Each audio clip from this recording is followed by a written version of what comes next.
Pinnacle Winter Series. My name's Over, joined by Svoich, of course, and another day here, Tuesday. And of course, the main Swiss stage continues as we had it yesterday.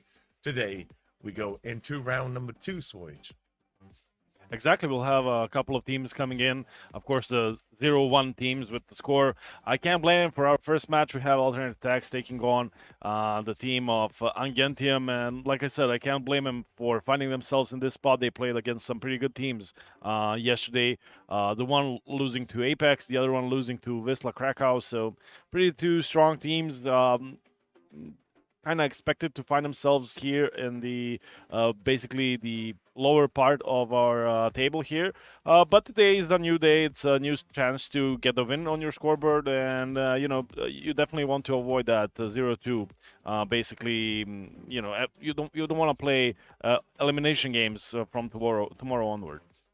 Oh yeah, absolutely. Today is kind of like the do or die day, because if you go 0-2 to tomorrow, then you kind of find yourself in a very difficult position, because you continuously have to fight for survival until Friday, or if nothing else, you have to continuously then, battle it out with pretty much everybody else remaining, and you never know who you might meet, because in the main Swiss stage, there can always be surprises, there can always be upsets.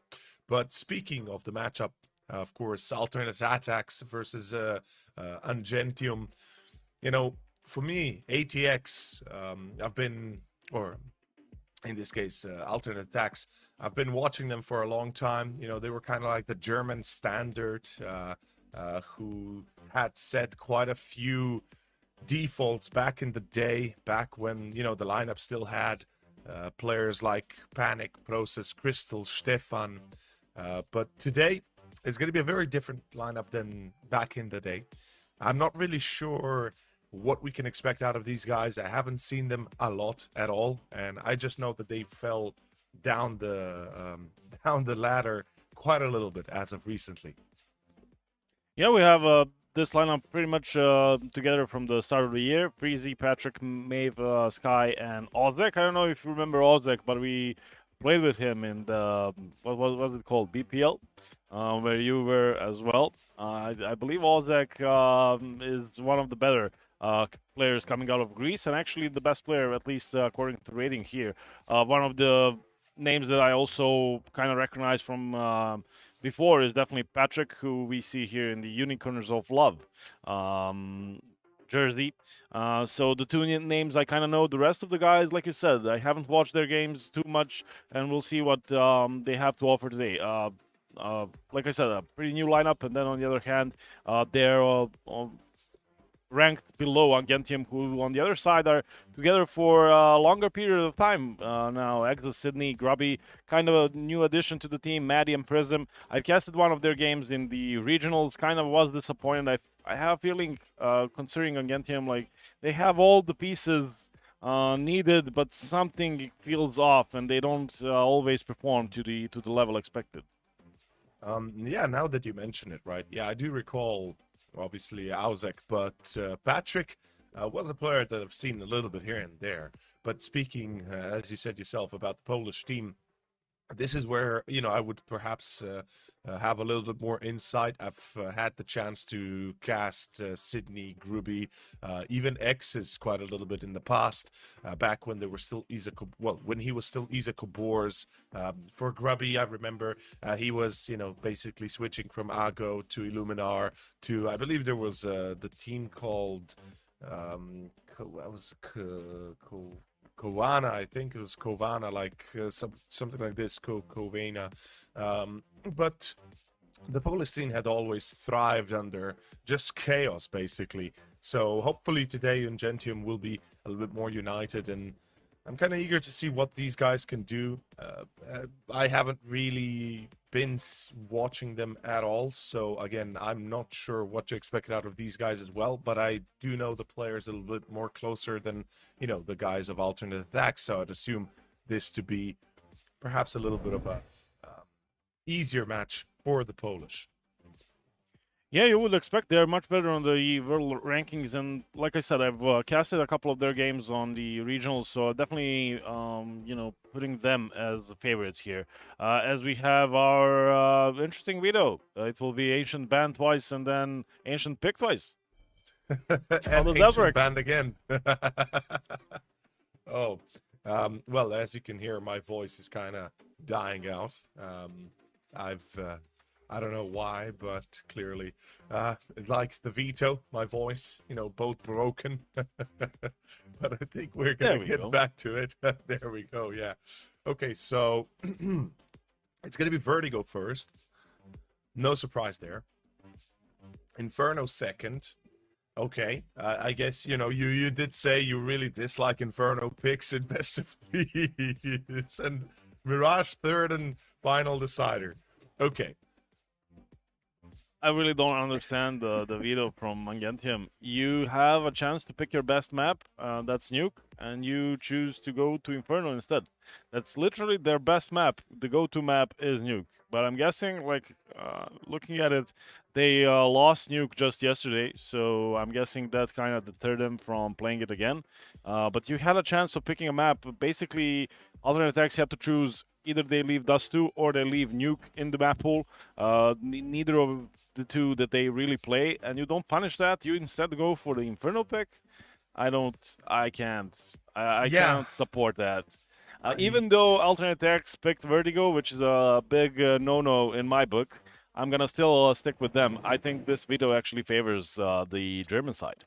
I have to absolutely agree with you. And with that being said, the game is starting off. Ladies and gentlemen, welcome back to the Pinnacle Winter Series. If you're just tuning in, well, you haven't missed anything.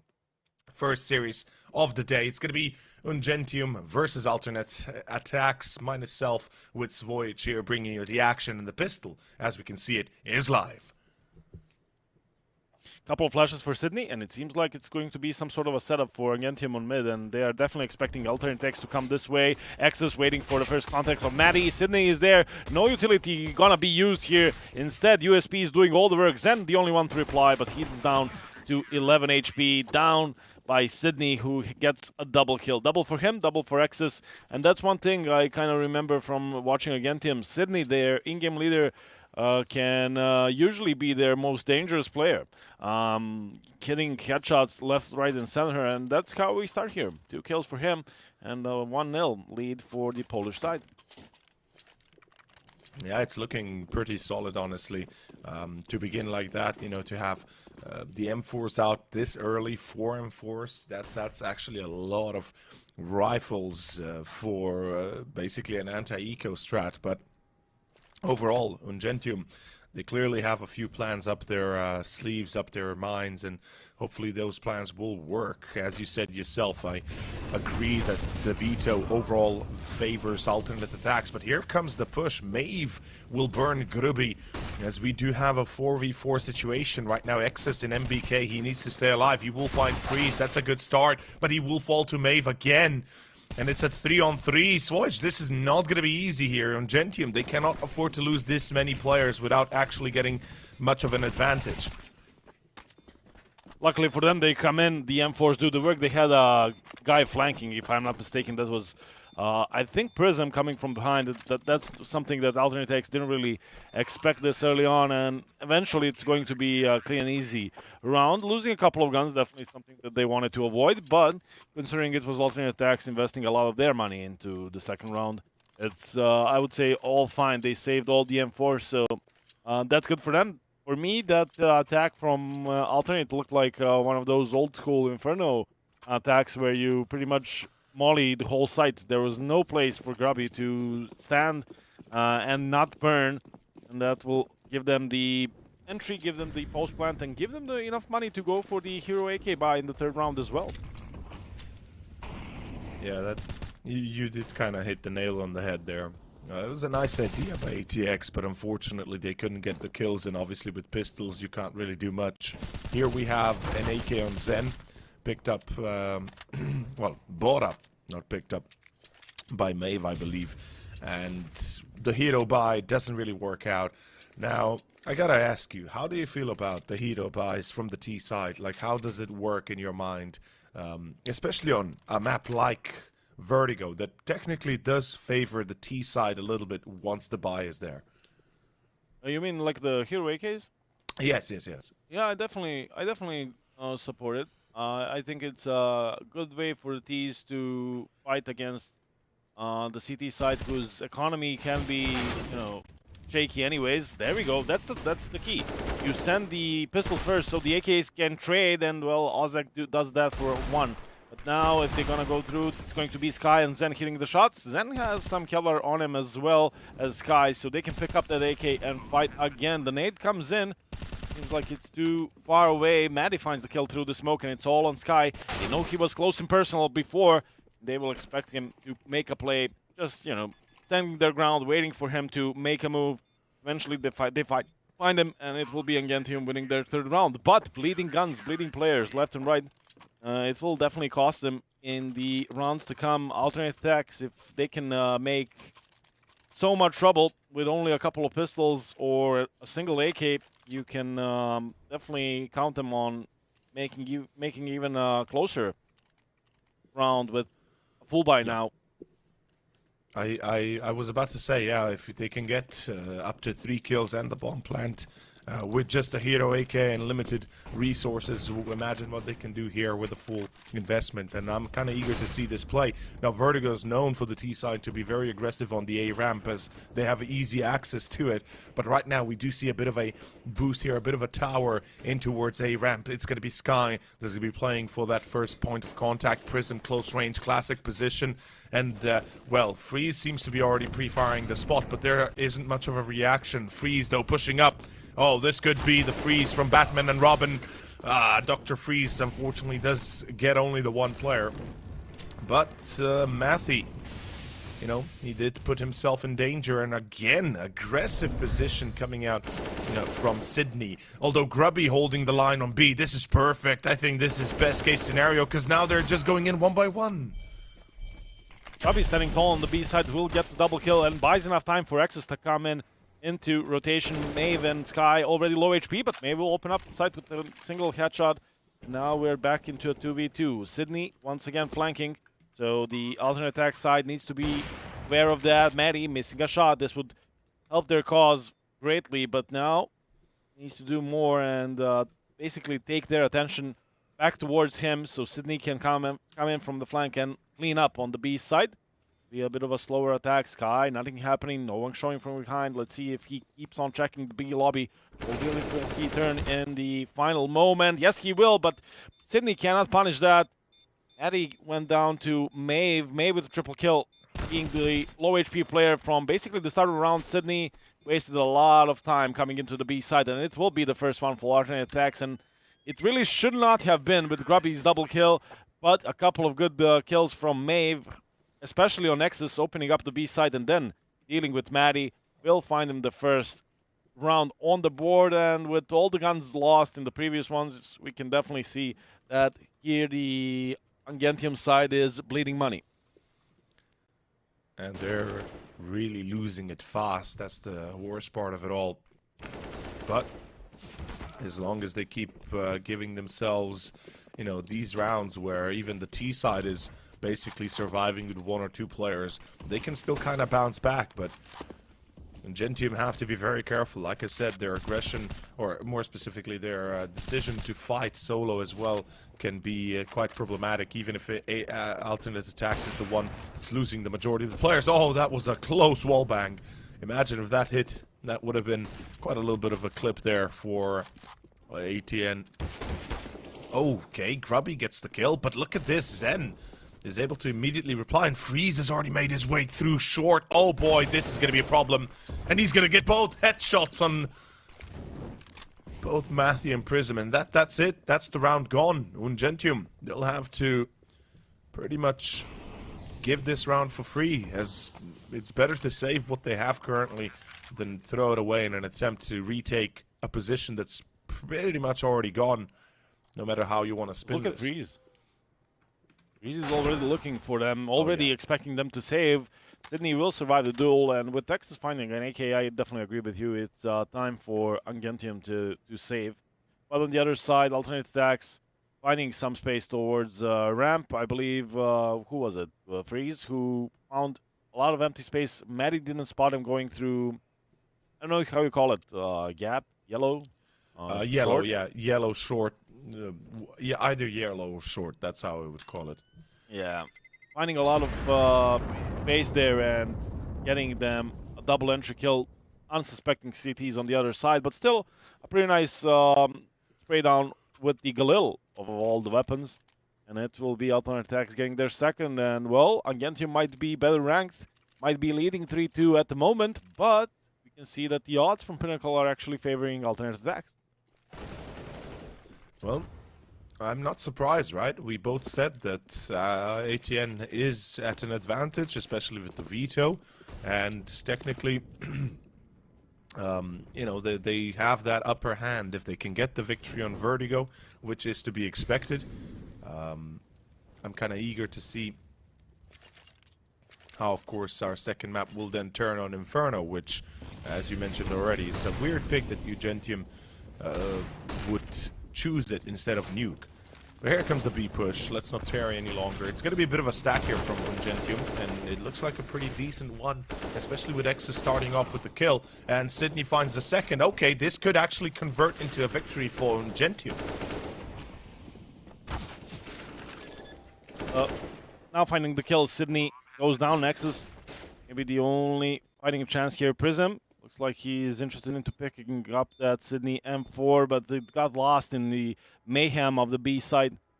Seems like he will be staying here with P250, trying to find a kill, and almost does so. Freeze gets headshotted, down to 9 HP as well as Zen.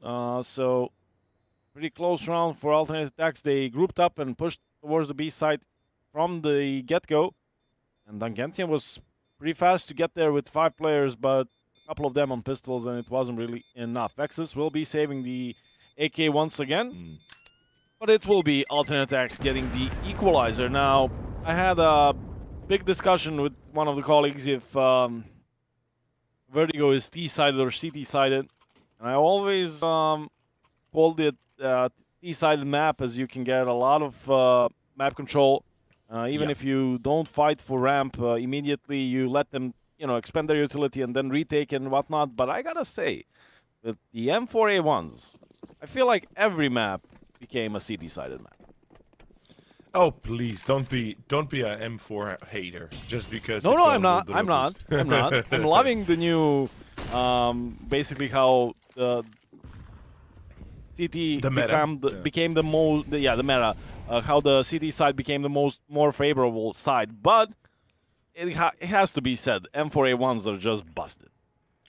I don't think so. I think it finally brings a bit of balance, right? The M4 at least true. is now useful. You know, that's what I'm trying. You know, that's what I was always trying to say.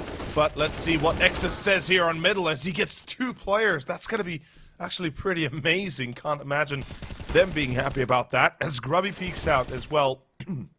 And he will find himself 2 as well. UNGENTIUM, well, that's going to work out like a charm. And, you know, to kind of piggyback on the point you made, I would agree with you. Vertigo is a T-sided map. There is no denying that. Now, it's not like a heavy T-sided map like it, for example, now I can't really make up an example on the spot. Used to be? Dust 2, yeah, for example, or, you know, some would say even Overpass can be heavily proportioned sometimes to the T side if you play it right. But more speaking of that A ramp, as you said, even if you don't take it continuously, which you can absolutely do, you can find yourself in a great advantage as the terrorist. And in this case, you know, alternate attacks, I think they should be abusing that perhaps a little bit more. But in any case, the M4. I mean, it's a great weapon, finally. It's useful in an engagement. You can finally spray down 2 or 3 players if you have the opportunity. And I think that's one of the things that the CTs were continuously lacking. Agreed. I don't have a problem with it, but it is... It is strong. It is strong. Yeah, it is strong. I don't want to say overpowered, but it's strong. Let's put it that way. aTTaX going with the meta, talking about the meta, letting go of ramp at the early beginning of the round, and then they will try and use their utility and fight it back. In come the smokes, in come the mollies. But the UNGENTIUM players will be playing in front of it. Prism finding a gap in the smoke and finding a good timing, spotting another one. But can't connect with the shots. Now it's maybe time to back off, but no one is covering Maddie. Kind of late to the party. Grubby, though, gets the kill towards B. Grubby has been exceptional on the B bomb site. Even though it wasn't always enough from him, Maddie goes down 4v2. No need to go for a peek like that. We'll leave only a single player on the A side. Sydney is hoping they don't check his position. They don't have a molly, so they'll need to hard clear this corner, but it seems like they're forgetting about it, and he spots the utility, spots the bomb, and another player is not here, so he knows exactly where Maeve is coming from, but Maeve still gets the kill. Maeve was the one getting them one of the early rounds for aTTaX, but doesn't expect a player to the left. He actually flicks, and Maeve will get a quad kill. Now the last player remaining. Another one coming from the flank. 6 seconds to go. No time for the fake plant. He actually turns around and almost nails the ace here against Grubby. Eventually, it will be Grubby finding his 10th kill for his team's 5th round. Now that was a close call that really got everyone on their toes there. And, well, UNGENTIUM can be happy that at the end Grubby is able to win the duel, because economically speaking, they would have been very much broken for alternate attacks. Unfortunately, they are. Without the bomb plant, as you said, no time to really fiddle with the fake, no time to really change your mind. We can see that the victory here for alternate attacks has been kind of dismissed, and Matthew, he's already pushing behind from ladder. This is a dangerous proposition for UNGENTIUM, and I'm not really agreeing with it. He's about to die if he continues on like this, although luckily, team kill and a kill. Okay, that kind of makes a little bit more sense, or at least helps out UNGENTIUM far more. But nonetheless, I'm surprised, man. Like, UNGENTIUM is getting a lead on Vertigo CT side, where statistically they are not looking like a team that could win it. Yeah, I agree. And I dislike the call here for alternate attacks. You already had those force buys, and, you know, you cut it close previously in the half. You know that only a single CT survived, and you actually go for an eco here. I know they had little to no money, but I would definitely go for a force buy there. I mean, back to those Tech 9's Deagles that worked previously. If you can improve on the round, what was it, round number 2 or 3 when they did the same, so at least get a bomb plant, at least keep on pressuring the CT economy like this. UNGENTIUM get a free pass basically in the round and survive with, what, 2-3 players. Now they're back on the AWP, and it's looking pretty good for the Polish side. Alternate attacks coming in with 5 AKs, but let's see it. Let's see how much Maddie can do on the AWP. Good nade for Prism. Is he expecting Sky to be so close? Yes, he is. Sky, I believe, jumped and showed himself above the smoke, and that will be an easy entry kill for the CT side. It's a little bit of an interesting development. Again, alternate attacks, they get ramp control finally, but they pay a high price to just coming be closer able to take the A side. Sydney won't be surprised. Prism is still thinking about peeking here, and he still gets the kill. UNGENTIUM fighting aggressively all over the map, or all over the A side, you could say. Taking all the kills. Xen finally bringing one back for the alternate attack side, but let's see if he can do more. Xen goes down. He was making a lot of noise, and Sydney knew exactly where to look for him. And it's now down to Ozek. 1v4, best rated player of this team. If he at least makes it expensive for UNGENTIUM, that would be something. Spots a player. Now they know where he stands, and, well, we'll start to encroach towards the A side. Ozek flashed forward with the nade, but he still gets the kill. X's goes down. Maddie finally coming in to close out the round. It will be the 7th for UNGENTIUM. If he'd been able to get rid of the headshot position, aka tower, then this could have been a round where he actually wins. But unfortunately, at the end there, you know, smart choice. I believe it was Sydney, potentially, that was clutching his pearls and basically just going into a crouch position to make sure that he doesn't get snuffed. Timeout going to be there for alternate attacks. I'm eager to see what they come up with. We have a nade on Zen, we have a Tech 9. We should presume an Eco is in play, right? Because economically they're kind of broken again. But I would have loved to seen some basic rounds here from alternate attacks. They clearly aren't able to make it work on gun rounds when they play slow and when they take their time in taking an approach towards A ramp. Perhaps, you know, switch it out a little bit, get some Kevlars, get some pistols, rush middle, rush B. Not necessarily rush it, but try to play quickly rather than, you know, give time for UNGENTIUM to react and read what's going on.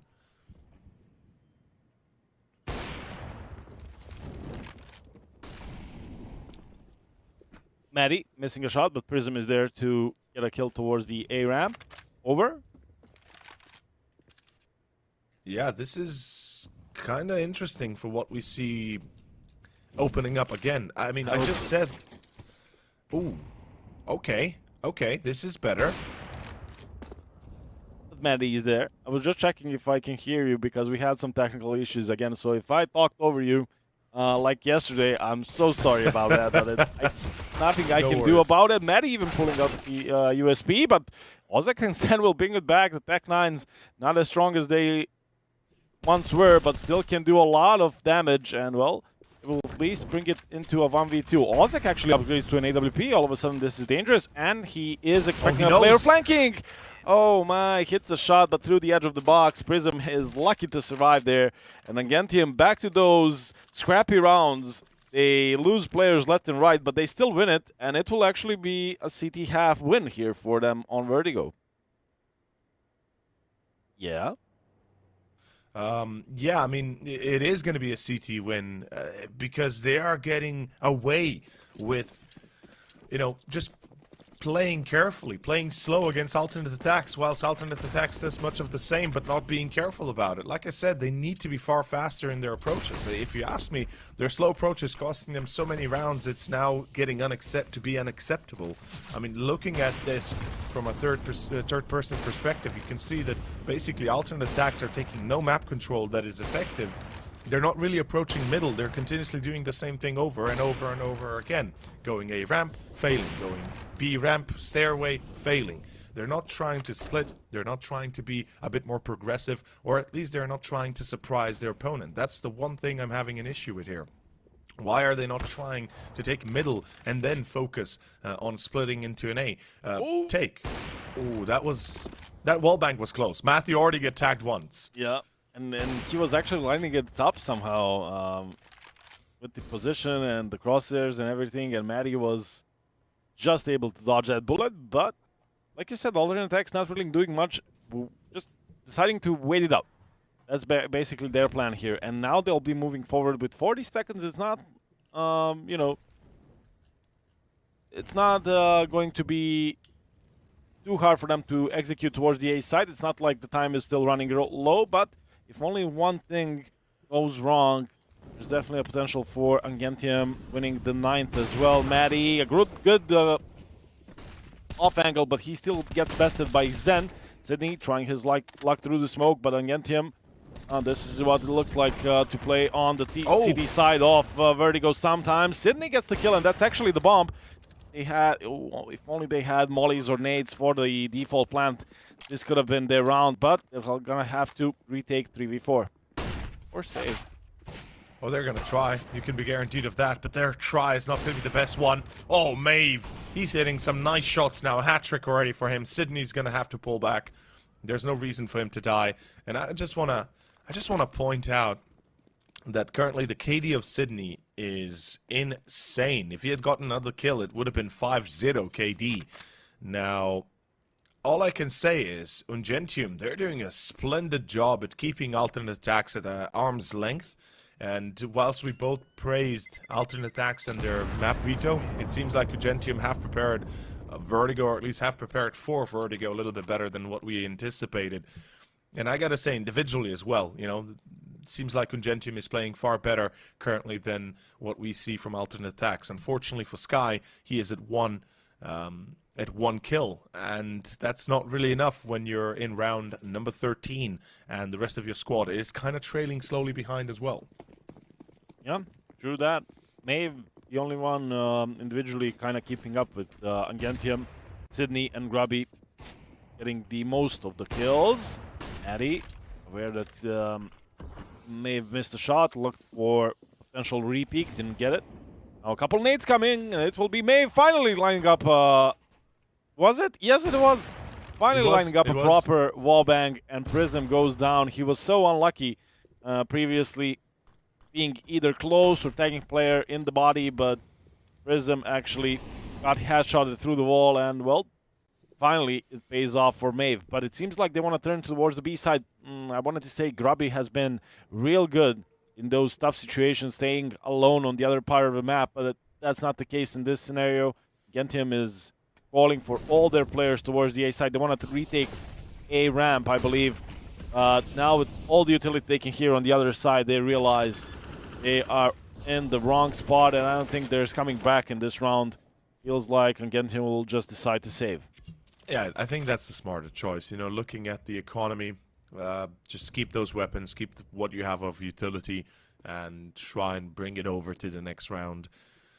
Especially the AWP, Matthew has been pretty good with it, hitting his shots here and there. Obviously not as good as Maeve, man. That you know, he'd been trying that wallbang continuously. Yep.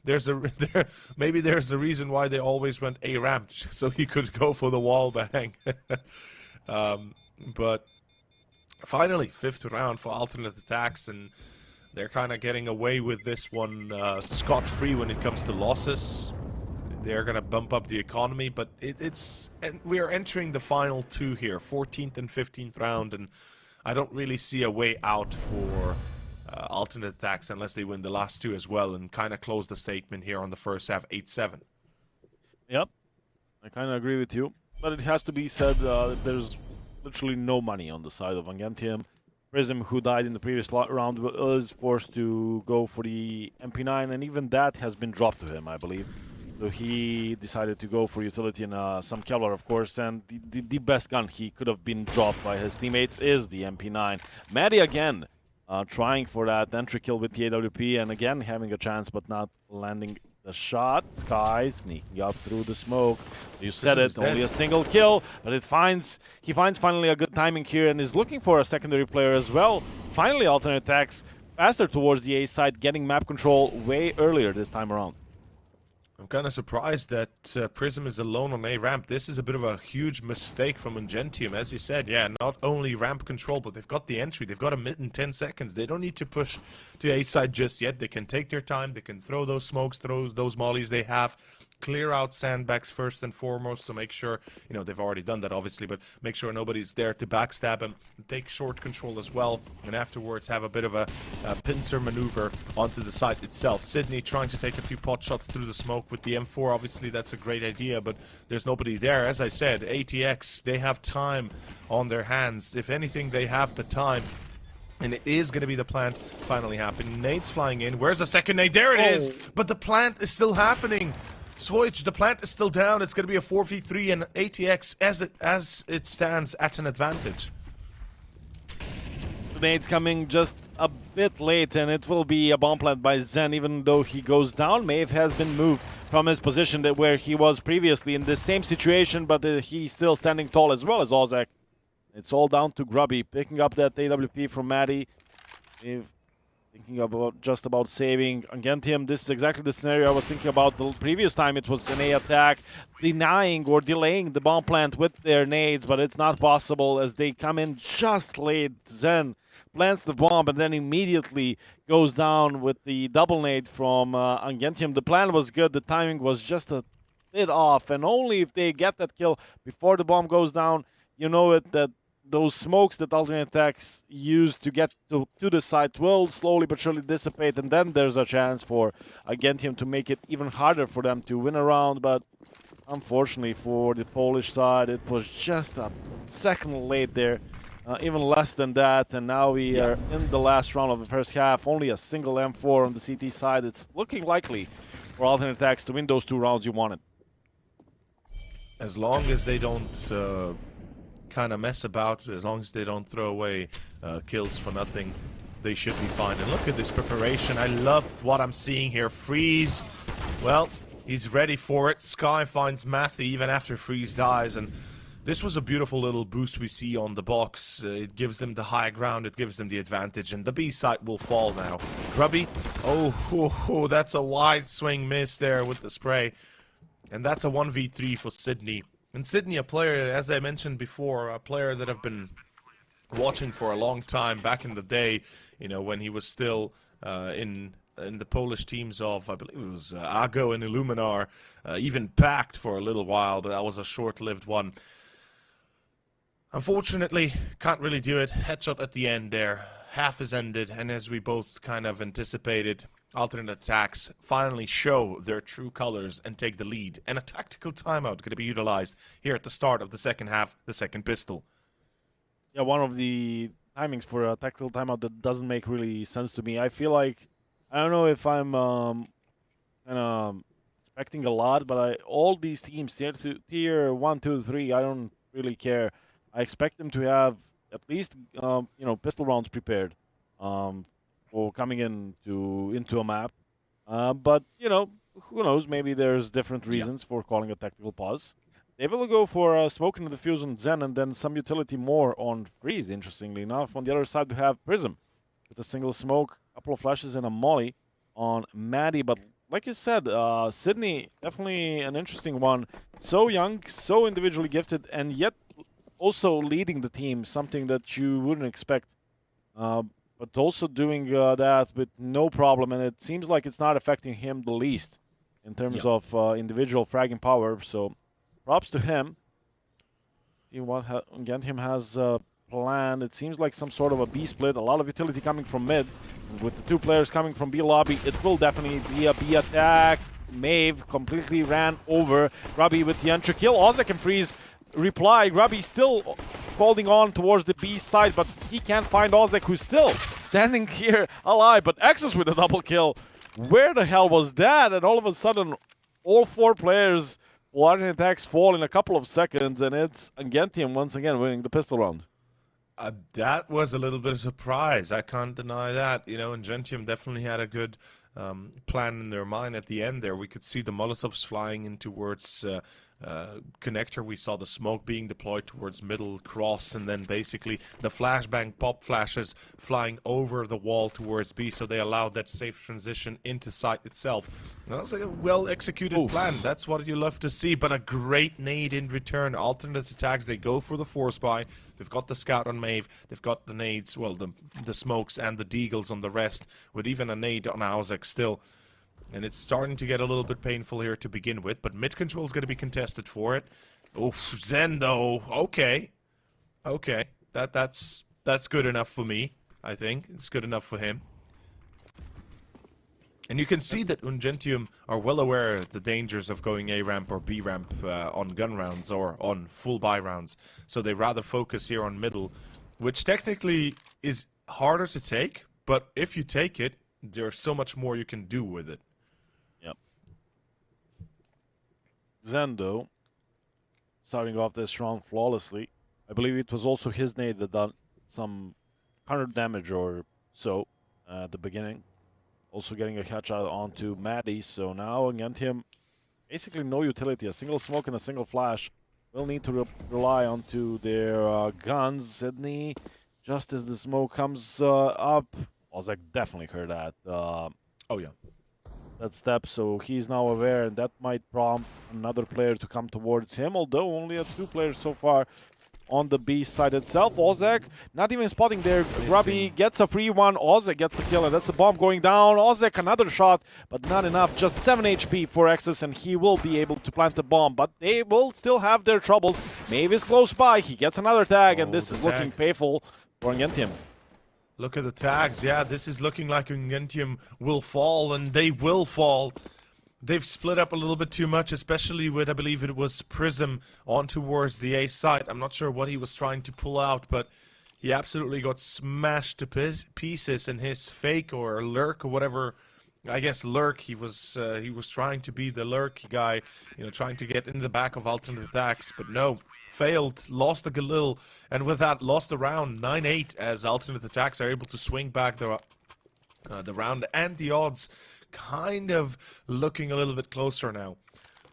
Nonetheless, a full eco for the T side, and Gentium, they fail where they really shouldn't have. This is a big W for alternate attacks, and they can ride this momentum longer than one would actually imagine. X's with the hero buy on the Galil.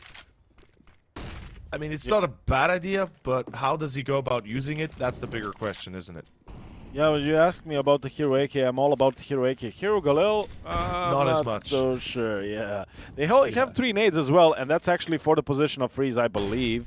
Let's see if the timing is good. Yeah. The flash comes in, the nades come flying, but Freeze is able to dodge the majority of that damage. And now, well, their best case scenario for UNGENTIUM is pistols go forward, and the Axis is there to trade, but the Axis actually finds a lot of space on mid. I didn't even notice he was never there with the team, but he will be found out eventually by Zen. There's by some time for the rest of the team to react, but in come the pistols on the other side. They're basically sandwiched on the A side. Axis is trying his best, but it's not enough. Freezy gets the kill. And now back to pistols. It's not looking likely. Maeve with the double kill with the MP9 earns a lot of cash. And it seems like the Hero Galil won't deliver any results, although Prism is still here with the fighting chance, still looking for that headshot with the Deagle. 40 seconds, he doesn't need to force it towards the A side. This is going to be a dangerous endeavor if alternate attacks decide to split and lose one more player. If nothing else, economically, they're going to be pretty devastated. Prism. Now, he could switch out to the MP9. Oh, he could see the head. He will see the head. Oh, nobody's covering that corner. Where's the cover of the corner? Prism gets the headshot on Ozek. Doesn't anticipate Freeze on his left-hand side, but I gotta just point it out. Xs went for the lurk through middle and somehow was able to obviously get in the backs of the CT side. But one thing that really perplexes me is after he got the first kill, he then decided to push forward without the rest of his team actually being in position to take it, right? You can see back then we could see that the pistols were still down on deep ramp instead of pushing to side and then uniting with X's on the take. Yeah, you're right. It could have been played better for UNGENTIUM, and even that's the 1v2 Prism. I think that's where the experience of the tier 1 players comes in. If there's a player behind the site watching towards the gap, someone is covering ramp for him, and he didn't really look towards his left, and eventually got taken out. But it was a costly round for alternate attacks, and if I'm UNGENTIUM, I'm happy with that previous round, even though of course there was a chance to win the whole thing. Maddie finding a shot through the smoke and still finding another one. They are taking 2 players down, Freezy and Sky. Don't know what hit them on ramp, and all of a sudden it's a 5v3, 5v2 because Grubby is finding another one on the lurk. Yeah, Grubby seems to be having quite fun as well. Meanwhile, Maeve with the AWP, he could potentially still make this happen for alternate attacks, but we can already see the rotation coming out from the T side. They're taking B position, and this should be simple and easy enough for UNGENTIUM to finish off with a victory for the double digits. I have a hard time imagining how they can't win this, but I mean, X's, if you're going to keep on walking like that, ignoring certain vital spots, then I can imagine this being a loss. But again, AWP and M4, the retake isn't really a viable option, and you would rather sooner save than throw it all away for a measly 1 round potential. Gotta keep in mind, economically, the CTs are kind of destroyed, so they can't really afford to be losing these two weapons. Something that yesterday we mentioned, I believe it was between the first match, Tricked and Young Ninjas, right? Is when you save weapons, even if it's only 2 rifles or an AWP and a rifle, they're so much more useful in the next round because you can actually win it still if you play it right. If you have a little bit of luck on your side, if the op is posted on the right position, you can not only just do damage, but you can actually win the round. Yeah, for sure. It was also last cannon AWP on Maeve. He just now bought the Kevlar, so really didn't make any sense for them to go for that 2v3 retake, but they will save the guns. I gotta say, though, Grubby has been phenomenal so far. He was the solo B anchor on the CT side, getting them a couple of kills here and there when they were on in the first half. Now he's finding them those kills on the lurk. Maddie getting the entry on Ozek. and finding that MOUZ was actually the one starting towards the B side as well. The nade will do additional damage to Zen. Maddie down to 18 HP, but even if he goes down, you could say he has done a lot in this round already. He has. Matthew, though, unfortunately, going to be caught. So that's going to leave a bit of a wound in the side of UNGENTIUM, but they've got the better weapons, they've got the better utility. If they play their cards right, they can still win this. As I said, though, let's not forget that MOUZ has the op-out, and even if he's stacked, he's a dangerous player in the round and in the game. Oh, Prism didn't spot the head. Sky peeks out short, gets the headshot. No, huge mistake. This is what I was talking about earlier. Mistakes were made, and now there's not really much you can do, but MOUZ misses a clear shot. Oh, no. That was supposed to be a kill. And right now, Zen, if he can get close. Oh, what? Zen, how is he getting away with this? Swoich, what is this? The jumping MP9 through the smoke, getting the 2 kills, and it's now all down to Sydney and UNGENTIUM. Kind of their own fault. They got themselves into this situation. Of course, Maddie started off the round well, got them the entry kill, but then was it Prism the previous time you said lurked towards the A side when they were against the force buy? I think it was. And again, going all by himself towards A, not able to clear all the angles, gets shot in the back by a Deagle and leaving Sydney in a 1v2. Sydney, deep molly, could buy him enough time here, but Sky will be moving through the Molotov. Sydney sticking the bomb plant and will at least get that, but UNGENTIUM. Why are they splitting so much on the T side, especially in those 4v4 situations, especially when you know, or should know, that the CD economy is destroyed? You know, you want to group up and you want to go for that B execute. Imagine, even with the heroics of Xen on the B bomb site, if only Prism was there, they could have traded him and went for the B side as they planned. Instead, it's going to be alternate attacks, equalizing the score once again, and, well, at least UNGENTIUM has some economy, so they call up for a tactical pause, and I'm guessing they are deciding if they're gonna go for a buy or not. Honestly, I don't think they really have a choice. They have to go for a half buy at most. So, you know, Tech 9s, maybe a Galil here and there. Sydney could potentially try out with an AK. But even then, I think that's stretching it a little bit too far. I gotta ask you, do you think it would have been better for Sydney to try and play that duel instead of planting to go for the fake plant? Or would you still prefer for him to go for the plant, and then, you know, even if he loses the round, that's an $800 bonus to the rest of the team? Yeah, I think he made that, you know, conscious decision. He definitely heard, who was it, Sky moving through the molly. He decided, I want the money. Yeah. There's little to no chance he's going to be winning that round after sticking for a bomb plant. Unless, like, Sky thinks he, you know, is him burning definitely revealed his position, so he kind of slows down, which he did for a second. So maybe there was a chance for Sydney to get the bomb plant and the clutch as well, but I'm fine with his decision to actually go for buy there. It seems like it's going to be a repeat of the pistol round here for UNGENTIUM, but it's not going as good as it was before. Yeah, that's a C4 down, and now they are definitely aware of what's coming. Sydney on the AK can definitely, though, make it costly for alternate attacks. Some would say make it rain, but I mean, Ozek, if he gets the kill on Sydney, that's the only AK dropped, and we kind of did say that the hero buy has been something that UNGENTIUM continuously go into. And yes, they can do it. Oh, Matthew, okay, that's a sick Diggle shot if I've ever seen one. He can even pick up the... Oh, what the hell? Matthew, how is he getting away with this? But unfortunately, they go through the smoke. No! Wasting the only opportunity they had. They push through the smoke and get absolutely destroyed.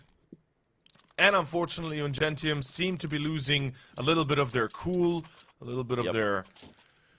I don't like what they just tried here. I mean, the idea wasn't bad, but let's be honest, we all know going through a smoke is the worst case scenario you can do, and you only do it when you really don't have a choice. They had like 40, 50 seconds. That was enough time to let it dissipate and then fight on equal terms instead of literally dying, jumping into their deaths.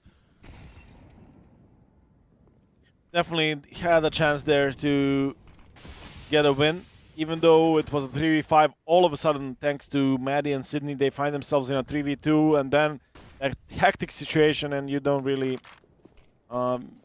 even realize what's happening. They're already taken out. But another hero, AK by, this time on Exus, and he's finding the entry kill. Zen, completely blind, will be taken out, and they actually went for the exact same execute for the second time in a row, and the third time in total here on Vertigo, and finally they will get towards the side. 3 players, pretty good on HP. I don't think this is a retake aTTaX goes for, but with the players posted close by, I feel like they will definitely try. Yeah, Sky needs to get that kill ASAP. If he gets the kill, yep, there we go. Prism falls. This is now a doable position. They're now getting crunched in. And, oof, unfortunately, doesn't expect the player at wood. And this will leave a very lasting after effect for the CTs. They lose another player. And I'm not sure why Maeve was still sticking around, but he's already running away now. And, yeah, UNGENTIUM, success on the B side gives them that little bit of an extra boost of... I guess we can say morale, because that's one of the bigger issues here, basically, or the psychological factor of loss, or W win, aka, you know, how far you can push it. The momentum is pretty much everything they have going for themselves, I want to say. UNGENTIUM, if they are able to keep the pressure on the CTs, clearly they're getting to them. This could be a swift finisher for Vertigo. Alas, another force buy coming out from aTTaX. With the saved AWP, they need the first entry. This is basically a repeat of a situation that we already seen a couple of rounds ago. The unused chance that UNGENTIUM had, and well, with Sydney going down first, it doesn't look likely either this time around, but Exus is once again finding a lot of space on mid. Lurking, taking down one from the B side, and he needs to get this one quickly as well, because he knows the rotation is coming in. Zen goes down, and Exus has been... Oh, what? Flawless here. Freezy trying to dispatch of him. Exus finding another one through the smoke. Quad kill, and that should do it. Maeve will try and save the AWP again, but if I'm UNGENTIUM, I'm looking for him, and Prism is already doing that. Finally, they break the economy of alternate attacks, and this will give them a chance to get closer to that magic number 16. That was a sick lurk by Exus. I mean, you already mentioned it. He's so quick on his toes to get into the advanced position to get that much space. But the fact that he's able to get away with 4 kills, it's just a little bit mind-boggling. And yes, it's against inferior weapons, sure, but still, that's a lot of frags, that's a lot of damage, and that's a lot of victory by one man. In any case, as you said as well, economy is gone. It's going to be a full eco. Good nade, and if there's another one to fly in, that'd be perfect. There's the molly as well. It's going to burn the feet of the CTs, and, well, we're going to have a few pork chops soon. In any case, 13-11, and time is running out for the CTs. As I said, UNGENTIUM, they could run away with this game. This is the round they need to win, and they'll be up to 15. That's a guarantee there. For sure. 2 FAMASes, huh? Yeah, and that's just what I was about to say. It is still a low buy here for CT side. They got reset completely now, back to a full buy. It's 3 M4s, couple of FAMASes. UNGENTIUM, I would have liked to see a tactical pause here, because this is literally what you said. You win this one, and the map is right there in your grasp. Leading 1-0 going into your Inferno. Definitely good. Maddie showing us that he knows the same spots Maeve does. Lining up a few wall bangs, but there's no one on the other side. aTTaX is expecting another one of those B splits that we've seen so far from UNGENTIUM time and time again, but it's going to be actually some sort of an A approach for UNGENTIUM. They are spotting no one. The flash for yellow comes in, and they are moving forward. Exus, well, one of his lurks eventually won't work, and this is that one. Sky is finding a kill. Grubby, though, standing tall. Ozek once again pushing B for info and not getting what he wanted. Yeah, that's a little bit of an overextension. I don't know why Ozek would decide to die like that, to go for info like that. I mean, he doesn't really gain anything from it. Meanwhile, Sky, good stuff. Sky, a triple for him. And Matthew and Grubby, the question is, where did they finish this off? It looks like it's going to be A, but there's an option they could turn back to B. 40 seconds. It's not a lot of time, just enough to make this decision last. Maeve on headshot. I like to call this tower, and then castle, the position behind in CT. And Maeve, well, he is truly going to be a defensive tower. That's going to be it, 12 to 13. And all I want to say is, X is this time, as you called it, you know, failing that lurk. I'm not going to say that was the big issue for the failure of the round, but definitely was one of those problems where UNGENTIUM is relying on X's to create chaos, to create a little bit of dissension, and just force the CTs into weird position. Oh, that's after time as well, isn't it? Yeah, it is. Oh boy. Okay. For him, he has 7K in the bank, but still. Yeah. That kind of sucks to be him right now. Yep, 13 to 12. aTTaX bring one back, and that's actually, it's not as big of a deal that they got a kill on Grubby after time. It's the fact that they found an AWP. So Yeah. Maeve gets the AWP back to his hands. A couple of M4s, all the utility, 3 defuse kits. aTTaX is all of a sudden looking pretty kitted out in this full buy round. Frizzy once again trying to stop them, and he's once again the sole player towards the A side. Again, aTTaX thinking UNGENTIUM will go for that bread and butter. And from the previous rounds, the B split, and they're not there. Maeve, though, going on the aggressive axis. I love this. This is what I meant in the previous round. He was on the aggressive, on the lurk with the AK on mid, time and time again. Maybe time to switch it up and go for the more passive approach, although announced his presence and slowly will back off, and that's going to leave a lot of space there for aTTaX, but Prism so lucky with the headshot on Zen. Yeah, his positioning, his crosshair spot was on point, and, well, unfortunately, Zen, he got himself bamboozled. Now Freeze is going to be going for the same action, and I think this time he will get the kill. Yep, he will. No problem there. Maeve gets tagged as well. The flank going to be checked. That's going to be Sky getting caught. Grubby finds Freeze. That's a problem now. aTTaX, they're kind of going in too quickly, and they absolutely go in too quickly. So they kind of throw it away themselves. They weren't even on site yet, and the flank was already basically destroyed. aTTaX, they had everything going for themselves. If only they had been a little bit more patient. And clearly they're running out of it, as they are running out of economy. This is 14-12, make it 15-12, as this is an eco. Like, the CTs have no choice but to eco here. Go for the overtime in case of a loss, which is the likely scenario. And I heavily dislike how they decided to play that after the great idea from, I believe it was Freeze, to refrag Zen, and a 4v4 that they actually had a chance to win. Yeah, I agree. But I gotta say, I love that from X's. He kind of baited them into that flank. Yeah. Made a lot of noise, then went silent with his teammates doing a lot of, or making a lot of noise towards the A side. You can't blame, who was it? Maeve, Sky, coming from the flank, but X's is actually waiting for it, and I love that. That's exactly what I wanted to see from him. A couple of aggressive rounds, and then you know they're gonna look for you. Instead, you bait them into your crosshairs this time around, and well, not the perfect execute here towards the A side, but it should do the work. The bomb is actually on the ground, and oh my, if X's goes down there to Ozek, then that's trouble. But luckily for UNGENTIUM, Xen and Maeve are far from the action, so looks like UNGENTIUM will get to the free 15th round, and then aTTaX. I mean, you said it, you don't like how they played that one, but when you rewind like the previous full buy rounds here in the second half, that's basically the same story. Grubby was punishing Ozek for his aggressive maneuver towards B twice. They were losing players, basically trying to make those plays. So, I mean, for now, aTTaX on their CT side here on Vertigo, it feels like unless they get a good individual play, like a good timing or a good flank, I don't know what they have to offer on the CT side. Yeah, that's actually a good observation you bring out, and I'm kind of worried for what this means for the whole of the game, for the whole of the series.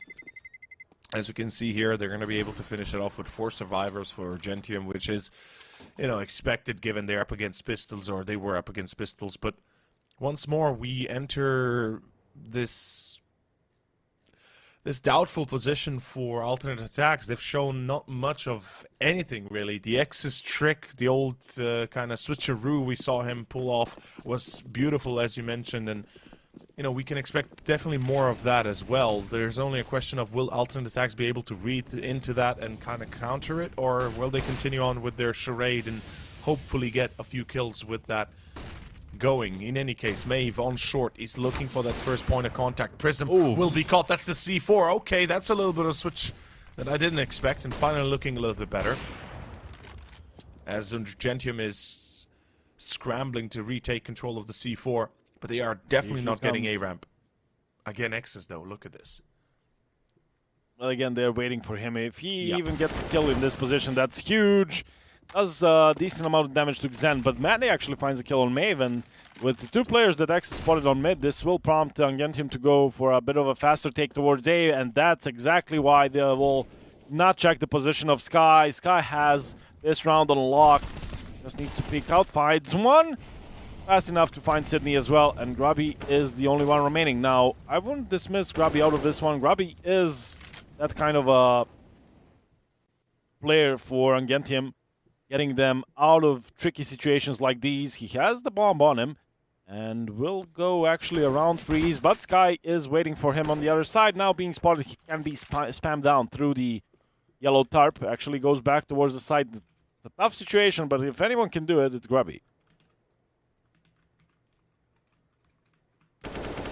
Oh, well, if anybody could do it, was Grubby, but unfortunately not going to happen.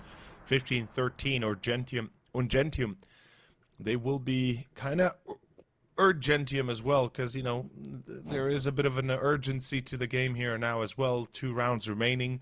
Economically, they are not really as sound as they were before this one began. Now, they'll have another buy almost guaranteed if they lose, but they will need that bomb plant as well.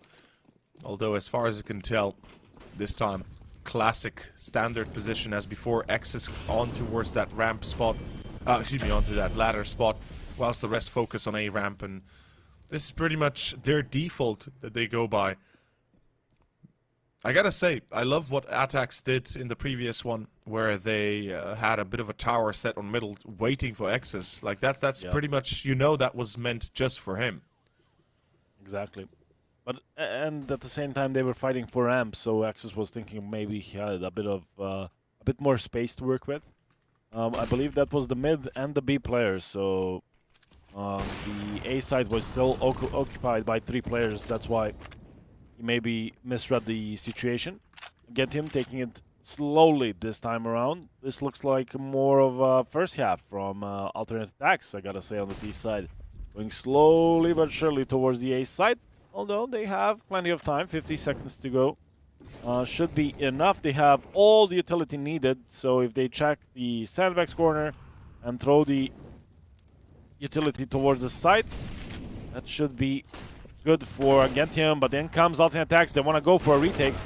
They will get at least a couple of kills. Sydney only responds with 1, and Nexus is the only one remaining. Now, they might be expecting him towards mid, but they will actually be waiting for him with 3 guys towards the A side. The alternate attacks, again, pulling a trick out of their sleeve, grouping 4 players towards the A side and retaking ramp, something that shouldn't go as cleanly for the CD side, fair to be said, but they caught UNGENTIUM by surprise.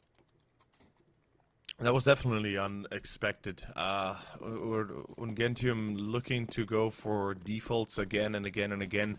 Doesn't seem like that's the answer to all their trouble, but finally we see a bit of a switcheroo.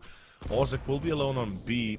And we did call out Grubby for his solo B hold in the first half, doing a splendid job. But let's hope to see that Ozek does the same, because this round could be pretty much pertinent to him surviving the early aggression. Grubby, oh, he's waiting for it, takes the shot. Ozek now, he knows, he's aware, but what does he do? He's still going for the shoulder peek. Look at this madman. It's not even a shoulder peek, it's a head peek basically.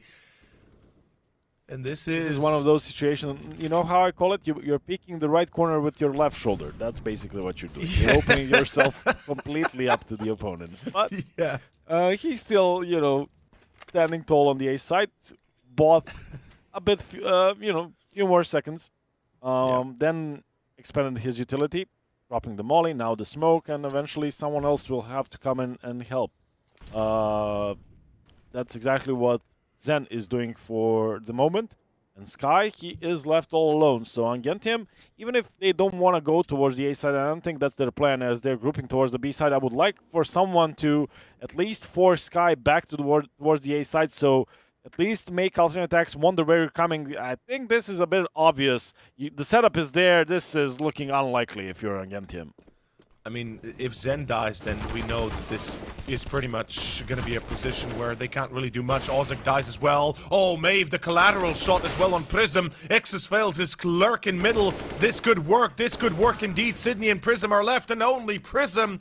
Overtime is now confirmed. 9 seconds is not enough of time to make a difference. UNGENTIUM kind of bamboozled themselves, failing to finish the round in regulation time. And of course, the odds by Pinnacle have finally shifted down from below 2-0 to 1.92 for UNGENTIUM as well. And overtime. This is the first time we're having it here, Vukan, I believe. Yeah. Yesterday, both games went 2-0 without overtime here. Oh, I don't know if you noticed, but yesterday all the results came out 2-0. That's actually true, yeah. The whole day. I don't think that will be the case today, especially with teams being this close, but I gotta say, UNGENTIUM, this is exactly what I saw casting their game against one shot. You have plenty of chances and you don't use them. Access now opens up against May, but there's still 2 players remaining towards the B side. Maybe it's best for UNGENTIUM to slow down. It feels like they will do exactly that. Although utility to B split comes in. aTTaX fighting on the one side, Zen fighting on the other. They should group up possibly on the CD side and take one battle at a time. That's exactly what they'll do. Zen will find Exus, but like I said, UNGENTIUM, it's possibly the best choice to just slow down and they just keep on going forward and will get themselves in trouble now. They've been flanked as well. Needs to be said, one player is coming from the flank. Freeze, oh my, he locked half a map out. If you're UNGENTIUM, Sydney though finds the kill on aTTaX. Oh, look Zen more, and the B side is empty. Grubby kills Sky, but Freeze is still coming in. Oh, look and at he this. spots the 2 players. Freezy with the double kill, and that's actually the bomb going down. That's enough. That's a 2-on-2 right now where UNGENTIUM have to continuously question themselves. Is there another flank? Is there something else behind us? Zen wins the duel against Grubby as well. Although Matthew, quick reaction. Fair enough. But look at... Oh, Zen! That is such a ballsy maneuver. He goes so aggressive, but that is the unexpected move. And the move that wins aTTaX the round and also the first round of overtime going their way. That was such a ballsy maneuver. And I gotta say, it seems like aTTaX have started to read UNGENTIUM far better and have started to realize what they're up against and in what way they can counter it. UNGENTIUM, meanwhile, sticking to what they know, sticking to what they believe in. Again, look at this default. This is the classic A ramp default with the Exus lurk in towards ramp. Excuse me, in towards ladder. And it hasn't really worked at all for the last few rounds. And another wallbang. It was Matthew that died against Maeve, if I'm remembering correctly, in the first half. So I guess he wants that revenge badly. Ooh. Prism opening it up against the AWP player, but Sky is there again. Sky, this is, I don't know which time he's playing from the sandbags position. They still have 2 nades, and he still hadn't moved. Now, he was already spotted in this position, so maybe that's like the surprise factor. You would usually expect Sky to, get back from there and get a better position somewhere in the site, but he's still there, and they are actually not thinking about it. Sky big braining the team of UNGENTIUM, and they are not even considering his position. This is going to be such a failure. We've seen big teams lose this rounds like these because of that mistake, and they do make it. They completely forego the fact that Cement could be overtaken, and well, they lose because of it. Sky still in that spot. Exus has a Molotov, but now it's useless to him. And this round is gone. Whether you like it or not, this round is gone. There goes Sky, 17-15, and UNGENTIUM, they'll be hitting themselves over the head with that mistake. That shouldn't have happened. That should have been an easy clear.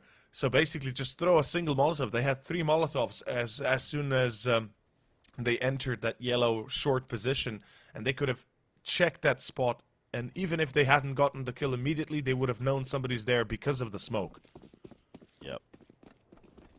UNGENTIUM, this is like watching a replay game against One Shot, which they lost in a 2-0 fashion, and it was kind of a similar scenario where they had their opportunities to take this vertigo. They didn't use them. 15-12, you had 3 good chances to finish it off and get a 1-0 lead before Inferno. You don't use it, and all of a sudden we are back into OT, and they're so predictable. I don't know if you have the same feeling, but of course they're gonna go for that B split they did in a couple of times in regulation, straight up in the first round. Now making the mistake of not clearing all the corners properly, and well, aTTaX with the deserved lead. And MOUZ, well, he's thinking, if Sky can stay alive for such a long time here, why shouldn't I try myself? And now finally they're expanding the utility, but he has a smoke to extinguish it. The nade will do the job, so there's a chance here for UNGENTIUM, but Freezy and Sky with a couple of more kills, and it's all down to Grubby. Alternate attacks, stopping all and everything that UNGENTIUM has to offer here towards the A side. Yeah, that's the bad part of it all. It's the fact that UNGENTIUM finally respawn taking care of Cement, but instead of being able to stabilize after, you know, through a ramp, the players peek in and just get free kills. And unfortunately, 18-15, 3 rounds in a row, my dude. What the hell, UNGENTIUM? On the CT side, at least this was the round, or this was the half where they got a little bit more luck in, I believe. They had an 8-7 half to end off this CT side. But I don't think that's going to make much of a difference, because clearly alternate attacks have woken up.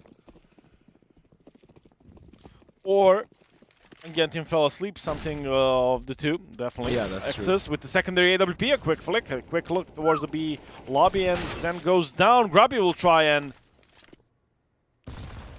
get a few more kills going, actually gets a catch out on Freeze, but not good enough with the M4. Access.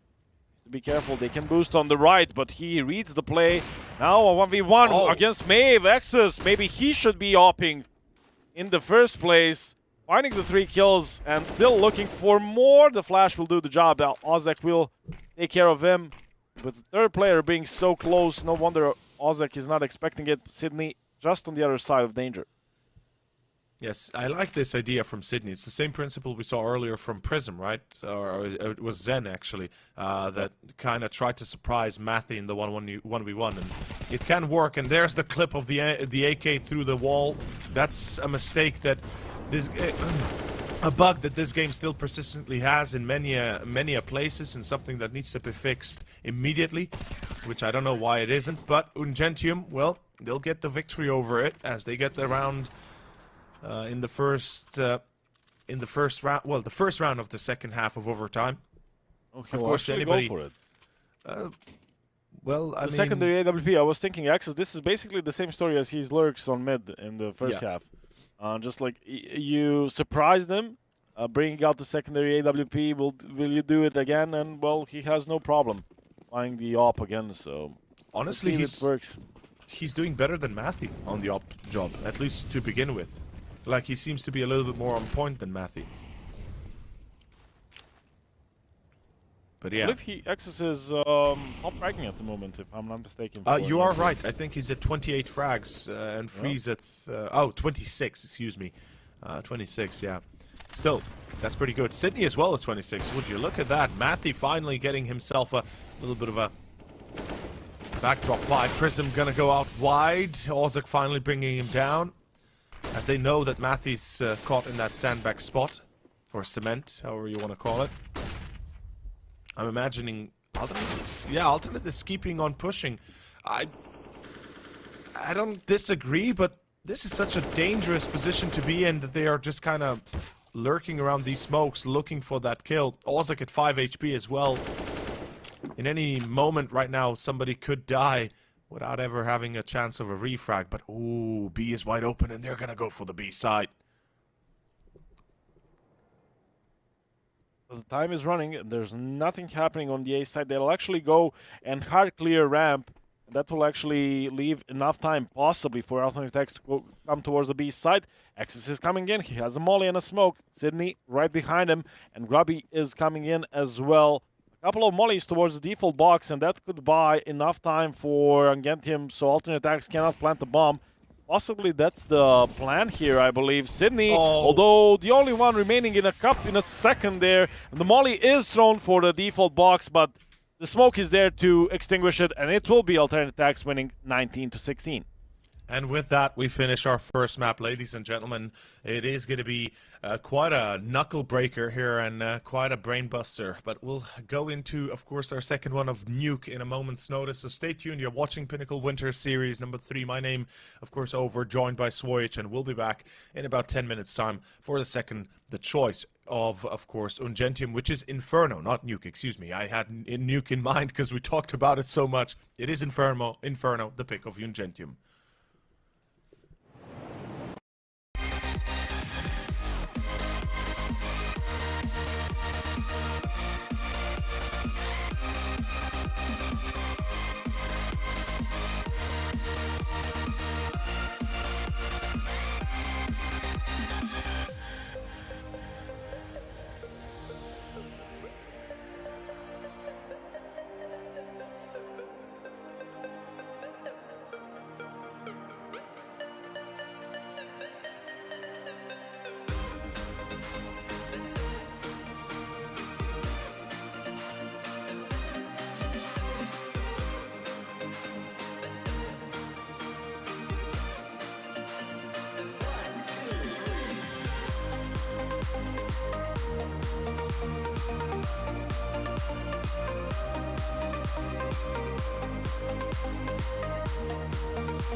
Here we go. Second map between Alternate aTTaX and UNGENTIUM, starting on Inferno.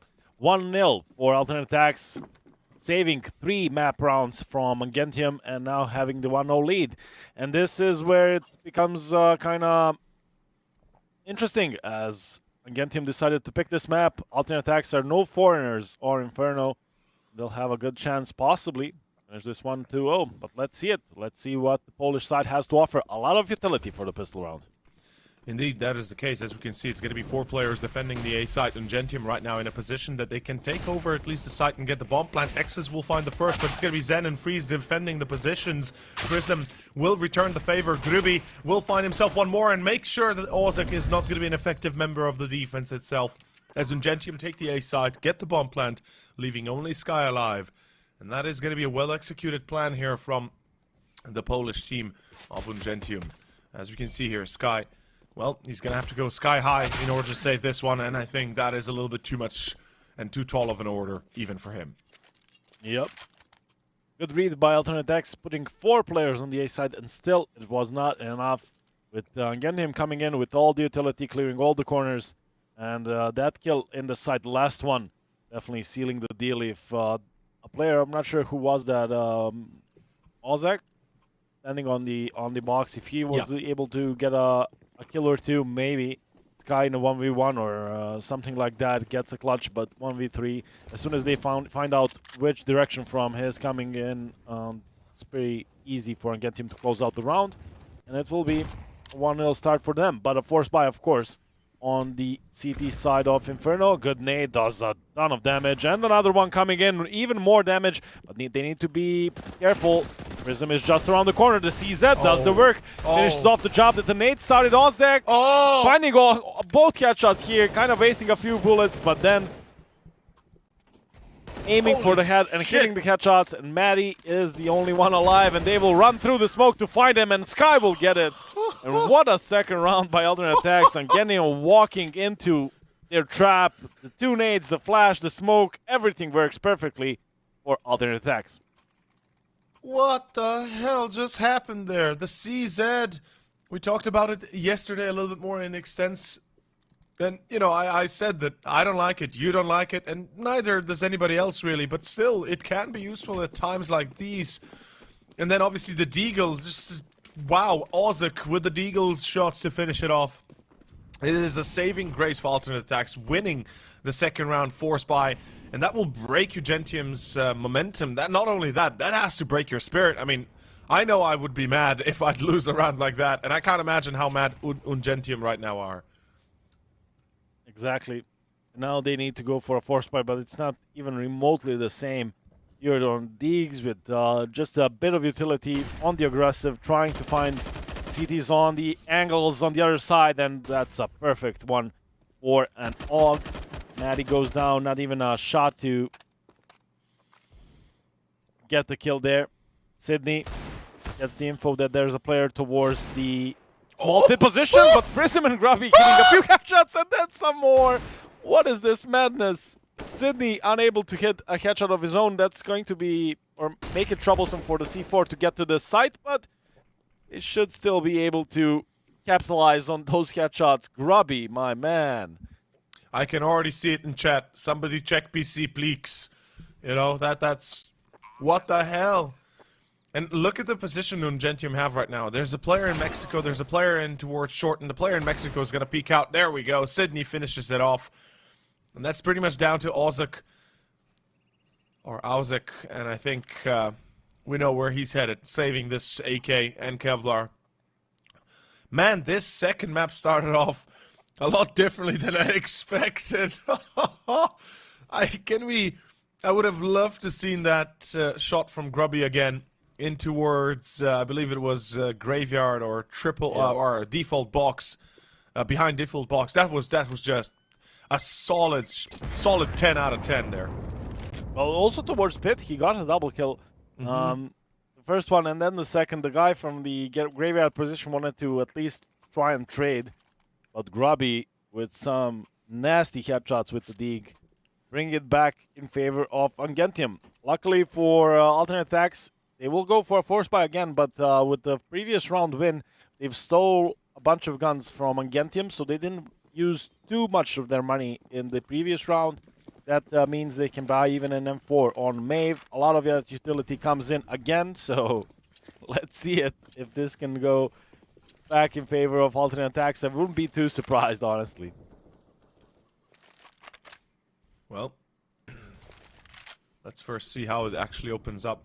They're going to take apps control. They're going to take banana control. Inferno, it's pretty much a map where map control is everything for the T side. Without it, you're pretty much blind in the water, and good luck trying to get out of there. Ooh, I like this from Matthew, throwing away his utility. He knows that he's going to be using very little of it if he's going to be going first into the fight, so he'd rather give his, I believe it was a smoke and a flash, or double flash actually, something of the like, thrown to his teammate.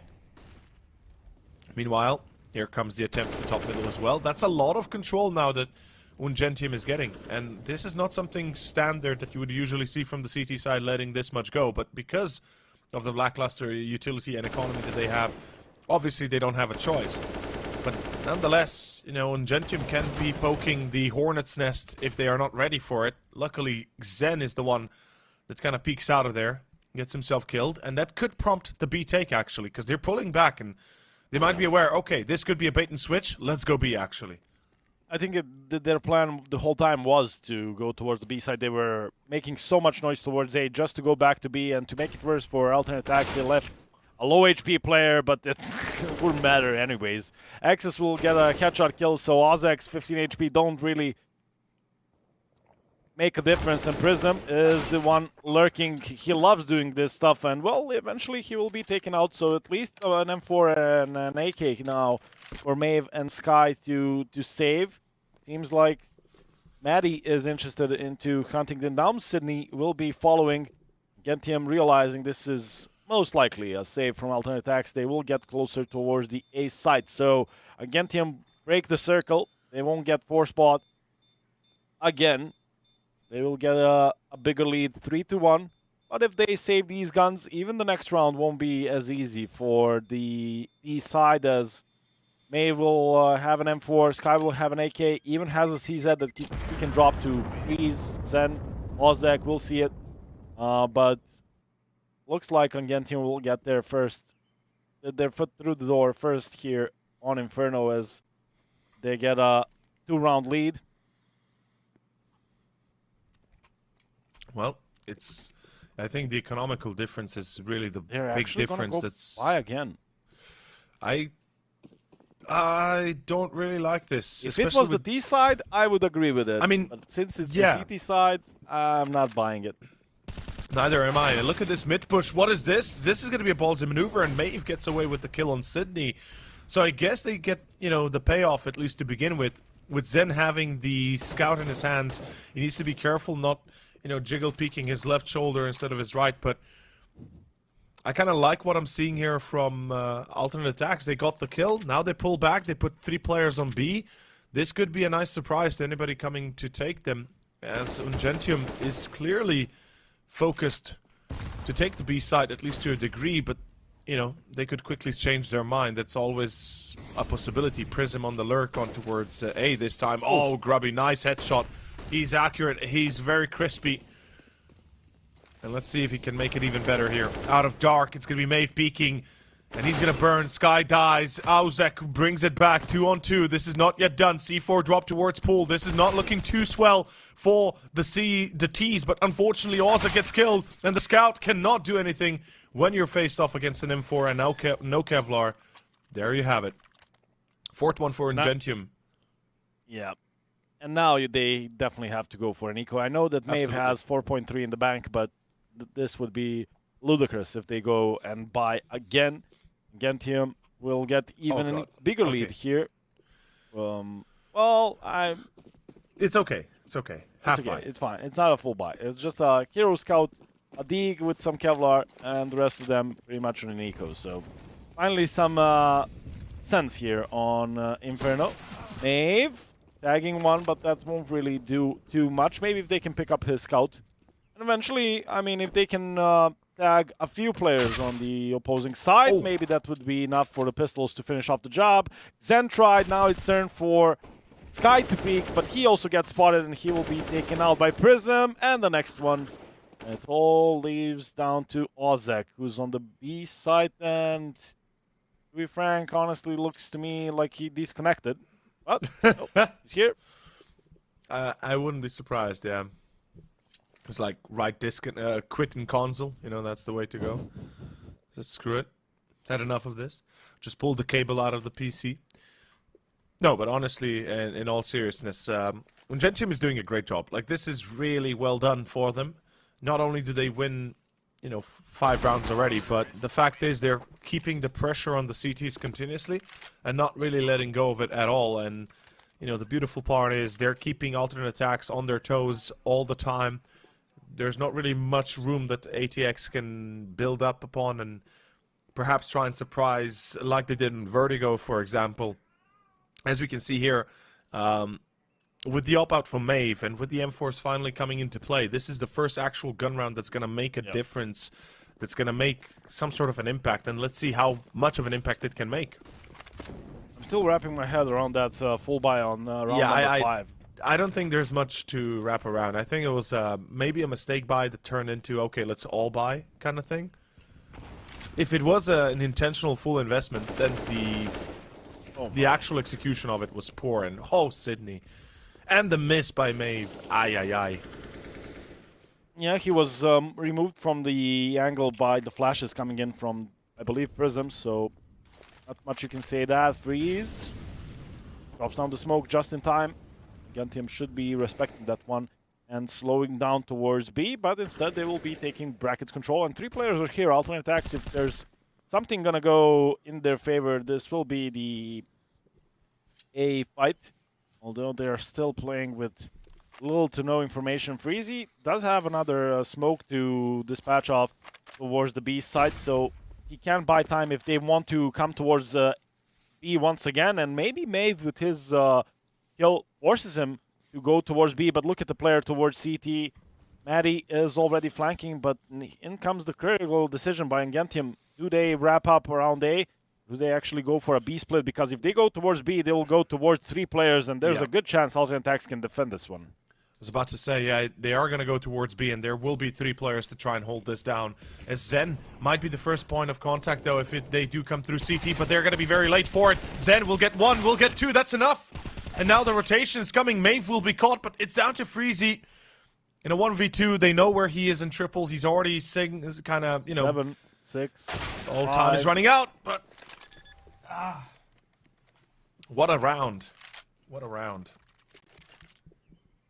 And the thing is, Maddie never really came to help and split the B side. He was too focused, you know, cutting down rotations. I believe he was expecting them to be in a 2-2 setup.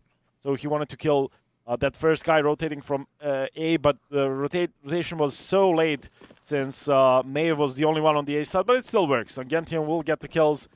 You can't really blame Freezy in that situation. He was trying to hide himself, knowing that the time is running out, but Grubby will get the last kill and get another round. 6-1, UNGENTIUM getting the lead, but you gotta feel like alternate attacks definitely had their chances so far and kind of shot themselves in the foot with one of those early buys and now are paying the price for it. Only first full buy round, proper full buy round for them in the previous 7th round.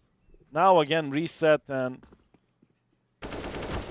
not looking likely here on the CD side. The thing is, their opening of the previous round was pretty good. They've taken banana control, but Sydney gets the 1 kill through the smoke. You gotta, you know, that's gonna happen here in Inferno. Yeah. And well, that's exactly what you wanted to avoid if you're alternate attacks. Now, I mean, you can hope for them to win this round. That would maybe still make this a bit interesting, but... Oh, he sees the shadow now. Through smoke. Yeah, Maeve, good for 1, but trade is immediately there by Maddie. There's a little bit of an opening that right now alternate attacks have. If they get those deagle shots to favor them once more, more specifically Zen here with the deagle. Sky CZ on balcony. I'm not really sure about that one. Kind of doesn't feel like the best choice. And yeah, he will drop down, make sure that he's not going to be immediately spotted from long. Smoke is up. So he's got a few more seconds of survival. 20 to go, actually. to go. Yeah. Oh, Zen, he's not playing, is he? Yeah, he's playing the smoke action, but the problem is, yeah, that I was about to say, playing on the smoke action, you gotta be pretty much in the smoke itself with your back turned out of it, so you basically spot players going through. If you don't do that, then you're pretty much out in the open, and as soon as the flash pops, you're blind, you don't have a way to escape, and you're done for. Yeah, the Matthew, so accurate. 11-3 currently on the scoreboard for him. He is doing a splendid job at keeping the CTs at bay. And Ozek in the same situation, just like previously on B. Guys, what happened in this round? Where are you? Yeah, how am I here in a 1v4 saving a Deagle and Kevlar? That's pretty much the question. Maddie looking for that ace, quad kill in this round, but most likely won't find it. Is expecting Ozek to be somewhere towards B, but Ozek is here and will at least save that Kevlar, so you know, can invest a bit more into utility, or maybe possibly to a secondary AWP if he so wants to, but it will be a 7-1 lead for UNGENTIUM. I feel like this is a repeat from what we've seen from alternate attacks on the T side of Vertigo. You let go of pretty much all the map control in favor of your opponents. They were fighting for banana once. They are doing a lot of utility damage, but I feel like UNGENTIUM is freely getting banana and brackets as well. MOUZ finally getting the first kill on the board. No need for the secondary AWP this time around. MOUZ, the only one, will get them a man advantage, and this is possibly what alternate attacks needed. Yeah, I mean, this is what I was talking about earlier. Alternate attacks need to get the control of the space in their hands. They need to kind of stop the progression. And look at this. Both players peek out alone. No crossfire, no support for each other. And they just get absolutely destroyed. And yes, there's a Molotov burning in triple. But still, where's the support? Where's the, you know, where's the coordination? Meanwhile, UNGENTIUM, even after losing the first player and getting tagged up a little bit, they just run out towards B and get the round. That's not how it's supposed to go down. I mean, not even close. This is unacceptable from alternate attacks. They're the ones that need to make sure that this does not happen, yet they have nothing to show for it. Oh god, and look at the deletion. Sydney just presses delete on the keyboard, man. Zen will at least find the one on Maddie. He heard him making footsteps. But Sydney is coming back to peek at exactly this position. Zen, yeah, he's not staying alive. Sydney with the triple, Axis with the double, and just like you said, alternate attacks. Props to MOUZ for getting them the first kill, peeking down mid, but then Ozek and Freezy, the setup on B is just not good enough. Like, one spotted towards coffins, and then the other one from sight actually throws some utility, but it's neither a smoke or a Molotov. It was actually a flash or a nade, I'm not sure. So immediately they get information that one is towards coffins and the other one is somewhere towards triple or somewhere towards sight. It doesn't matter. All they need to do is smoke off CT. You're not really, you know, throwing any utility back at them. And in a 5v4 as a CT, that early on, taking early head-to-head fights is exactly what you want to avoid if you're alternate attacks, especially because I believe Freezy was on a FAMAS. Yeah. That's just, I don't know if they already used their utility towards banana and that we kind of missed that because of the I don't think we missed it. Kill. I think they had all of their utility. Yeah, they had the majority of their utility, at least not, you know, if they had used utility on bananas, surely they would have kept control of it, right? That's what I'm thinking. Well, at least slow down on UNGENTIUM for sure. So yeah, I don't know how are they allowed to just walk up B, get 2 kills, and get the round in a 4v5? That's just unacceptable. Now, the one thing I'm trying to think of right now is, what could be a solution for alternate attacks' problem? And in my mind, the only solution that I see is taking banana control, denying that early informational gain for UNGENTIUM, and obviously not losing the first contact. And even if they do lose the first contact, at least getting the refrag immediately afterwards. Basically, just stay away from just sitting on sites waiting for them to come to you, but rather, you know, take the action to them. Try and hold down the fort, hold down banana, as we saw in that force buy round, right, where they actually won the one and only round in the second one, where the CZ and the Deagle were enough to stop the whole of the team. If that doesn't prove to them, okay, guys, we just gotta, you know, we gotta toughen up a little bit. Don't let our ball swing in the wind, and make sure we don't get absolutely beheaded from, you know, from the first 10 seconds, and we should be fine. And for example, how many times have we seen an apps setup? Like, when was the last time we saw alternate attacks be set up double in apps, or, you know, go for the Fnatic or Astralis set up in apps? Any counter, anti-boiler counter pushes, any sort of mid takes, or, you know, some sort of mid aggression where they could capitalize on the top of a frag and then pull back. Like, it really isn't, like, just playing defaults, just playing onto simple and very easily recognizable strategies is not going to work clearly here against UNGENTIUM. I hear you. There's definitely a bunch of stuff that alternate attack can try, but I gotta say, like, the previous round, it's not like, you know, UNGENTIUM did something extraordinary. No. Just you got caught sleeping on B, and that's something that cannot happen, especially when you're 7-1 down and have a man advantage. There's not like they should have done this or that. They just should not have let UNGENTIUM walk up to the site and take it. Yeah. It's not nuclear physics here. One thing that I would like for them to do more in the next full buy round is fight for bracket control. They were trying to take Banana. Oh, Zen. Well, that works as well. Double headshot with the Dig. Would like to get his hands on the AK, but will be denied by a Molotov. And UNGENTIUM trying to switch it up after a long technical pause we had here. Maybe catch them sleeping, but Zen is looking for the third headshot as well. Finally, got his hands onto one of the AKs, but another Molotov moves him from the angle. At least that AK goes in the hands of Sky. Ravi will need to take another fight here, it seems, but he is eager to do that as they have a man down. So he's looking for an equalizer. Minute to go. They're still pressing towards the A site, and 3 players are kind of close. Freezy could definitely help from connectors, so this one is still a possibility for alternate attacks. And this will be an A commitment. Freezy must not die, though. He cannot die here on towards Arches. And, oh, man, he peeks out too wide. Sky gets caught. They know where one more is. That's going to be Maeve. But somehow he still gets away with a kill. 1v2 now. Ozek versus Matthew and Grubby. And my problem in this round was only the fact that it's alternate attacks that have the advantage, right? Why are you trying to continuously take more advantage when you already have a big one at that stand? I don't...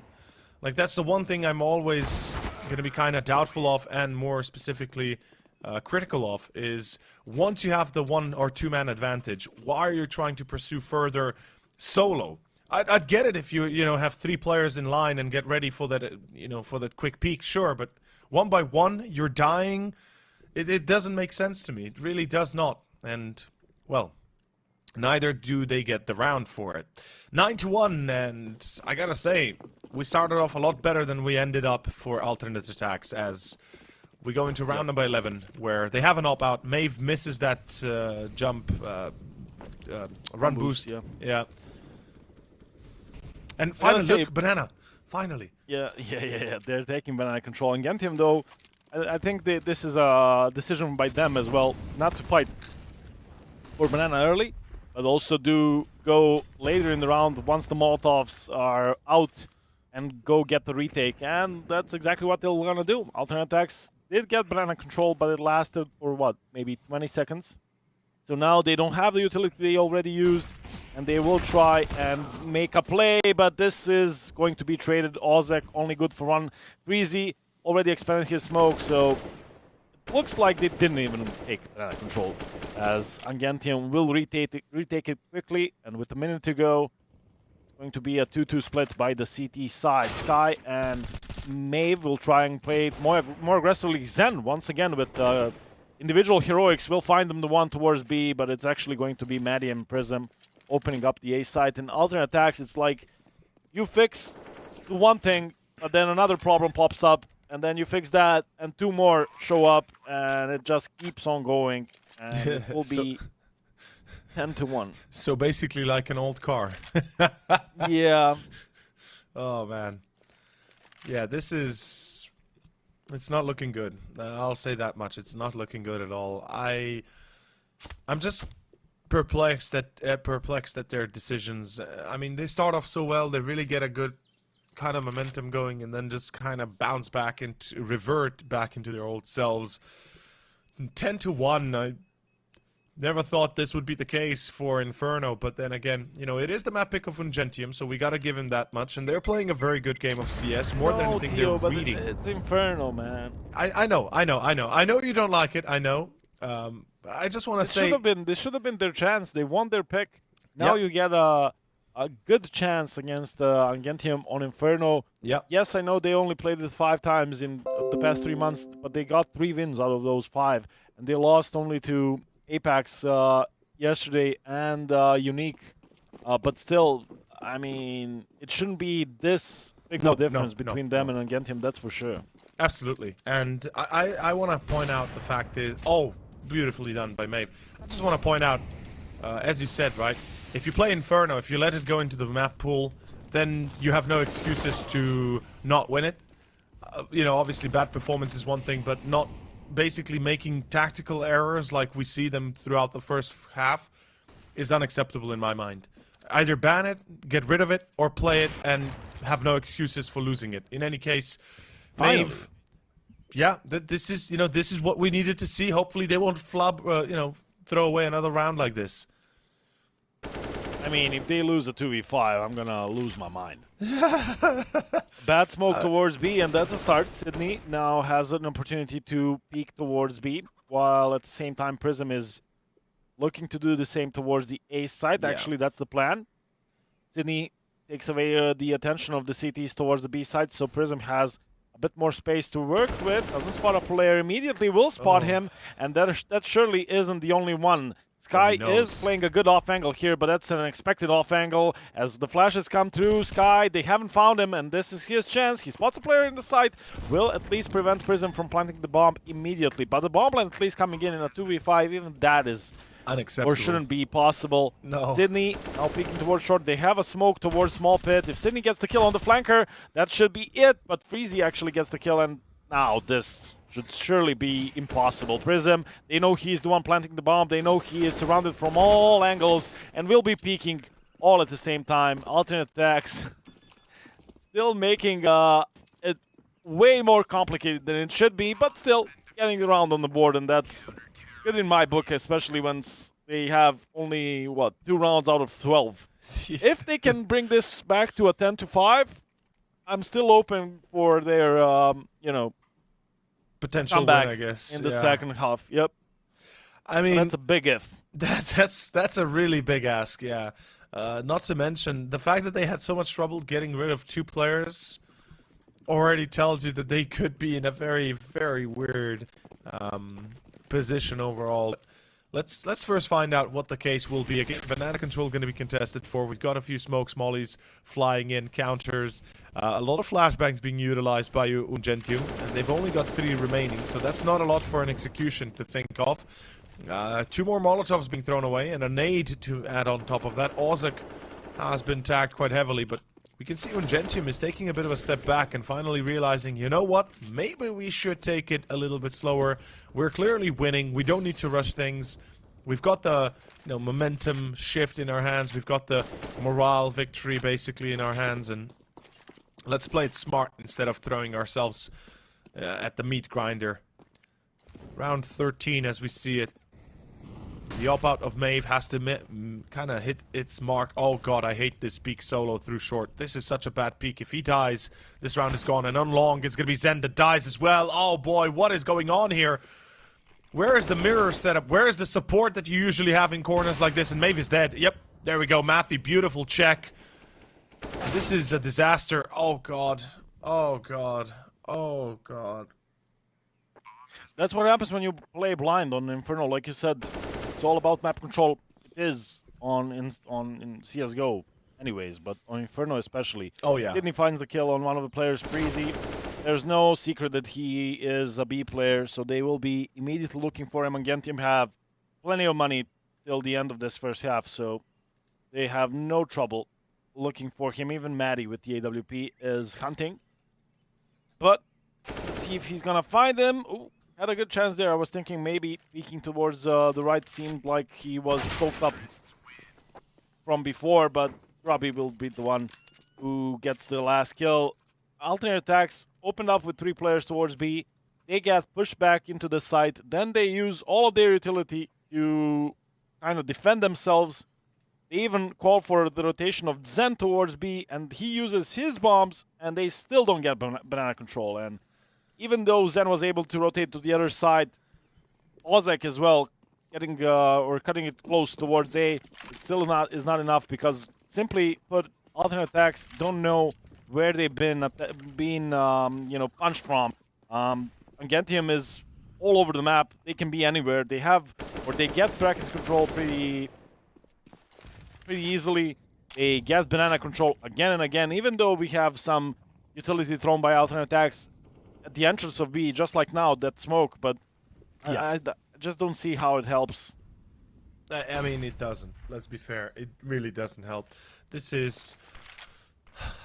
I mean, it feels like alternate attacks are completely lost, not even knowing what they should be doing here in Inferno, I'll be fair. Like, at one point we gotta accept the fact that perhaps they really There we go. don't have a clear conscience on what to do, but oh god, Maeve gets one, but aTTaX absolutely horribly misses.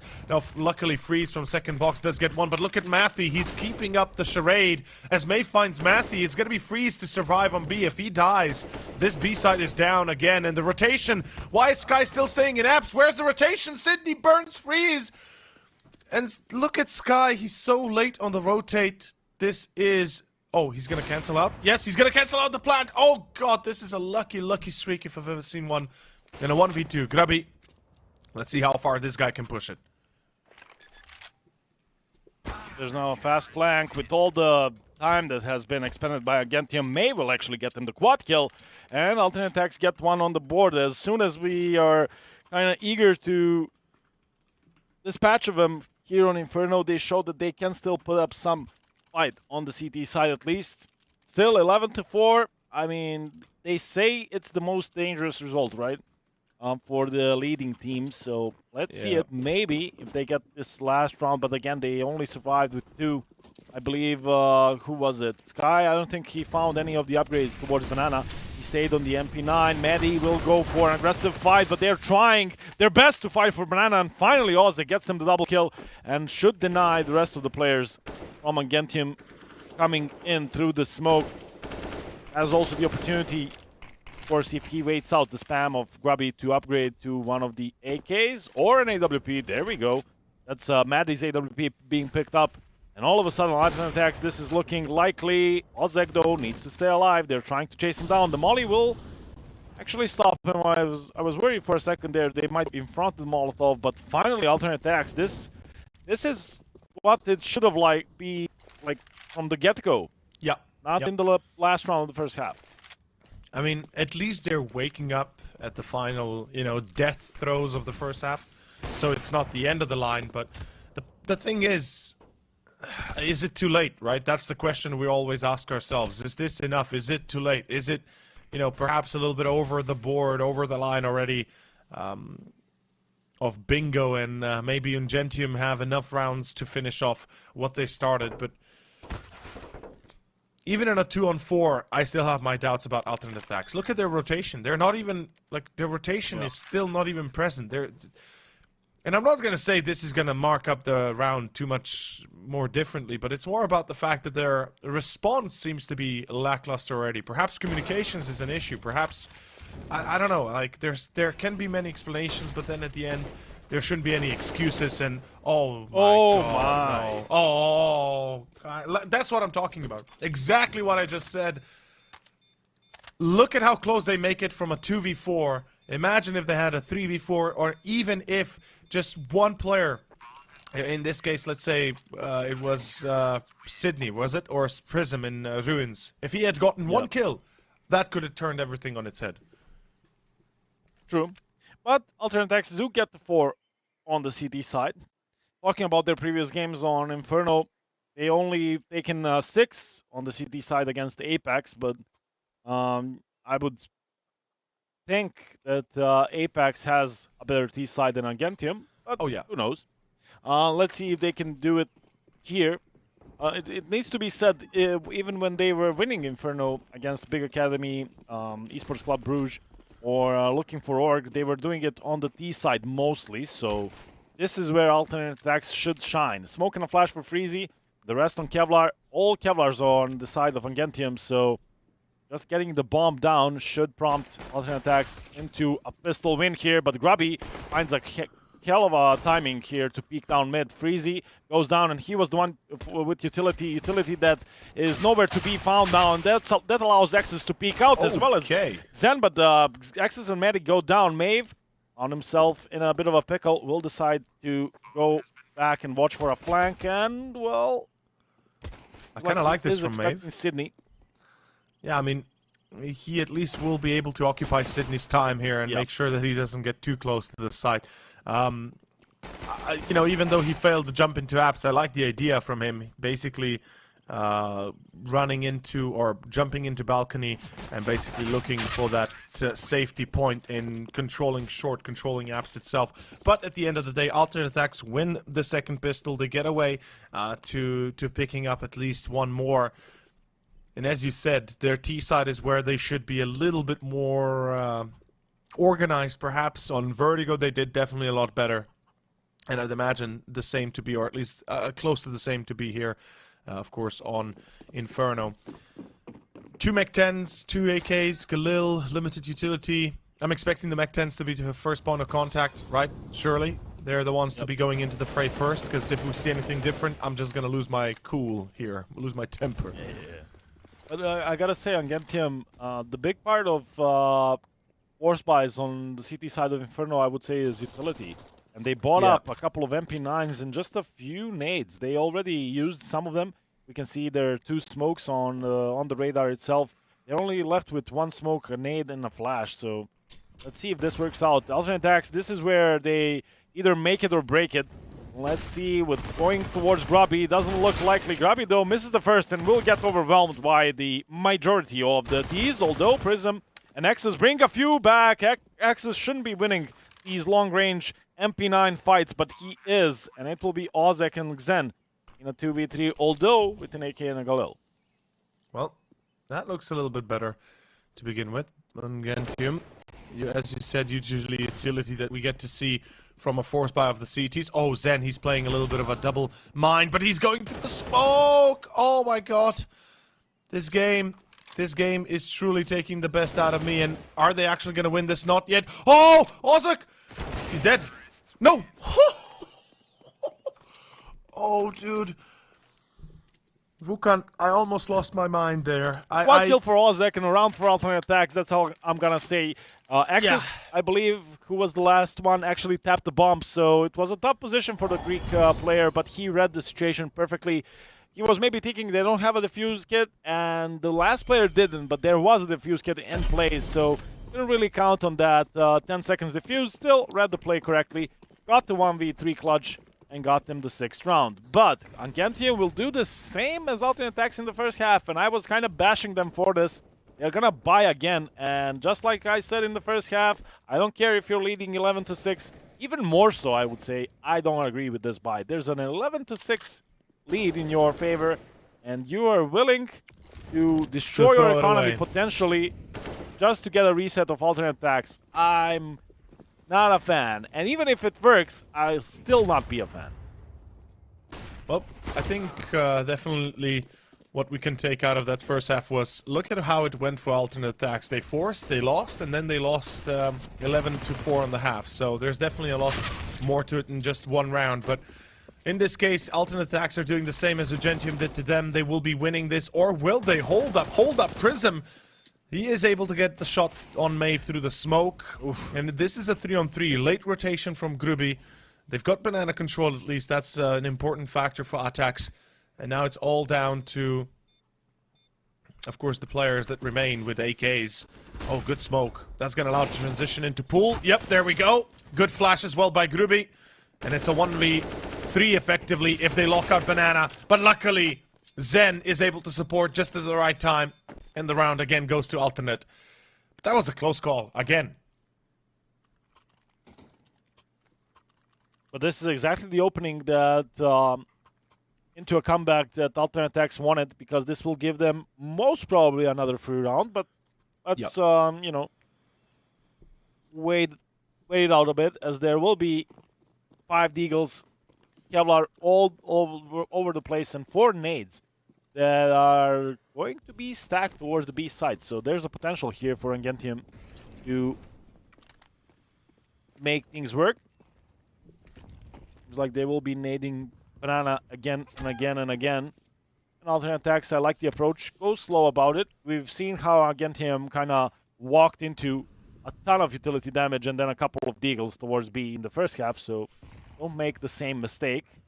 But Exus, I believe, he has a lot of nades behind him that haven't been thrown, that were left around by Sydney, and the teammates. Maddie, though, goes down as he wanted a bit of information from Boiler. Maeve also spotting Prism towards long, so all of a sudden it's looking decent here for alternate attacks. Maeve turns around, waiting for a flash from his teammate, and the flash is good. Prism is taken out. The only one remaining is Grubby, and Grubby from this position can do wonders, but not in this situation. MOUZ will dispatch of him. Freezy takes down Sydney through the smoke and the wall, and it's going to be alternate attacks cutting it close down to only 3 rounds. UNGENTIUM, you're the only ones to blame. I mean, the force buy, man. We Yeah, can talk the it up full to the buy. force buy. Yep, Yeah. They could have had an actual investment already in the previous. They could have stopped progression. There's so many different scenarios that could have turned out to be, but then alas, you know, they tried it, they failed. Let's see how they do now. As Grubby has 20 frags on the server, he is currently leading the charge on top of the leaderboard of all the players there. 15 on Mathy, and I believe 16 on Mava and 15 on Ozek. So, you know, they're kind of slacking behind a little bit, but not too far. Now it's all eyes on the gun round, my dude. This is where things will take a wild turn for the worst, and I like what I'm seeing from UNGENTIUM. They put 3 players on banana, nades flying down deep. They're going to be taking control of that, and I kind of pretty much like what I'm seeing here.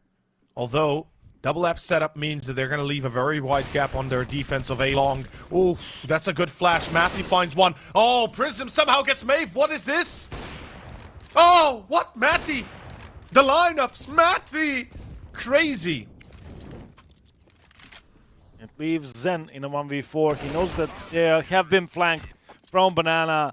A couple of kills here could have and should have possibly went in the favor of alternate attacks, but you can't blame him. Maddie from the headshot angle getting a couple of kills with the AWP. Prism, though, pushing banana should definitely have been taken out by one of the alternate attacks players, but it will be the first one on the board for UNGENTIUM, and maybe that full buy in round number 3 doesn't really cost them, but it's still going to be a fight. 4 rounds now in favor.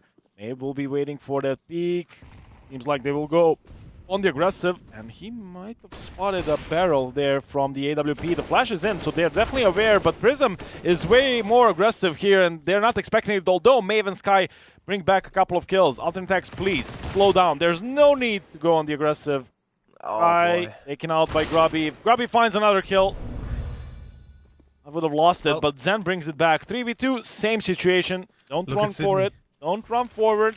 It's all fine. Minute and 15 to play with. There's plenty of time. They're so split. Yep. Look, they're so split. What are they thinking here? Sydney, he's going to check short just at the right time, but Zen is faster in this case, and he's able to get the headshot. So the last player left over, it's Exus, and it's all good. I'm not sure. Yeah, this should be the round for alternate. Though one thing I'm thinking here is Exus could have potentially heard him running through banana, because you can hear on that long corner of Cubby and basically long overall, you can usually hear somebody running on banana.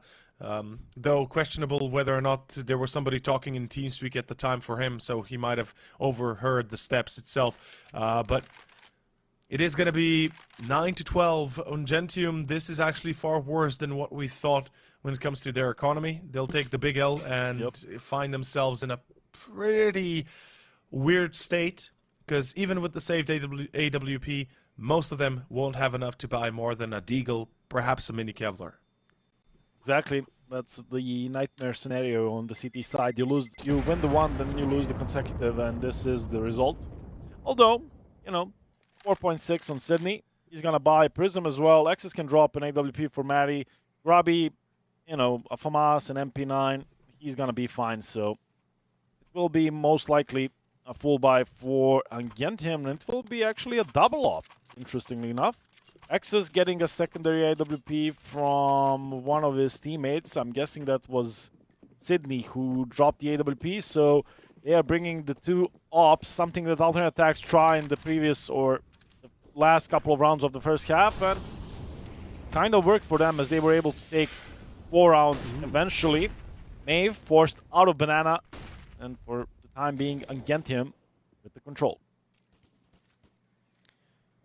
I mean, with the double op setup, this is going to be a dangerous precedence being set, because alternate attacks, if they don't realize this soon enough, by the time they'll realize it, it's going to be too late, I feel like.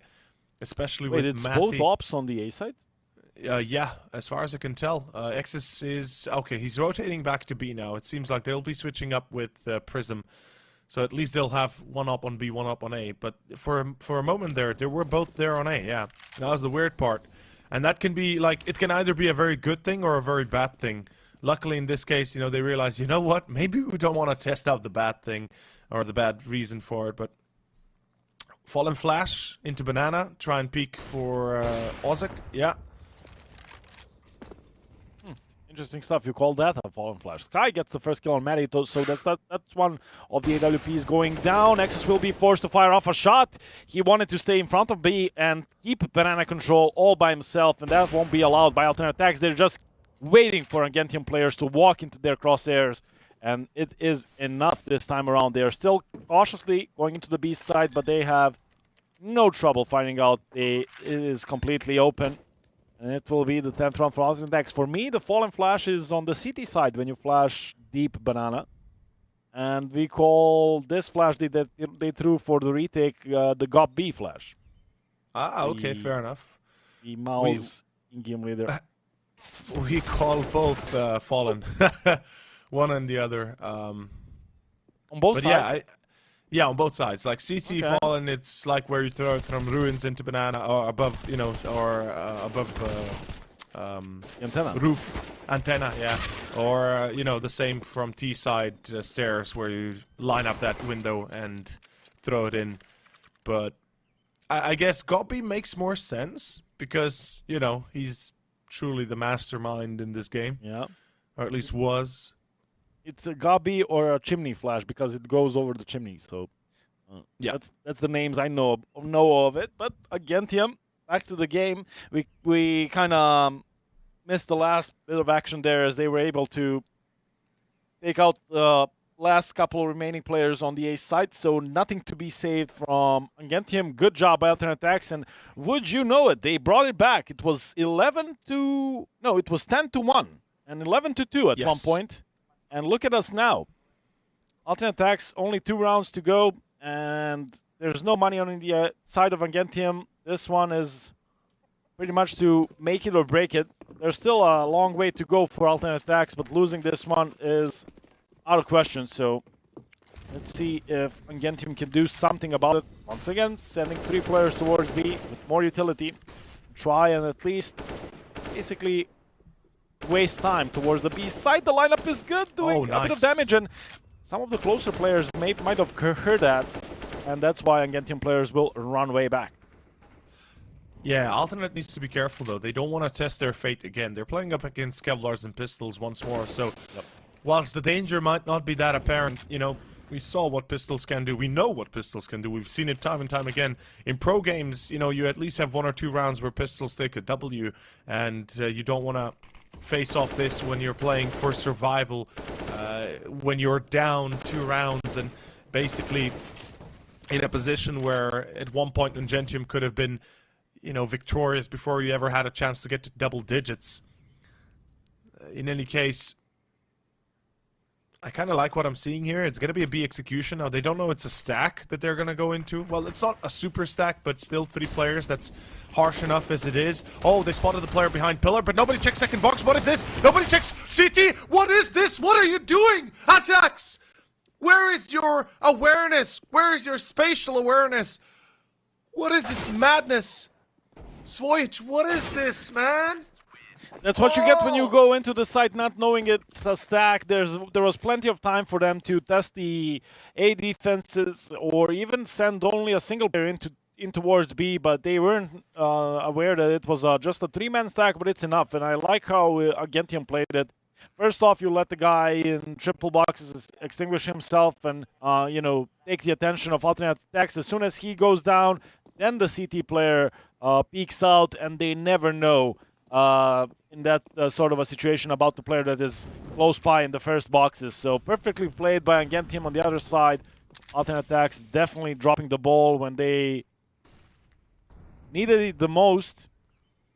And now look at the economy. It's back to a single AK, a Galil, a MAC-10, and a couple of pistols. aTTaX, that could have been their way back into this game, and still can be, but instead of 12 to 11, we are into a 13 to 10 scoreline, and it's UNGENTIUM 3 rounds away from equalizing the score in terms of maps.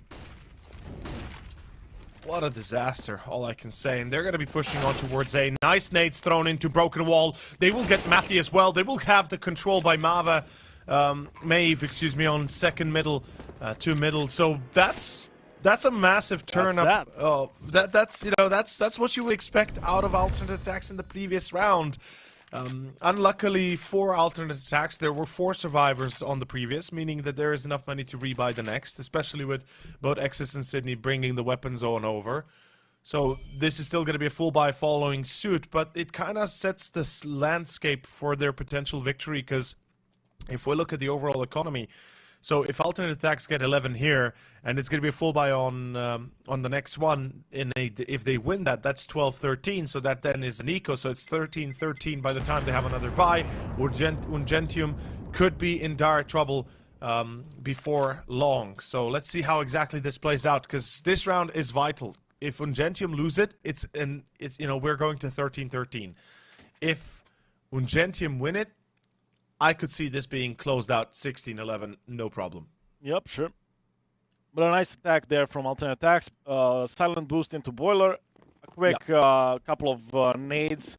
And then a triple or a double nade towards pit position where Grubby was. Props to Grubby. He's once again up bragging for UNGENTIUM. And he does wonders from that position in pit. But on the other side, he maybe overplays it, as he has been found with the nades of aTTaX. AWP rings off towards B, so that's information for aTTaX. And there will still be 3 players on the CT side on that part of the map, but they want to clear Banana. They had a flash, and now Grubby and Maddie can check out, or Sydney, excuse me, and see that there's no one there on the other side. It's time to rotate. Sydney and Exis will be rotating while Prism and Grubby are buying time for the rotation to come in. All of a sudden, UNGENTIUM, this is pretty much bread and butter on the CT side of Inferno. You leave 1 on the B side, and you have 4 on the other side. But whichever one aTTaX choose to attack, they're either going to waste a lot of time going towards B, or they're going to hit the 4 players on the A side. I mean, they still have a player on Banana. I have a feeling this could be an actual B hit, but they're trying to sell this as a full-on A take. But the problem is, there's one big issue, and that's Prism. They get to lose freeze, and well, they seem to be pushing back finally, but they will be hurt. Zen finds X's. That's actually going to rotate the 3rd player back on towards A, or excuse me, the 4th one. And that's perfect. Now there's only Matthew to deal with. He's got the AWP, but he misses the shot, and that is going to be Ozak with an entry that they absolutely needed. Now Sydney comes into play, but he's a little bit late to the party, and the rotation's not even existent for the side of UNGENTIUM. If all 3 players survive, there is a buy available, and that's exactly what's happening. Smart call by UNGENTIUM. They don't need to risk everything. Survive, get those weapons across, and play for another round, another day. And that's exactly what they're going to try and do. And I got to say, Zen, only a single kill here in this round, but his kill from Apps actually sold the deal there on that fake, because Sydney was already rotating to B. Those couple of nades that they used previously to dispatch of Grubby, they used it again and didn't find the mark this time around, and no one was coming through short. The player in the site and the pit itself could hear that there's nothing going around towards the A side, so they started already rotating.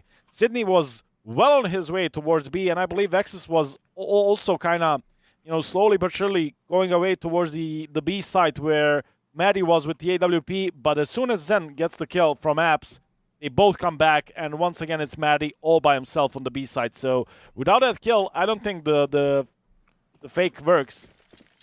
But on the other hand, it should be said, Maddie, at least the one in that situation. And if he gets the one, you know it, he's gonna, you know, bunker down in the site and survive for a long period of time. So rotation would come in anyways, but he overflicks in that situation and, well, they'll lose a round.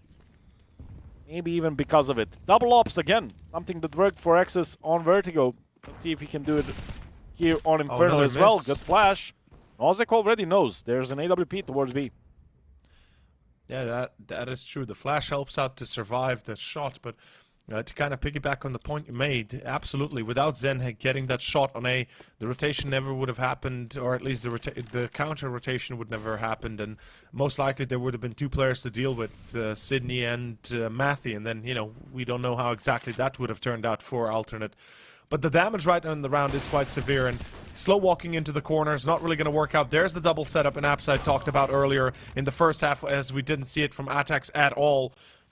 And finally, UNGENTIUM is able to close the gap and most likely finish this round with victory, as Matthew will continue. A hat-trick on his hands, and a round victory already here.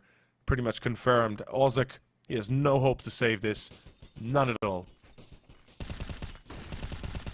He's trying to at least get something done here in this round, and we'll get the kill on Grubby.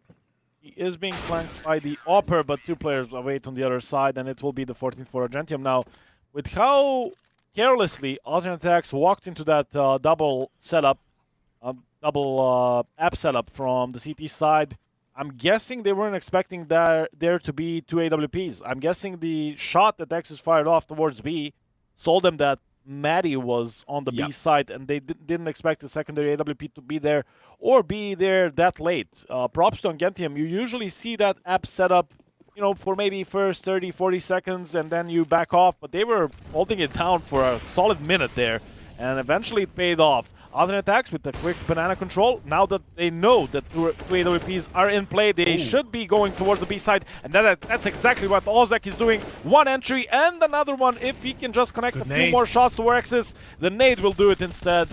I feel like that's why you usually don't go for the two ops on the CT side of Inferno. Yes, it can work, and it worked in the previous one, but it's a double-edged sword, because a B execute is something that easily dispatch of that secondary AWP on B, and even just Ozek getting flashed in by his teammates is enough to get aTTaX towards 13. Yeah, and once you lose that B position, there's no chance in cold hell you're retaking it with an AWP and two rifles, especially not in a 3v5 position. But Zen is going to check out Apps, this time lose against Grubby again. And I guess UNGENTIUM can be lucky to have those three survivors at least, as they were able to rebuy no problem. They'll have a chance to go for the double up as well, but now the realization will set in for aTTaX. Okay guys, there's a secondary op here on B, and that's not Matthew that we killed, that was Exus, or Sydney more specifically. So now we know, cool, the second op is there. We know that it wasn't Matthew. How are we going to adjust? And that's what I'm trying to kind of find out, or at least read into what their adjustment will be. As aTTaX, they have all the info, they have the money to rebuy. And perhaps we'll see a bit of a switch up, and perhaps more fakes even, because fakes usually can work against ops a lot better than against rifles, because the reaction time of an AWP player or otherwise can be a lot slower, or more specifically the positioning of an AWP player is not going to be as aggressive and as informational based. Only a single AWP now. Exus, I think correctly, decided to go for the M4 instead. Four guys opening towards B, something that kinda was a meta before the nade dropping update. Now that you can leave your utility to your B players, there's no real need for to open up towards the B side, but they're still gonna do it, and it's still going to work just fine, as they are able to rotate in time and help out on the A site. aTTaX are definitely looking to attack this part of the map, but they're just slow about it, and there's utility coming in, as well as the spams through the smoke. Sydney dispatching of Sky. He will get run down by Ozek. Ozek completely. Oh, beautiful, beautiful. And this going ham, going through the smoke, but Sydney will stop it, and well, that's pretty much it, I would say, unless Xen and Maeve can do something about it. I tend to agree. I think that is it. No matter what they can do about it or what they do about it, there's not much you can save when you're pretty much in a 1v3, 15 HP, 40 seconds. He's got the C4 on his back, but he's got no position to work from. And honestly, I don't really see alternate aTTaX pulling this one back anymore. Like, money-wise, they're gone. They will rebuy, obviously, but... Oh, God. But he doesn't expect the player in pit. No, he does not. Like, look at the money right now for aTTaX. And yes, there is enough to buy for 4 players and even an AWP for MAVE. Sky will have to make do with either a Mac-10 or a pistol. Nonetheless, this is disastrous. I mean, they had so many opportunities. And imagine if they had not been as slow to respond to those 4 spies, to those pistols on that B position when they lost it. Yep. Oh, this could be a bit of a B attempt as well, though. And with the 4 CTs opening in the beginning of the round, it shouldn't be too great of a trip towards B for Ozek. I'm guessing a lot of utility can be expended on the other side. The flash comes in, Ozek hears it and still wants to go for a fight. Oh, there we Prison go. will dispatch both of them, and I was just thinking, we were in a similar situation on Vertigo, 15-12 for UNGENTIUM, and we found ourselves on in OT, and well, wait for it. Xen is still fighting in this one. 4v1, third 1v2. Xen, no smoke. He will extend, try and cross with the molly instead, and is able to do it. Nexus and Grubby to close it out, or this will get even more complicated. It is true. But complications or not, game is done. That is going to be map 2 confirmed, going to UNGENTIUM. We will be going on to our last one. And hopefully, you know, we'll see a good performance this time from both sides and not a one-sided first half and then a bit of a switcheroo. With Mirage coming up, ladies and gentlemen, we'll take a short break and be back after about 10 minutes as we get ready for the final and third.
And welcome back, everybody, into the Pinnacle Winter Series. We jump into map number 3, the final one here between UNGENTIUM and aTTaX. With me is, of course, Swoich. With you is myself, Over.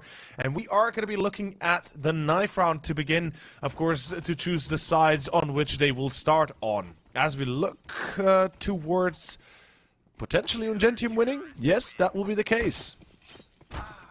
Yep. That means that they'll get to choose a side, but to be fair, I don't think it really matters No. between these two teams, starting on the CT or the T side. Even the stats that we can rely on, I don't think anything matters, as we've seen that stats really don't tell the full story. Inferno looked way, way better stats-wise for aTTaX, but now with the performance like that, I really don't know what to expect out of Mirage. If you ask me, this is anyone's game, so let's see it. Smoking a flash for Ozek, smoking a couple of flashes for Freezy. That also means a dropped P250 for the Greek player, it seems, as he had a much better performance on Inferno, even though they lost it compared to Vertigo, where he was kind of missing out. Maddie trying to line up some headshots too. The smoke not really gonna work. They're gonna send this as it's going to be a fake of an A split. So far, no one is moving. Maddie hears only a single player moving in. That Sky removed, and now the jig is up. They know this is going to be a B attack, and they're hitting all the headshots. This is way more CT players than aTTaX wanted to encounter on the B bomb side. Sydney with another one, and Freezy is the only one left. No Kevlar behind it to help. Finds a headshot onto Grubby, but that's not going to be enough, and this is going to be pistol round for UNGENTIUM. Yeah, like, it all relied on not losing that first player towards the A site. If they had been able to keep that kind of ruse going, perhaps rotation would have happened. Instead, we saw a player on short, a player in Edward, a player in Forest, and that was pretty much all there was needed for the crossfires, and more specifically for the defense of the B site to succeed. Unfortunately, they had lost on first contact, and as you said yesterday beautifully, if you rush B, if you go B, you always got to get that first kill. If you don't, most of the time, you will lose the round, and unfortunately, that's exactly the case. UNGENTIUM will win the pistol and secure themselves quite a hefty investment into those M4A1Ss, and honestly, on Mirage, I'm not opposed to seeing M4s being bought in the second round. Yeah, they were thinking that it's going to be a force buy again. That's not the case. Sky trying his best with the Glock only, but only to give Sydney another kill. 2 for Sydney, 2 for Maddie, 4 each in 2 rounds so far. Can't blame UNGENTIUM. We've seen that it's going to be a full eco for aTTaX, but with how it was on both Vertigo and Inferno, you would think that it's going to be a force buy again. But this time around, aTTaX actually go for a full eco, so they could have a full buy round here. Still, UNGENTIUM survived with 4 M4s, another M4A1 bought up by Grubby, if I'm not mistaken, and into a first full buy round we go, and one player will be towards underpass, and they definitely know it. Sydney is in trouble. Zen should be ready for the fight, and he is. Entry kill for alternate.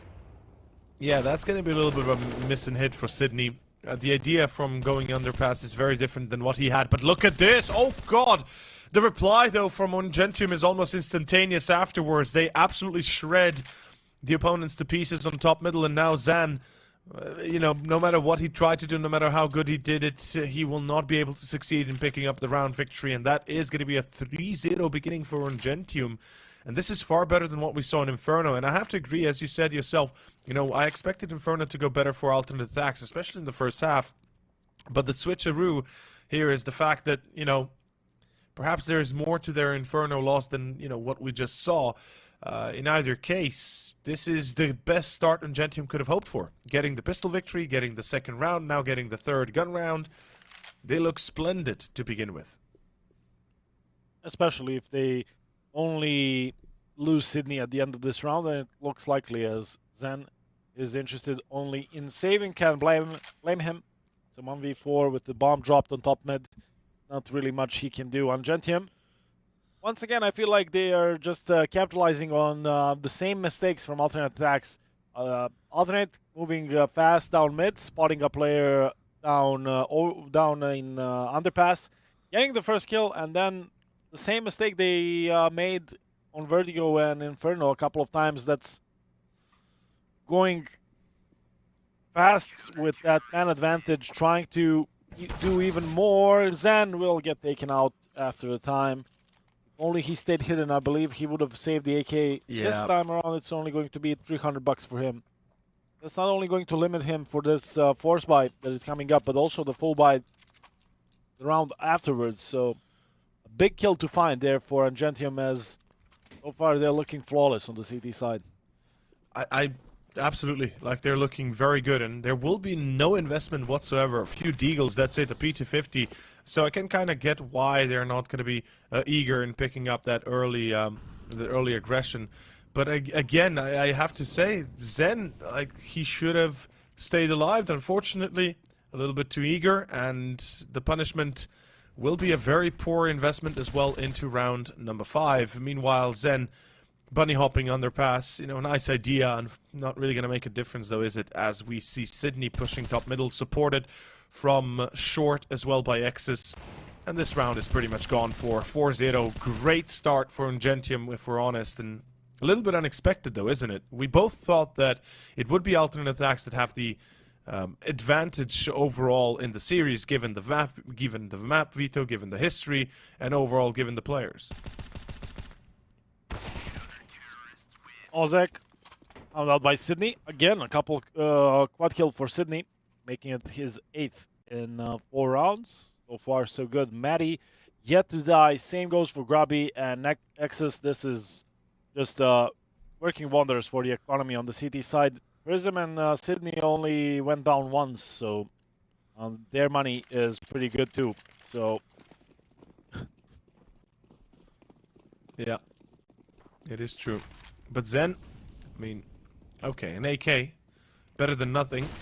Question is, how is it going to be played moving forward, as we see this mid-aggression again coming out from both sides. Alternate attacks looking to perhaps control it through underpass once those players get into position. I'd imagine that'd be the case, but look at the counter nades already. Good intuition from Sydney. As he cancels out their aggression, he's going to force them into a really weird position. Because now alternate attacks don't really have a way into middle. They're going to have to take contact from multiple angles. And look at the damage again. Great nades indeed. Oh, pop flash comes in. And the 2 players below window are completely blind, but at least Sky gets the trade. So something done for alternate attacks, but that won't help with the Sky's 14 HP. Although a boost into window, if they move quickly about it, there's a chance. Maeve might be spotting a player here. He fires off a shot. He spotted a barrel, I believe, of Sydney. Sydney unaware of the positional freeze.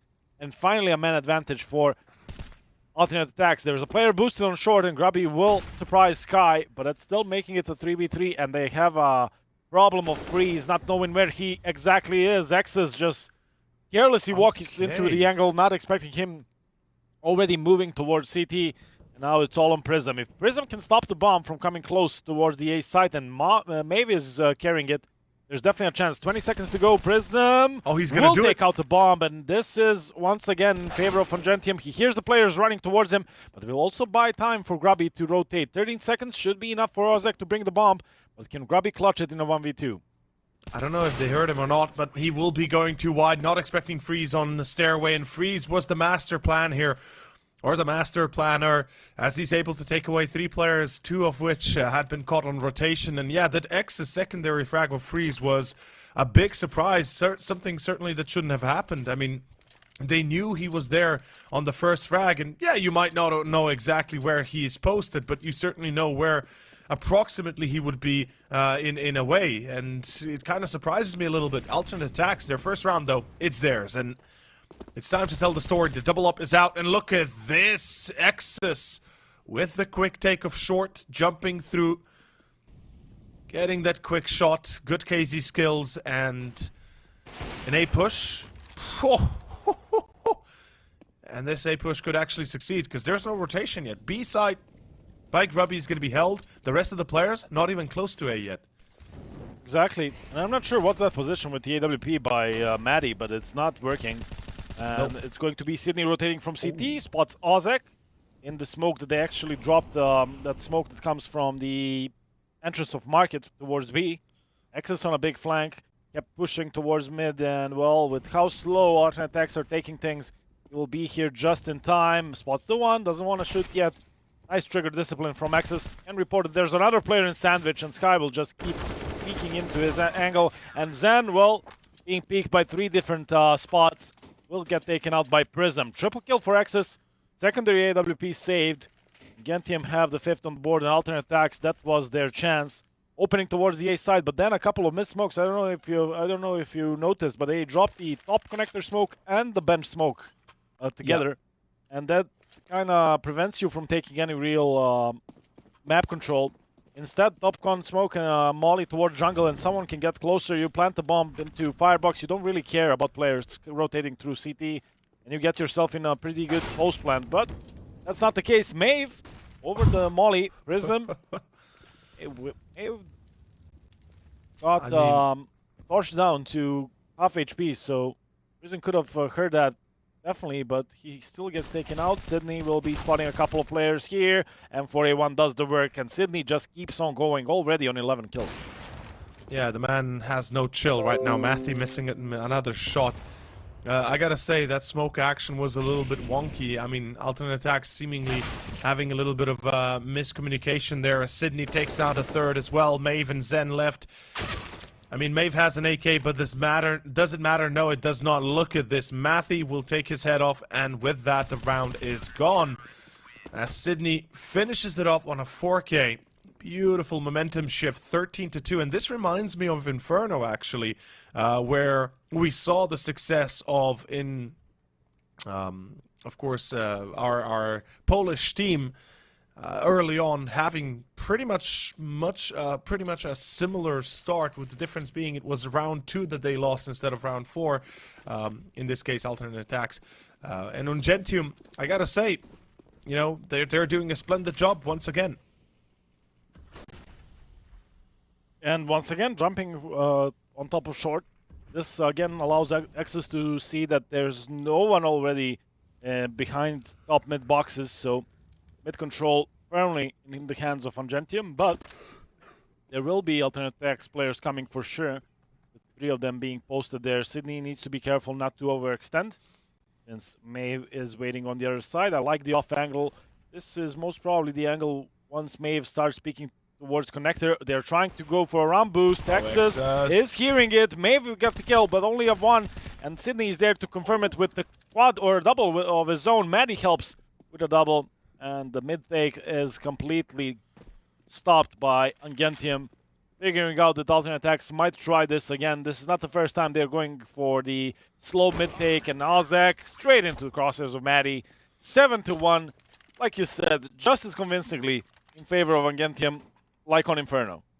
Yeah, I mean, the guys are clearly transferring that momentum from the first map and being able to give it a much similar approach as it was on Inferno. Kind of gives me hope to see that, or gives me hope that they won't be stopping at, let's say, 11-4, but that they'll keep on going. Alternate attacks, meanwhile, I mean, it is Mirage. There's not much we can say besides, if you haven't, you know, if you don't have a good Mirage game, then what map can you really play? Because Mirage is like a basic one. This is basically the map that's the most played map of CSGO in recent years, and we'd expect all teams to be close to equal in this case. And oh god, that is a close call. Grubby will fall. Well, this is getting a little bit dangerous. There's an op in the hands of Sky, but he is at 1 HP, so... Ooh, okay. Bit weird. In comes Sydney, again, gets them a double kill, so at least it brings it back into their advantage, but it's still dangerous. Freezy with the deagle, not with the knife out. Prism, come on. Prism is taken out, and now Sky, 1 HP, yes, but he still has the AWP in hand. Exus in a 1v1. Freezy, bomb, not planted for him. That's why he is cutting close towards the site. Waiting in he's the not gonna expect smoke. Exus looking at the bomb, has a molly too. Not expecting a player to be there. This box is spammable, and Freezy is close by. Ooh, Exus, there was a potential for a quick no-scope, but still going to be around for alternate attacks. That's what you get once you figure out there's 2 AWPs. Grubby missing an early shot in the apps and then forced to move back towards bench.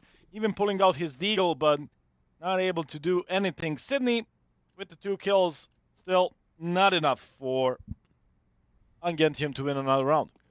For me, the biggest problem was that knife on short. Yeah. Like, Yeah. how do you not expect that player to be close by? And I'm not going to say, you know, that's a consistent close by player, but you got to be aware somebody's going to be somewhere in that vicinity. So at least have a pistol out. You're not going to make that much more time with the knife out, you know, for half a second more. It's not going to make a difference. And it literally makes zero sense to go with the knife out. Yeah, Because not only Freezy could have been in the close right corner, he could be somewhere on the off angle behind the boxes, right? Yeah, Or behind exactly. the corner. So, I mean, it's just an oversight by Prism. Sydney spamming the smoke. He's not getting the shots, and they will try and run him down, and at least trade him. So now mid control, thanks to Sky, in favor of UNGENTIUM. Oh, Or, what? excuse me, alternate attacks. Yeah, I mean, they get mid control, but what do they really get out of it, right? Because they don't go for the con control, they don't go into window, they don't go into those quick take of the positional advantage that you can usually get from this kind of spot. And they seem to be deciding to go A. So control of both con and window would be prudent for them. But look at the post into... Okay, I was about to say, look at the post of Prism and how well he's set up in towards that pit spot. Meanwhile, am I seeing this right? X's... Oh god, he's gonna get a free kill, isn't he? Yes, he will. But he doesn't turn around, gets caught by Sky.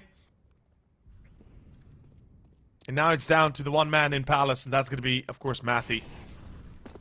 It's not impossible. As he sees one. But he misses the second shot, and that should be enough. Surely, Grubby 1v1 against Sky. Does he know where he is? Yep, they already had a fight. Grubby went down to 22 HP thanks to Sky. So Grubby knows he's somewhere below him, but the angle is so unfavorable.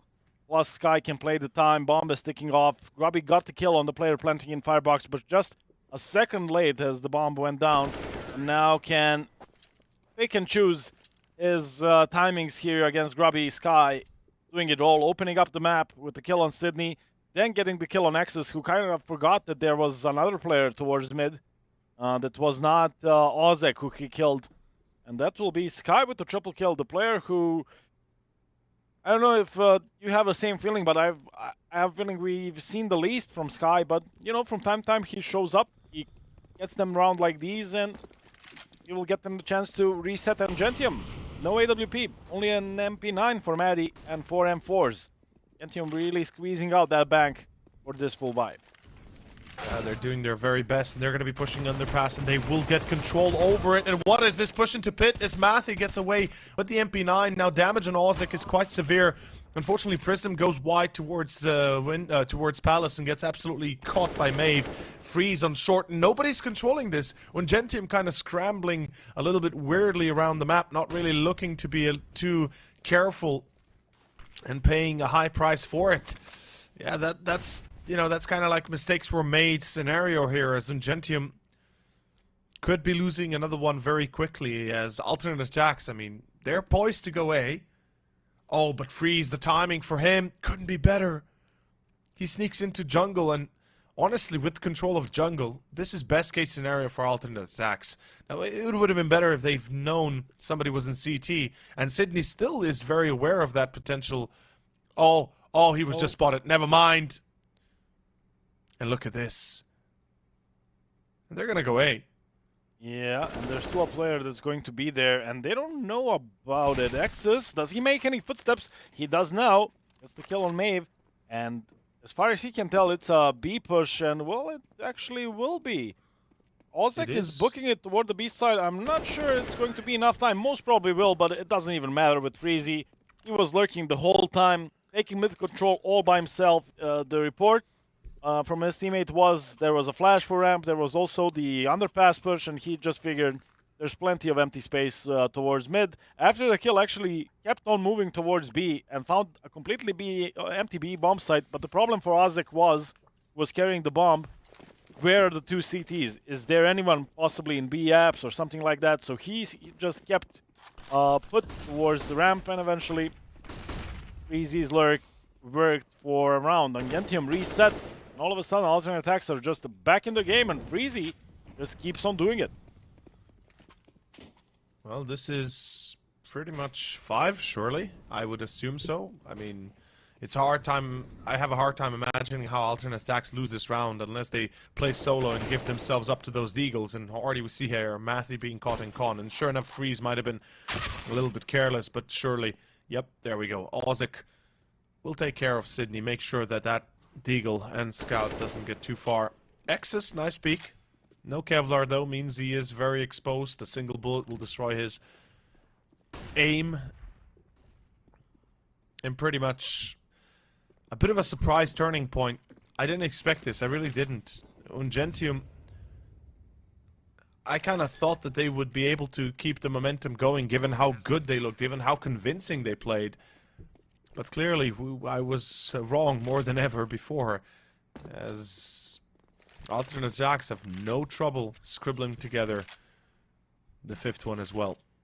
Looking at the economy of ATN though, they've got very little left in the bank, meaning a single mistake could bring them back to where they started.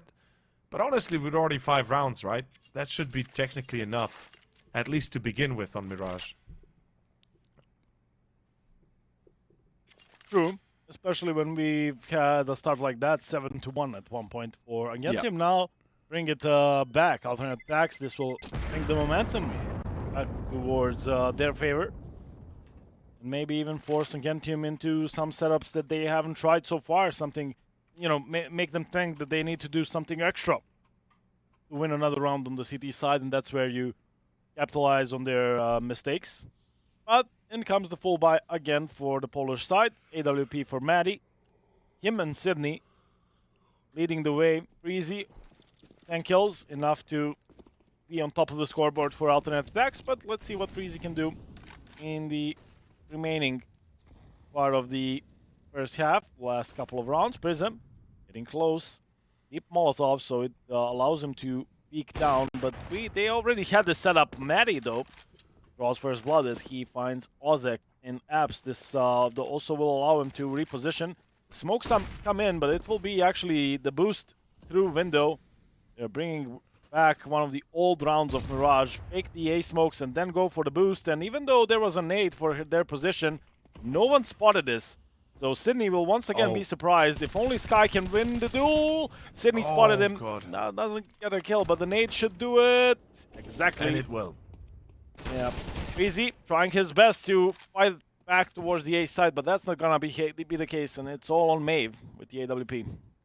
I just want to say, that is an old strategy that I haven't seen in a very long time. Usually it works, but you do need to have more contact through A pit and Palace, so you keep the CTs occupied with focusing on the other side of the map whilst you get a player into that position of window.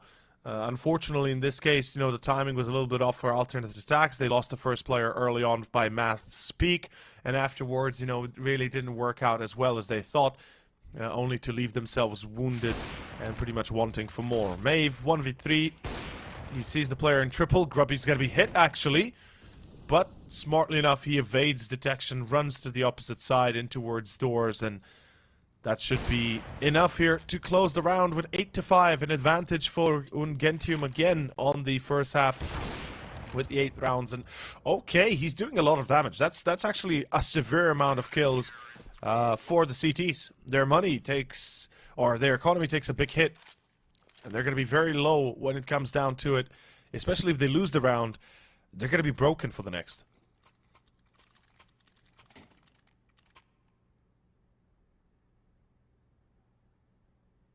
By the way, why don't we see smokes being thrown from T-base? That's the one thing that I'm a little bit surprised about. Like, there's no more smokes towards window from T-base. That's very rarely to be seen.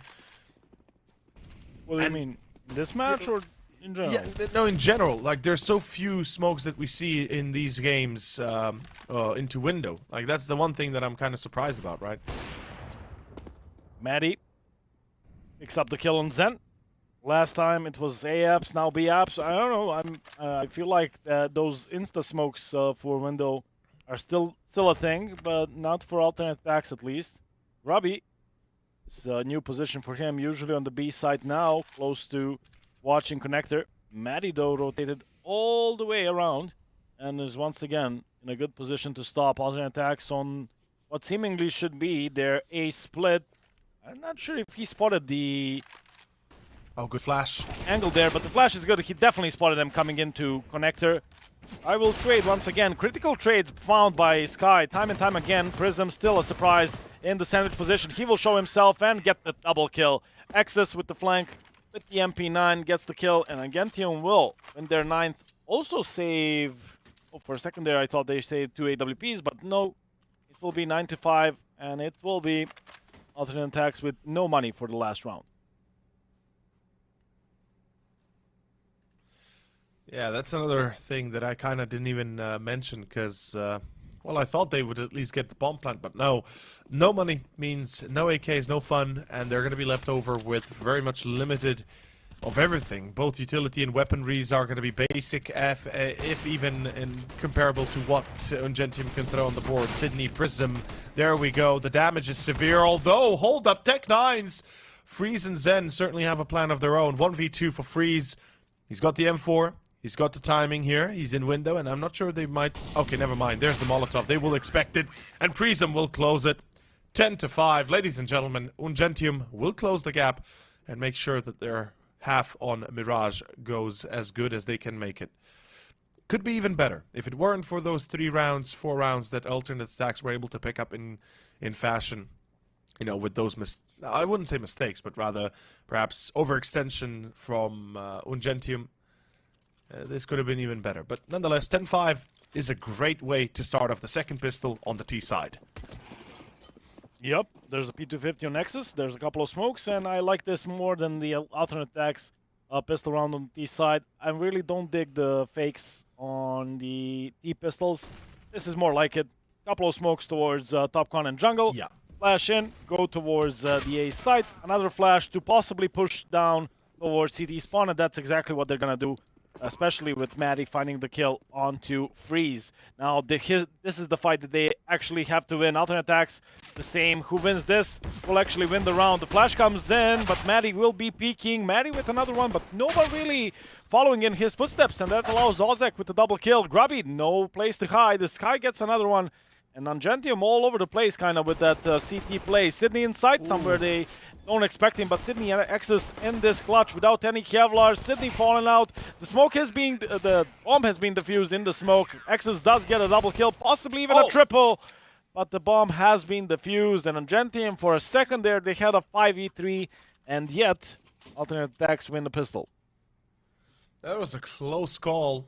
Alternate attacks, though, smart enough, using the smoke, using the defuse kit, and making sure that they get the upper hand over their opponent. And more specifically, as soon as they lose Matthew on site, well, excuse me, yeah, it was Matthew on site, pretty much alternate attacks go for that defuse immediately and then focus on the single player that was Sydney in towards Tetris.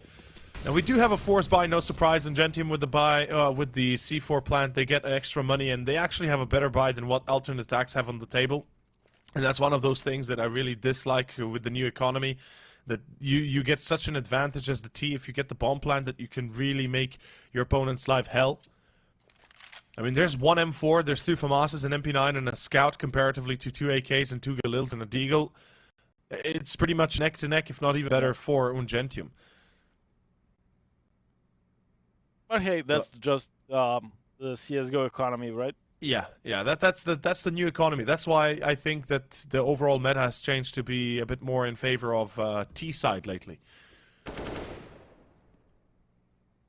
Hold Maddie, peeking towards connector, spotting the one player. I'm not sure they know about the player in ladder room. That's Sky with only a FAMAS, but still good timing. He could do something. MP9 on this range. Freezy, don't take that fight for sure.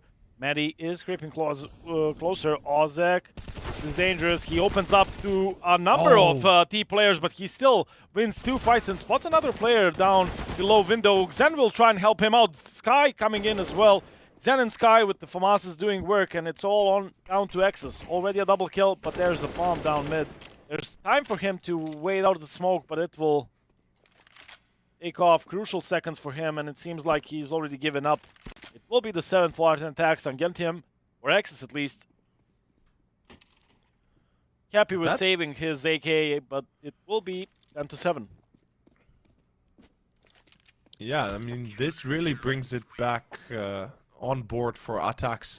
It's not a very long process for them to bring out the tie and the potential advantage, but they will have to be careful how they go about it. There will be an eco, and this should be an easy round for aTTaX to pick up. Of course, the German organization used to house only German players, but I'm happy that they've, you know, kind of extended their welcome to the Polish scene as well. But nonetheless, they used to be the powerhouse of tactics back in the day. Today, more raw power than anything. And we can see here already starting off with a beautiful boost in towards B. Balcony. Something that I would love to see from every B player or B combo duo. X's at least gets Ozek, but again, this round should not be that much of a challenge. Given that Matthew already falls, the only one with Kevlar, or the second one with Kevlar, the round is pretty much decided here. At least to what I can tell. I'd agree. Maybe Prism can find some more economic damage, but Freezy has this round on a lock. Looks the wrong way, but still gets the kill against the naked Glock of Sydney, I believe. Prism goes down, and it will be 10-8. So aTTaX once again bring it back, and it's all reminiscent of Vertigo.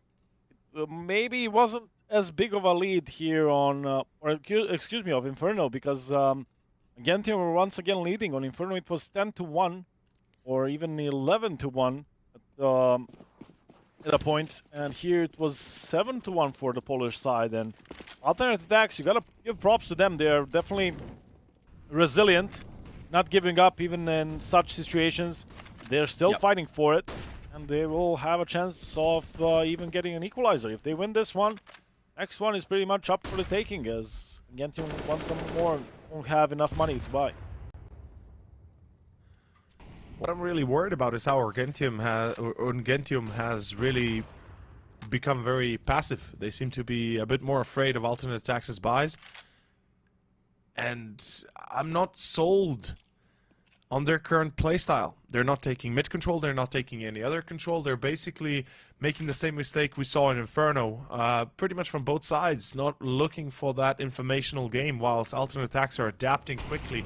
As the CTs, they're making a lot of headway, they're getting a lot of info, and more than anything, they're keeping UNGENTIUM at bay at all times. Although this is weird. Look at the A side wide open. They're still keeping to middle. Now this is going to be a big problem for aTTaX, as they don't seem to realize that the A side is wide open, and they let Prism go through underpass. What is going on right now? That's a missed smoke from T-spawn for window, extinguishes in the molly of the CT, so that's kind of lucky for UNGENTIUM. Prism even gets the one kill, but there's a secondary lurker in Grubby, and that's something they don't expect. But there's a lurker on the CT side as well. It will be Ozek pushing all the way back through A Palace, and with the defuse kit on Maeve, there's still possibility for this, but Maeve needs to get closer to the bomb, and Ozek's flank needs to get them something done, but Maddie is currently watching for that position. Oh my god, the long battle here between the two, and Ozek eventually prevails. The last bit of utility comes in, the flash towards ramp, but Grubby with that dual win, I think he secures the round. Sydney, unknown factor for Ozek, who is thinking about Grubby, but is looking to save, and it will be UNGENTIUM getting their 11. Definitely a weird round. I hear you, because they let go of mid control in favor of aTTaX, but also didn't do too much towards sides either. But with the limited economy, limited utility, excuse me, they were able to actually make some sort of an A attack work with the double lurk down underpass. 11-8. Yeah, that lurk really saved them. I kind of want to point out that, you know, the rule of thumb usually in CS is if you're not taking middle, you got to take some different part of the map. It's the same with CTs, right? If you don't have control of middle, you usually want to take a little bit of aggro either towards Pit, Palace, or B House, or underpass even. You just want to get a bit of info, prod the magic wand to see what is in store for y'all. But as you can see here, 11-8 as aTTaX have no buy to go on. Ozek obviously saving the M4 from the previous. He's going to be going into contact in against Prism, and unfortunately he's the only one that had anything valuable on him to fall. So not being able to pick that up is actually a pretty big loss. And another fact that I would have loved to see more CTs and Ts alike play is whenever there's a hero weapon or a saved weapon that, well, it's not giving you the best chance of winning, but at least gives you a chance of winning. I don't know why it's not being accompanied by either pistols or other players to pick it up, or, you know, them peeking first and then the weapon peeking right after to the refrag. That's one of the things that we don't get to see very often here in this in this game in general at this tier. I agree. Ozik, of course, tried his best to do something about it, but I don't know how you feel about it. I think that's one of the worst angles you can peek in CSGO. Yeah, underpass into peeking stairs. Underpass. There's something really wrong about that peek. I'm not sure because it's into the left, to like down left, or was it? What is it? But it rarely works for the CT side.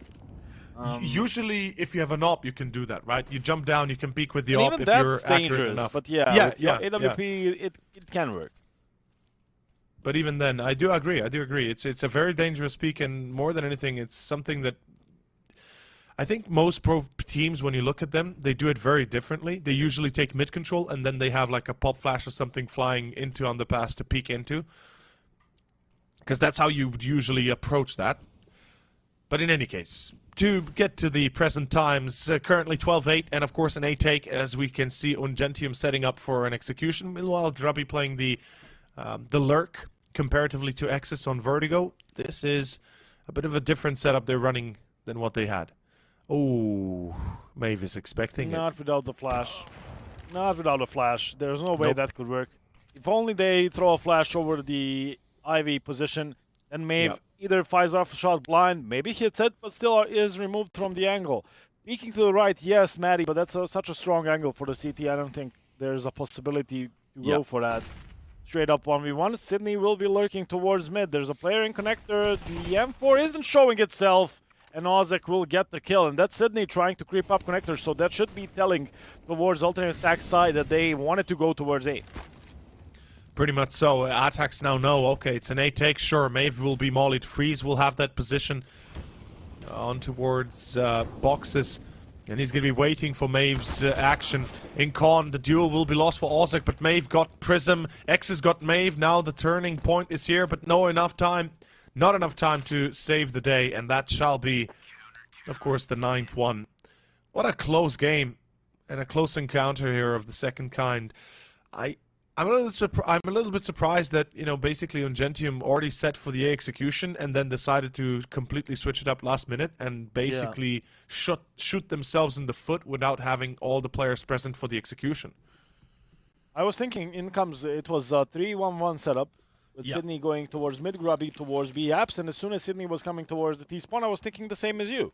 In comes Sydney, he gets the utility from the A Palace player, he will be the one actually flashing Maddie for that CT peek and whatnot, and they'll try and take the A site, but that didn't happen. Sydney took all the nades and went back towards mid. Grubby actually rotated around and went towards the A site. So UNGENTIUM, another really weird round. Without getting mid control, they tried. I feel like this is something they are blindly trying and hoping it works, because alternate attacks could have had many different setups towards the A side and still defend that particular attack. But now a bit of mid control for UNGENTIUM, losing a lot of their utility, but at least getting some mid control. Prism will be waiting in the fade of the smoke. 4 players on mid, 1 towards ramp, and you could figure that this is also going to be one of those A splits. It does feel like it, doesn't it?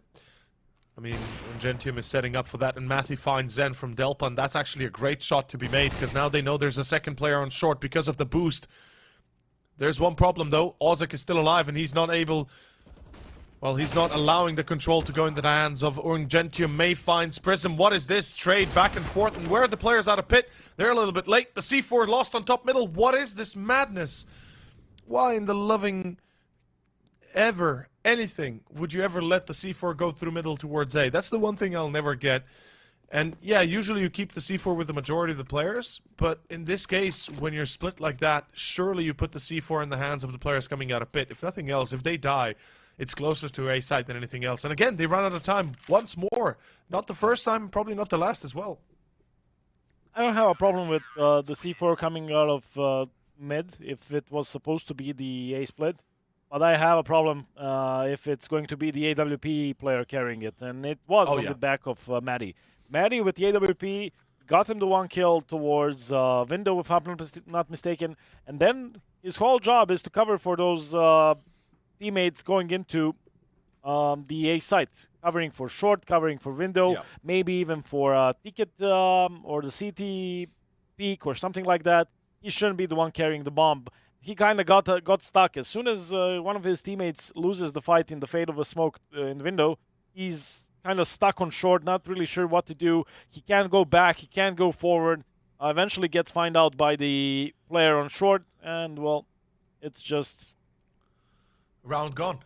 Round gone, basically, yeah. Yeah, it's weird. It's definitely weird how we're seeing some tactical mistakes that are, you know, usually not that big, but when you combine 3 or 4 of those into one big round, it all comes together and just loses you everything. And again, Maven window, we do have round 23 played out 12-10. The difference is now minimal when it comes down to the rounds itself. And there's a good chance that perhaps aTTaX can not only tie this together, but potentially bring a W onto the plate soon enough, depending on how they play the next few moments here, the next few rounds. Again, a take once more, and this time perhaps an actual execution. Maybe, Wukan, maybe we're lucky. Now it seems like there will be a flashing Maddie to peek the angle, it seems. But Freezy's this time around on the other side, so he will be jumping for information. Maddie fires off a shot. Maeve, actually the first one to go down, and that's a good opening for Sydney. This will give him a chance to go towards the A side, but the problem is they have no smokes, only flashes on the T side. It's not going to work unless they hit all the headshots. Freezy and Ozek, there's no need to peek those positions, but that's exactly what they've done. Now, even without the smokes, all these angles should be extra dangerous for UNGENTIUM to peek, and they still are. That's just basically how the A side of Mirage works, but if you give them the kills early, they don't really care, and Sky and Zen only able to save aTTaX so many good rounds before this, just to lose one like this, and that will, unfortunately for them, lose them all their economy. And UNGENTIUM is back in the driver's seat, 13-10, possibly even 14. I don't want to get too ahead of myself, but UNGENTIUM is all of a sudden in a pretty good spot to win the whole match. Yeah, the kill on, I believe it was Freeze that was a noob corner, right, on site. As soon as he fell, basically you lose that control of the site, because he's the one that's supposed to be... So he's the switch, and you've got the bait and CT, right? Oh, Zen, lucky to be alive. So as I was saying, if Freeze doesn't die and they push out to A site, he might be able to give a, he might be able to get 1 or 2 kills. I would say at least 1 is a guarantee, and then obviously with support from CT and jungle, you can kind of combo-wombo that into a multi-kill and potentially into a victory. But with him dying, they leave basically 2 players to defend, and if they miss 1 shot, that's enough to lose the site, and afterwards, good luck regaining control. Not just to mention the fact that they also lost, obviously, the duels against Palace, but again, it's seemingly all just falling apart here for aTTaX. Money is now at an all-time low, and as you said yourself, losing this round most likely translates into losing this game. I'm not gonna say as of yet that the game is lost, but they desperately need to win these duels, these rounds ASAP. And well, good start for Maeve. He gets the first. There is a scout on Freeze with the class cannon scout, actually. Just shows to tell how little money they had. Yeah. Oh! Ooh, a huge kill by Prism brings 1 back. That kill on Grubby, not only a kill to make it a man advantage, but also a full clear of the B apps. Good nade and a molly. Maeve, ooh, needs to be careful. 34 HP only. Yeah. Looks like Exus will be lurking towards the A site, while the rest of the team is gonna pick up the bomb and carry it towards him. So I like this. UNGENTIUM, they were all over the place at one point, but now it seems like they're grouping up. They can leave Prism in ladder room so he can control jungle for them. They just need to clear the site. If they dispatch of Ozek, it should be good to plant the bomb. 28 seconds to go, though. There's plenty of corners to clear here on the A site, and again, somehow UNGENTIUM not a single smoke on them, so it's going to be dangerous. Ozek, though, we see him torn between the two angles, not sure where to look, to the left or to the right, and how it usually goes in CSGO.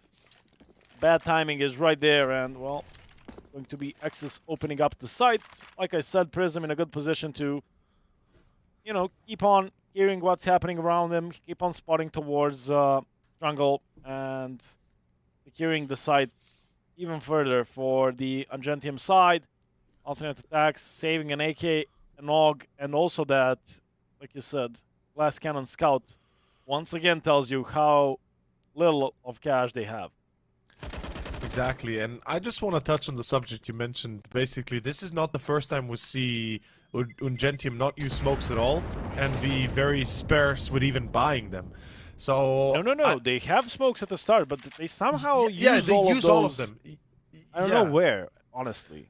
I mean, the thing is, if you don't save at least 2 or 3 smokes for an execution, let's say 3 is the bare minimum, then you're not really using them the way you should. So perhaps it's better not to use them at all at the end of the day. I mean, okay, that's a stupid notion, but then again, you know, if you're not using them for an execution and you're not doing anything with the smokes you throw early on, then what is the point of them? You see, this is what I don't like. That's an extra smoke that they could save. Yeah, on short. If you're gonna throw the insta smoke into window, there's no point in having a top mid smoke. And there goes another smoke oh my God. to extinguish the molly. So finally, we get the answer of where all those smokes go.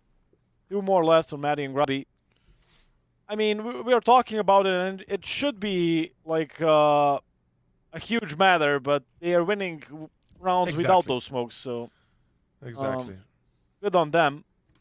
Let's see if they can do more. Once again, split all over the map. Just for now, waiting for some sort of an aggression to come from alternate attacks, which I completely understand. If you're UNGENTIUM, you know that they're once again running some sort of a low buy, so making a play is definitely something they're thinking about. And in comes the play. Grubby watching towards the window and not even thinking about Maeve coming from connector, and with no mid control, there's definitely a possibility for something like that if you're a CT side. 40 seconds to go. UNGENTIUM once again slowly but surely creeping up. Going to be a 2-1-1 split. Oh, this is going to be harsh. If Freeze dies, never mind. Freeze does get the kill, but the problem is Sky does die, and so does Maeve. And there goes Freeze as well, as Excess gets a double. And the split towards A seemingly working like a charm. Unfortunately, alternate attack, they didn't get those kills quick enough. Prism finishes things off on a high note. And that pretty much confirms what we were afraid of earlier already. It's the end of the line, money is gone, and even without smokes, it seems like it's enough for UNGENTIUM to close this with a W. As it looks like it will be no room for alternate attacks anymore to make a mistake, or just, you know, even breathe at this point. Zen? Oh, yeah. We're going to be stopping the round? Yeah, Zen is nowhere to be found. So, no damage done. The round will be reset, and we'll be waiting for Zen. Hopefully not any big technical issue. Yeah.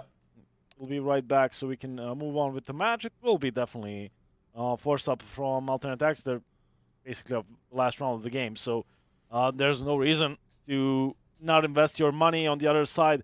It will be, with the full investment, what's the best they can do is a FAMAS, single one, maybe a scout on freeze again, but that's pretty much it.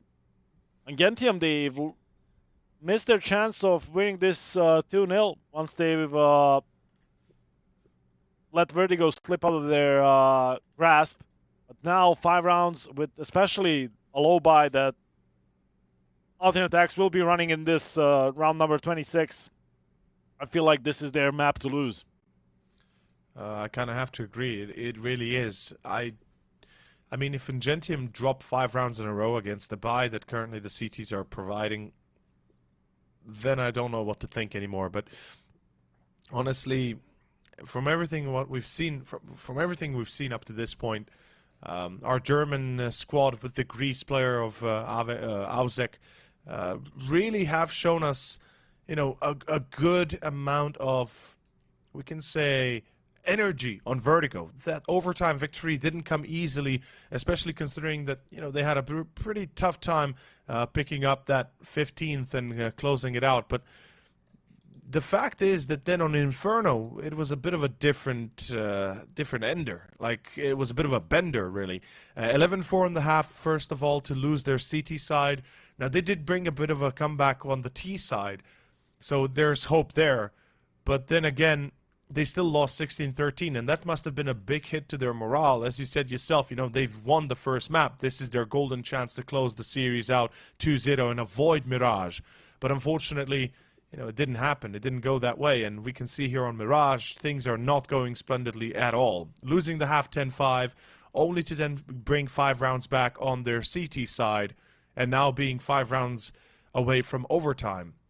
It's a long way, it's a harsh way, and individually it feels like that right now, obviously, UNGENTIUM is just doing so much better. I mean, 23 kills on Matthew and Exus, 26 on Sydney. Yep. The individual performance is just brilliant. And that's the name of the story, I feel like, for the whole best of 3. Even like on Vertigo that they lost, I remember that Grubby had a pretty good game. Sydney had a decent game. We mentioned Exus a bunch of times. But on the other side, aTTaX, I feel like none of them were really lacking, but then on the other side, none of them are really standing out in this situation, especially like someone like Ozek. When you look at the stats, he is the one far and beyond standing in front of everyone else. But today, other than a couple of good rounds on Inferno, I feel like he hasn't really shown us anything. What he can do, and that goes for the rest of them as well, as Zen is definitely out the server. We'll still be waiting for him. Of course, this is just the first series of the day. Plenty of Counter-Strike to come. We already went through the scheduled time for our next matchup, so as soon as we finish this one off, it will be a short break before we get to our second match, and that will be, again, the Academy teams. A bunch of them we've seen yesterday, and it will be the losers of the yesterday's day, Astralis Talent and Young Ninjas. We casted both of those games. Yeah, I was about to say I'm very excited to see Young Ninjas in this match against Astralis Talent. I'm not gonna lie, they both kind of sucked yesterday. Like, they didn't do as good as we both had hoped. So I'm imagining this to be a much better performance the other way around, or the other way into today. And luckily, nobody's yet eliminated, right? That's the one thing about Tuesdays, about this second round of the main Swiss stage, or the Swiss stage in general, that nobody's going home. Likewise, nobody's progressing yet, but the bigger fact is, you know, if you lose the first series on Monday, then, you know, you have a chance to kind of bounce back on Tuesday. And if this doesn't work, if Tuesdays doesn't work, then you still have that final day on tomorrow, Wednesday, where you can save it all, if you can. Same goes for these two teams, of course. We're watching the 0-1 score matches in the Swiss stage. Whoever loses, and it seems like aTTaX might be the ones. It's not over for them yet. Still plenty of CSGO to play. Of course, if you can bring at least a match or two back in your favor. Talking about the Swiss stage, I don't know if you have seen the news, but that's exactly what's the system that is going to be used at the RMRs. The events, and I'm pretty sure you know there will be 2 groups at the RMR with 16 teams, and there will be plenty of spots up for grabs. And interestingly enough, the whole Swiss stage of the major ranking will be played in the best of ones. Only the deciders will be best of 3s. So basically, if I'm not mistaken, you win 2 best of 1s and a best of 3, and you're at the major. Yep, that's pretty much it. Unfortunately, we don't really have any of our guys or our team specifically representing the Balkan region, right? Either Serbia, Bosnia, Slovenia, Croatia. We do have the Albanian squad, Bad News Eagles. Well, the squad from Kosovo, Albania. I guess Seneri, Juan Flatro, Sinopsi, Jix, and Rigon. You know, they've done a great job at keeping a pressure point on every team they play against. But overall, I think it's a pretty stacked overall Group A and B into which they've been posted. And I'm just happy that we don't have Navi, G2, or, FaZe, G2 in the same group, because that would be just, too much. But in any case, speaking of the game that we are watching right now, it seems like the tech pause has been resolved. Exactly so. And hopefully he is good to play. It looks like that is going to be the case. He will go into a 5-7 and a full investment. There is no defuse kit. That could be a problem, Switch. I've seen it before. I don't like the fact we don't see a defuse kit. Is a problem in this situation? I mean, honestly, when you're already lacking this much, a defuse kit can at least save you a lot of trouble at the last second. But, oh god, okay, never mind. The trouble is more than just a defuse kit. Yep, player spotted on short as well, although Sky will be taking a kill against Sydney. X's advancing way above everyone else towards the A site. Maddie, I believe, spotted that jump from short. Interestingly enough, UNGENTIUM have both sites under their control, especially with Grubby. Towards the B side, May will be forced by the Molotov. Sky, though, gets the kill, and the bomb won't get to the site. Prism loses the fight, and all of a sudden we have a round on our hands. Maddie, though, gets one back, and is with Grubby's flank. I don't think they will be expecting it. Grubby needing to see where the other player is, and he actually looks away. Maeve gets the kill. It's all down to Maddie. UNGENTIUM. This is exactly what throws are made of. It's missing chances like these. Yeah. Maddie is actually going to back off. 35 seconds. I doubt he's trying to save. He's actually trying to cook it towards the B side. Yeah. He's going to go B. He's going to be down to like 5 seconds. Let's say a little bit more. Let's say 8 to 7 seconds left. But he will have enough time to plant. They should be realizing soon, okay, something's off, something is wrong. Let's see what exactly is going to be the case. So 10, 9, 8 seconds. Yeah, 8 seconds, give or take. Oh, what? Oh, what? Oh, God, what is this? What is this round? Oh! Okay. Oh, Matthew, what are you doing? What? A 1v1? And he knows. He knows! And he will eventually clutch it as soon as I was thinking. UNGENTIUM, not again. They had not as big of a lead as this on Vertigo. It was 15-12, but I was thinking not again, because I've casted some of their games in the previous stage of the tournament, and they also had some amazing rounds that they lost, like 4v1 against One Shot and whatnot, exactly in OT or situations like this. But Maddie will be bringing it back, so UNGENTIUM proving their worth and getting the victory against aTTaX. All I can say is well played, Matty. That was sick. That was unexpectedly sick, and hopefully we'll see more of that in the future. But that is going to be it. UNGENTIUM will win the series at the end, closing it out. And of course, we'll keep it brief. I think our final thoughts can be, we expected a different outcome with the best of three due to the maps. But at the end of the day, UNGENTIUM just played a better game of CS, at least individually, and were able to overthrow aTTaX. Yep, exactly. I mean, again, showing that why they are better ranked at this moment on the world rankings, showing why they played one of the last chances to get into that RMR we were mentioning. The team of from Poland, UNGENTIUM, had their chances, but eventually lost. So now fighting for even a better spot on those world rankings, and this victory like this will definitely help. But like I said previously, while we were on that long technical pause, it's just our first match of the day. Still plenty of Counter-Strike to go, and for me and over, there's one more match waiting, and there's going to be a quick break before we come back with the Scandinavian Derby. You could say it will be the Swedes of Young Ninjas taking on the Danes in the Astralis talent team.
winter10, that's winter10 at extrafy.com, and you could get 10% off at all items. The first item I want to be reviewing is the M4 Wireless, listed as the ultralight gaming mouse, ideal for everyone, and I can completely agree. This mouse feels amazing. Pads on the bottom feel really good for moving your mouse, and on top of that as well, 2 side buttons. As I said, it's a very light mouse. Ergonomically, it's sound. It fits into my hand like a glove. Yeah, high recommendation for this one. If you haven't already got one, this is one that I'd be recommending. Personally, they've already convinced me to switch out my old mouse for this one. The mouse does the talking. Seriously, when you get this for the value, I think this is a super worthwhile product. Next item on the reel is the H1 Pro gaming headset. For me, this has to be a big sell. Obviously, as a commentator, I need a headset that feels good, that sounds good, that overall does its job plus some. And I can completely agree why they call this the Pro gaming headset. Maybe not for the broadcast level. However, it is a huge sell if you're a casual or a competitive gamer. This headset feels amazing. To be surprised, it's quite lightweight for a headset. On top of that as well, the mic quality is quite clean, and the way it feels on your head is amazing as well. So 100%, I think this checks all the boxes if you're a casual competitive gamer. One I think competes on the market quite nicely, considering I've used other branded headsets in the past. This one actually is ranked quite highly for me on a personal level. I would recommend this headset also. The K4 RGB TKL, the compact mechanical gaming keyboard. This is something I'm already replacing in my setup. The feel of the keyboard is amazing. Being a smaller keyboard as well, I was a little unsure heading into it, but it does feel very nice to use. The keycaps feel good, the switches feel good. Overall, this is an amazing product. I would highly recommend this one. And yeah, 100% something I'd be looking to use permanently in my setup, just because it just is so feel good. The last 2 items I want to talk about is the B4 Retro Edition mouse bungee and the GP4 Premium Cloth Gaming mouse pad. Personally, for me, the mouse bungee isn't the one for me. I've never been used to using a mouse bungee, but now I've gone wireless. There's no particular need. I'm always charging my mouse, you know, when I'm downstairs, in the kitchen, you know, maybe watching YouTube or something. Really easy to charge and good to go. So for me, the mouse bungee isn't particularly something I need to use when gaming. And on the flip side of things as well, the mouse pad, don't particularly, it's one for me as well. Just because I use such low sensitivities when I play games, the mouse mat isn't big enough for me. Having said that, it is exactly what it says in the tin. The premium cloth is a big sell point for me. The underside feels very nice. It's very good on the top as well. Yeah, overall, really nice mouse mat. Highly recommend. But for me personally, not exactly one that I'm going to be using, just because I need a bigger mouse mat. And that's about it. For me personally, the mouse is the best sell point. I wouldn't say the one that's the worst, but for me personally, the applicability would be the mouse mat. As I said earlier, I just need a bigger mouse mat, and if Extrafy did any bigger, I think I'd be picking one up of that size, because they do feel really good. But yeah, just not for me. Mouse bungee as well. But keyboard, the mouse, and the headset all feel pretty good to me. You know, I'm already using the keyboard and the mouse. The headset I'm using just for casual gaming now. Overall, highly recommend those products. And if you forgot from the start, if you are watching, make sure to head over to extrafy.com. If you want to pick up anything on the website, you can use code WINTER10 and get 10% off on checkout. But that's it, guys. Enjoyed the games. I've been Retro. This has been Extrafy, and we'll see you on the stream. Until then, bye-bye.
we are going to be enjoying a nice matchup between, of course, Astralis Talent and, of course, none other than Young Ninjas. And Soike, we talked a little bit about both of these two teams yesterday when we saw them play, of course, Young Ninjas versus Strict, and, of course, MOUZ next versus Astralis Talent, aka, you know, basically the best team currently in this stage, I would say, well, amongst the better teams.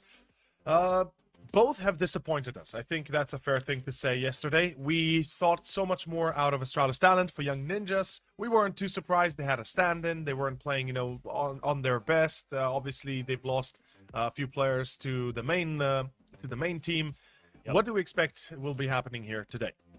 Well, unfortunately, it seems like BQ will be standing in again, so I'm not really sure what's happening with ZTR. There's a lot of movement in the Swedish scene for the moment. So BQ will once again be in the lineup, as well as Larva, Sapek, Royf, and LNZ. You would definitely expect Young Ninjas to be at least more experienced with some of those players having like an LNZ, like ZTR, who we won't be seeing, but with some of those players getting that tier 1 experience fighting against Astralis Talent. But unfortunately for them, like I said yesterday, a lot of the stand-in coming in, and a lot of those players coming in and out, getting into the A team of NIP. So no wonder their results have kind of taken a dip here. Although they were playing against Strict yesterday, Strict, who was looking pretty good. I'm not gonna lie. They definitely had, at least in my eyes, a better chance than Astralis Talent on the other side, who played against MOUZ Next. And even though that's also an academy team, MOUZ Next is proving their worth time and time again, even though they are also the ones losing players to the A team, now without Torji, but it seems like they don't have much problems, as they were able to dispatch of Astralis Talent in 2 maps.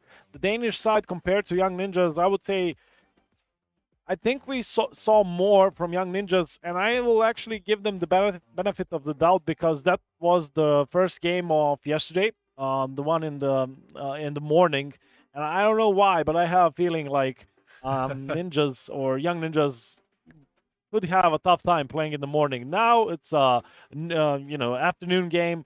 I think we can expect a better showing from them. I kind of like where you headed with that. I definitely agree that morning games for some players can be a tough one, especially, you know, if you don't have time to warm up, if you sleep in late and you're a little bit woozy or a little bit droozy.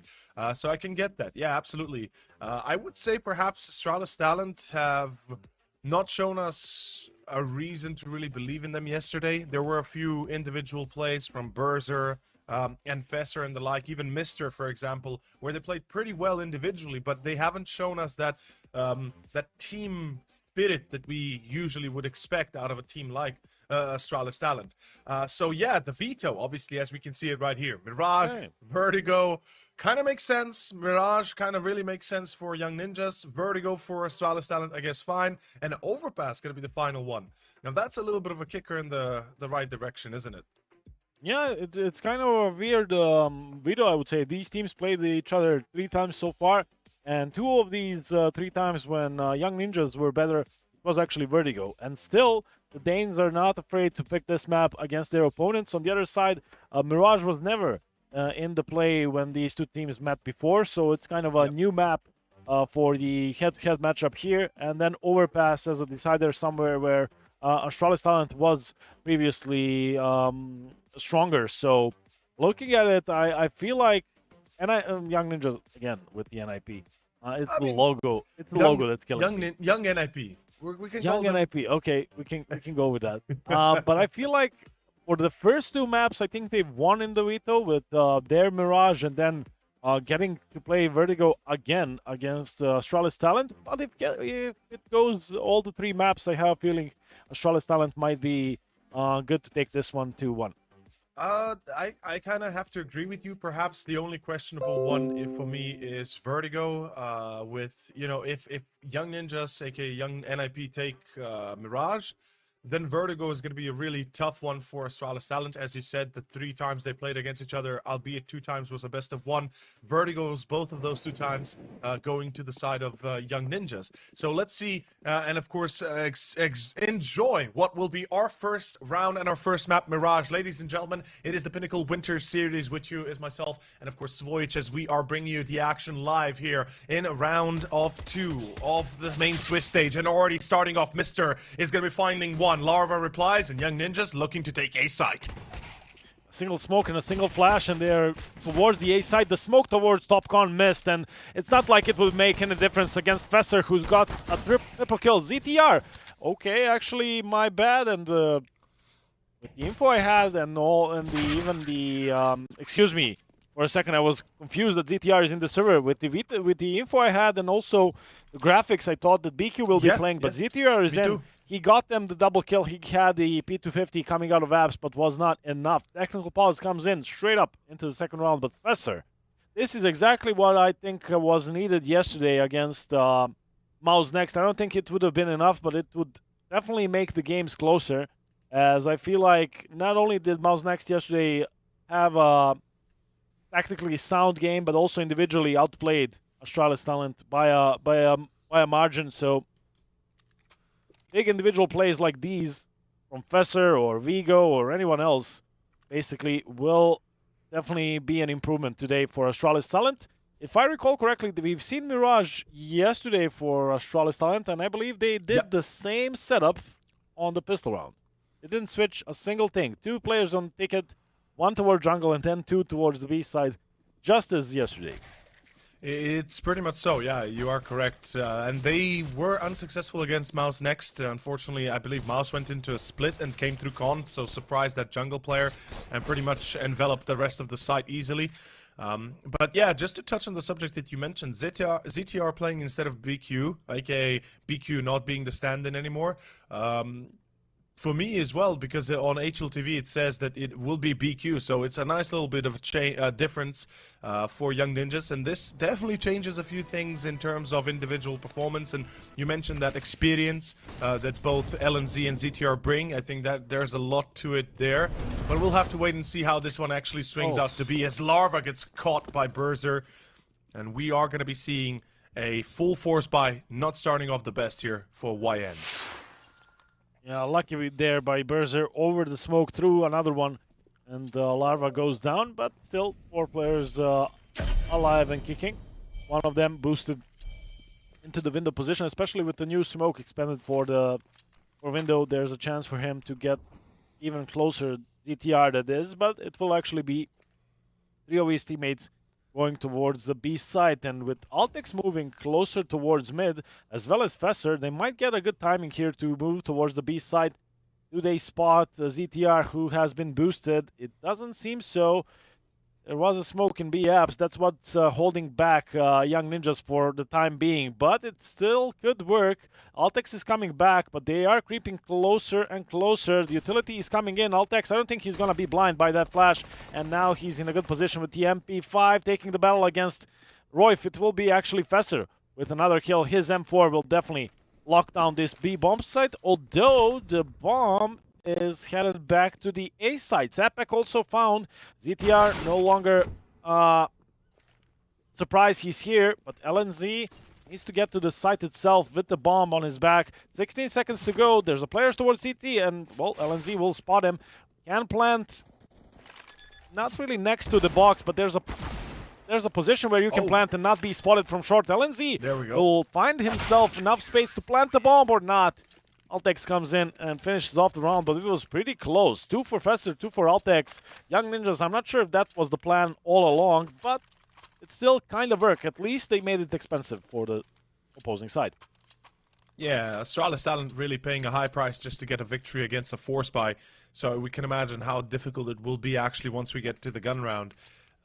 Again, ZTR already starting off on a big note at 4 kills in this first 3 rounds, so he's definitely already proving to be a valuable addition to the squad. Good nade following top middle. Of course, it's a full eco, so we should be expecting a very aggressive stance from Astralis Talent. There's not much you can really do in that case, although the clock headshot and, well, aTTaX then with the double pretty much finishes it off, as the MP9 wasn't able to finish the job on, I believe that was Sapek. Okay, Shapitz. Yeah. I call him Shapitz. That makes my life a lot easier. Yeah, I heard that yesterday. I wasn't sure if I'm making a mistake or is that something just like the way you like it. I prefer calling him Shapitz just because it sounds better off the tongue, you know. Yeah, for you and me maybe, but For you and me, yeah. That's what I'm not saying. sure for the rest of the viewers. I started laughing there because that shouldn't work, and that always works in CSGO. No matter is it a Glock or a USP Yeah. or a Deagle, shoulder peeking and pre-firing to the right, it's just dumb. It shouldn't be working like that. I mean, props to Sapek or Shapitz, however you want to call him, but stuff like that really makes me not want to play CSGO, but here we are, loving this game. Mid take by Young Ninjas, even in the first full buy round showing us a proper mid take, unlike previously in our Mirage game. Fester, though, will not respect their top gun smoke and will just move forward. Royf, though, finds aTTaX pushing B aggressively. That's all of a sudden a man advantage for Young Ninjas. And if they can find any success here on mid, that could be their first round as well. That's actually true. If they were to be able to get rid of Fester, things could have gotten a little bit heated up, but it looks like the idea is to go towards B. With the kill on aTTaX coming deep in B apps, this would prompt the rest of Young Ninjas to actually go for this execution, and it is going to be a dangerous one, but the op on Berzer, whilst it's fast and burzy, but it's not really going to make it matter once Royf gets his hands on him, or his crosser. 4v3, a lineup. Vigo gets Royf. This is a problem. Young Ninjas cannot afford to lose players before they get the bomb down. Good Molotov will allow the transition for Vigo to get forward into the backside. The lineup for a double doesn't work. Vigo only on ZTR, and now a 1v2 with Mr. coming in through kitchen. They know he's there. They saw him. They heard him. And now he's shot his bullets, but no plant just yet. And this is a doable round for Mr. If he plays his cards right, he could be the surprise party. And there goes the experience. LNZ stopped planting a bomb, knowing or expecting Mr. to be he's gonna go short. running towards the site. Maybe he's thinking they went back. He came to basically towards the B side and spotted and heard no one. Props for Young Ninjas for staying put and not giving you many info. So they tricked him. That creates enough space for them to plant the bomb, and now reposition and go for the post plant. Larva is watching for the short position with the AWP, so Mr., as soon as he goes around the corner, his chances are slim, although Larva is dancing between the two angles, so there's some sort of a chance to get closer. Larva will eventually spot him, and it's a nice round for Young Ninjas. East side, I like the call. They find the aggressive aTTaX pushing towards B. They'll take their time, group up, leave the player in lower. I believe that was ETR, who was still kind of faking mid-control while they were grouping up towards B. And one thing that kind of slowed them down was they didn't really believe Berzer was the only one on the B side. Yep. They were looking for that secondary player, and that's why the rotation which came in got something done. But all in all, it was a good round for the T side. Berzer spotted. He's the one to go down first. ZTR, that's the entry. Oof, Vigo will return at least, so that's very vital, very much vital for Astralis talent.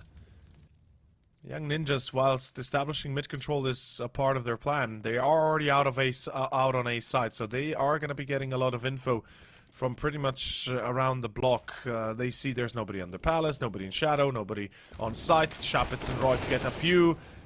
And this buy round, this force buy round, will not work out for Astralis talent, as aTTaX is already looking to save. And a great little comeback, or at least a turning point for Young Ninjas to keep 4 players alive, get the bomb planted, get rid of the economy of the opponent, and pretty much start singling out players as well. They got rid of Berzer so quickly in Con.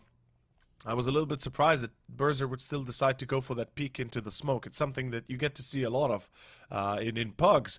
But in usually games where, you know, teams are going head-to-head, it's not just a bad... I'm not going to say it's a bad idea, but usually it's not a smart idea to go for it, because either nades, flashbangs, or otherwise bullets will fly that way almost every single time you see a T-side mid-take.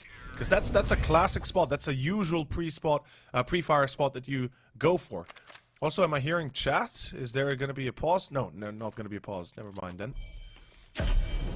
I think it's still a decent play, but I believe they've spotted him jumping out the window because he was kind of late. I guess one of the back spawns on the CT spawn.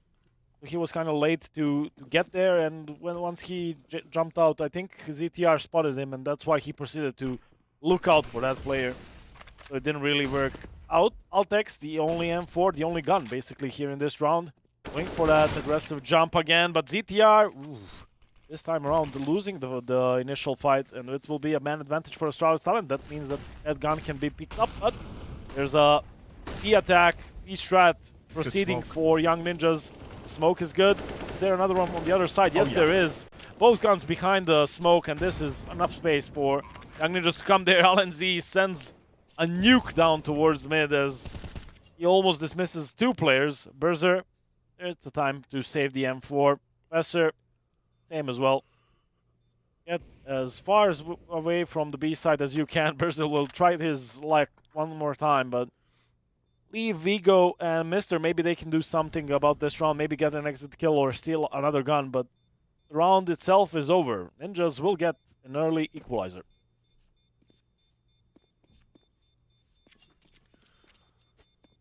I'm kind of liking this from Young Ninjas. Yep. Good execution. Smokes dropped at the right time just as they were jumping out of window. They really gave themselves the best possible conditions to win the round, and hopefully they'll keep this up with the gun rounds as well coming their way. No AWP as far as I can tell coming for the CTs, which in a way is going to be a little bit of an issue, because whilst Larva has the op of his own, the aggression of Young Ninjas is very hard to stop when you don't have somebody that's deadly accurate or otherwise, you know, able to point and kill, I should say.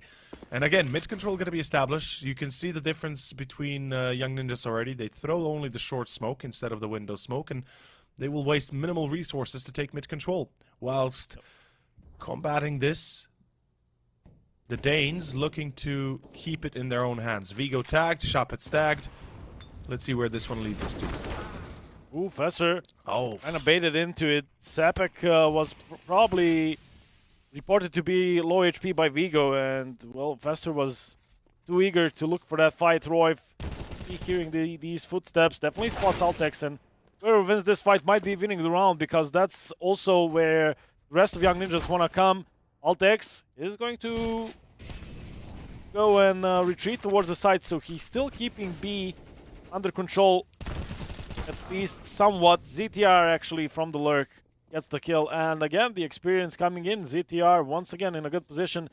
Didn't get the entry, but got them a double kill and called for them to go back. Mister most probably rotated. ZTR maybe even heard him rotating through CT, so shouldn't be surprised if Mister is here. Royf wins the fight, and that's a double kill each for ZTR and Royf. And I gotta agree with you, Young Ninjas, they seem determined. I like the mid-round calls they made, I think in the first or second round. The rest of it was straight up from the spawn. They take mid-control into an A split, into a B split, and doesn't seem there's much that can deter them. Like, Astralis Talent, they're doing their best, but then again, even if the first plan doesn't work out for Young Ninjas, there's ETR to open up a secondary attempt, a venue of attack. Yeah, exactly. And Young Ninjas, we haven't seen Mirage from them yesterday, but this is looking pretty good, not gonna lie. Yeah, it's looking like quite the improvement. He spotted him. Oh, Mister. He spotted him under the smoke. Yeah, there's not much you can do. I mean, it's an eco anyway, so we shouldn't be expecting much from Astralis themselves. One thing I would want to say is that this is a very different performance from Young Ninjas than that of yesterday. Like, the fact that ZTR is here, I think it just gives them more confidence, and you can tell in the way they play. I would like to point out that previous round where we had Fesser and Royf, I believe, in B-Apps, where they were challenging each other, and Royf stayed alive until the very end. And that kept a pretty big, you know, that was in the back of the mind of Astralis continuously in the gun round. So they couldn't really actively rotate, actively look to save the other side when you still know there's a player either in B house, maybe underpass. But you know, most of the time, you know, your flank is exposed. So they're keeping them on their toes. They're making sure that Young Ninjas have doubt in their minds, and well, they're doing a great job at showing that completely exposed, raw. Exposed, I can say, exposed mindset of Astralis Talent that they just simply put are not ready for what is coming their way. In any case, here comes another gun round, up out for Berzer, and an attempt towards A, it looks like. The smoke from ZTR for TopCon. I've never seen this lineup, but it's going to work. There's a couple of players in front of those smokes, but Mister should be traded, and that's exactly what happens. Royf will do twice as much dealing with Vigo, but Fesser is there as well. 3v3, they're trying to dispatch of Fesser, and they will once again be able to do it. Another smoke for TopCon, and as soon as they realize there's no one towards CT, the bomb can be planted. Although aTTaX will be spotted by Larva. AWP in the default position, not the greatest for Ninjas, especially now with LNZ gone. Larva will have to do it. He's the AWP player and he is supposed to be peeking. Berzer knows it. It will be Astralis talent taking the round. Young Ninjas switching the pace a bit, not going for that mid control again. A pretty good execute, I would say, with TopCon and jungle smokes going towards the A site. And if those trades were a bit better, if Royf, you know, is able to transfer the spray to the third player as well, this round is long gone over if you're Astralis talent. But Fesser with a couple of kills, the rotation coming in, and finally Astralis talent do find a way to respond to the attack of Young Ninjas. Well, let's see if they can keep this up. We've got the op-out still on Berzer, Fesser playing under Con. Now this is the spot that we talked about earlier, and it can be utilized if you have those distractions from window, from short and such, and certainly in this case aTTaX does not kind of anticipate that. Good nade on ZTR as well, making sure that he's not going to be overly greedy, or at least overly happy about engaging anybody in a straight fight. Although, they're still keeping two in Con. No, okay, never mind. Fesser just pulled out, and so will Mister. So they're going to leave Con alone, and this is a smart choice. You don't want to be in Con when you don't have anybody on short to quickly react, or a window. But no, this short peek, this is dangerous for Vigo. Now, I'm not saying he's going to die. I'm not saying he's, you know, in any danger just yet, but it can quickly get out of hand. Mister getting caught. Now, good reply still. The advantage for Astralis talent is there. As Fesser will pull back. Oh, he spotted, right? Yeah, he spotted the boost. Vigo definitely saw the player boosting, and Fesser is coming back, but ZTR half HP and another kill, definitely showing how good he can be. In the fate of a smoke, usually you don't see the AWPs taking a fight, but Berzer is lucky to stay alive. Larva missed the shot, and they will actually go for the B split. So once again, attacking the weaker side as Vigo was just about to rotate to the A side. He's still thinking about it. They're creeping closer and closer towards B. A free fire from Vigo, and that's a kill. That will also keep the eyes of Young Ninjas towards him. Gives the chance to aTTaX to get the one kill. Royf can't clutch with low HP. And it will be Astralis talent bringing another one back. Vigo this time around with the triple. Unlike Fesser in the previous round, and Astralis talent do show that they have what it takes. But I gotta say, ZTR, man, he is looking pretty solid. Both ZTR and LNZ, I feel like, did a decent job in the A team in NIP. Maybe even ZTR more so than LNZ. But unfortunately for both of them, it was the anchor player that they are looking for. Usually you want an experienced player in such positions, and yeah, even though they did good, NIP decided to go with aTTaX, and you can't really blame him. But I gotta say, ZTR, I think he did pretty good on the A team, and now coming back to the academy team of Young Ninjas with all that experience, he can be only better than he was previously. Oh, and also teach the guys as well, right? Give them give them that mental boost, I guess. Show them, you know, that this is just a few steps above where they are currently. It's not that far away. It's not something to be afraid of, and confidence is key, as we like to say. Because confidence really makes this game 50% more dangerous to anybody playing against a player with confidence. In any case, Young Ninjas looking like they're going to go A again. Here comes the deep con smoke once more. We saw that before, deep window smoke. Rolf is going to be the one going through con, it looks like, being the connecting tissue. 3 players out of Palace. Now, this is unusual per se. But then again, if you have a pop flash on Larva, and he does have 2 flashbangs, they could be utilizing it, though I can guarantee you Mister will not be blinded. And Mister will be getting 2 kills. That's more than enough. Fesser finds Rolf, and that should be the end of the line. ZTR, as good as he might be, up against Berger, Zop, and one more player next to him, which would be, I believe, Vigo. Yeah, there we go. It's not going to happen. Astralis Talent take matters into their own hands. After 5 consecutive rounds lost, they are back on track and they are again winning rounds. Yeah, and most of it thanks to their individual players. First off, it was Fesser, then it was Vigo, and I gotta say, in the previous round, Mr. is never supposed to be taking down 2 with him in that default position. I don't have a problem with Young Ninjas going in dry, as you could say, no flash, nothing, but they are getting out of A-apps one after another to have that trade, but Mr. was nonetheless good enough to get the 2 headshots, and that's pretty much what sealed the deal for Astralis Talent. Then, once the 2 players from apps go down, it's 1 left alive in apps, 1 in ramp, and 1 in connector, and they all need to kind of connect towards the A site, and that's where the other players from the CT side can come into play. So, a good job done by Mr. as Astralis Talent regained their lead. They were leading 3-0, then 5 rounds for Young Ninjas. Now here we are. Let's see if this is another beginning of a string of rounds for Astralis Talent.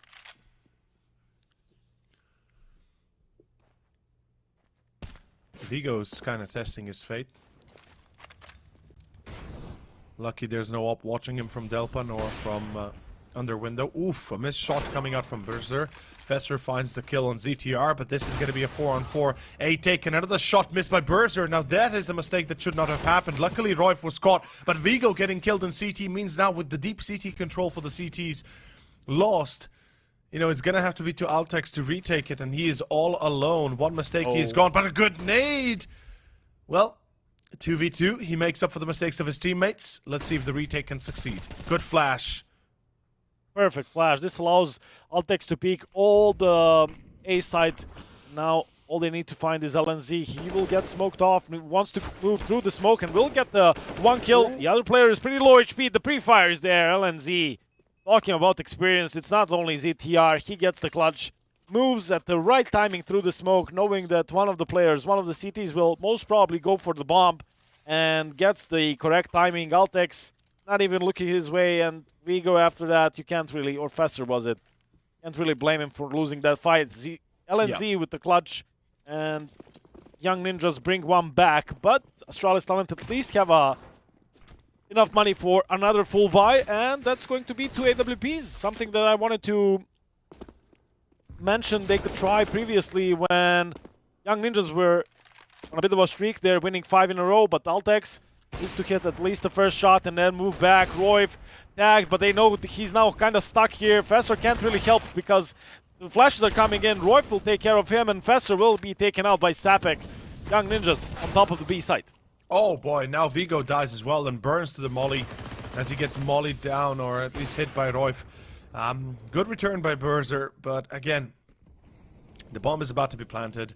The CTs don't really have a position to work from. I would assume they're still going to try this, because Berzer is jumping short, and he made the KZ jump work, so let's see if he can get the kill early on. Oh, he sees one. Yeah, that's sapek. That's a good start. Now they know short and kitchen is where they're coming from, but unfortunately Mr. is going to be caught, and Astralis Talent will have to pull back. Larva's waiting for that. He is so ready. But he wasn't sure whether or not that will be a push or not.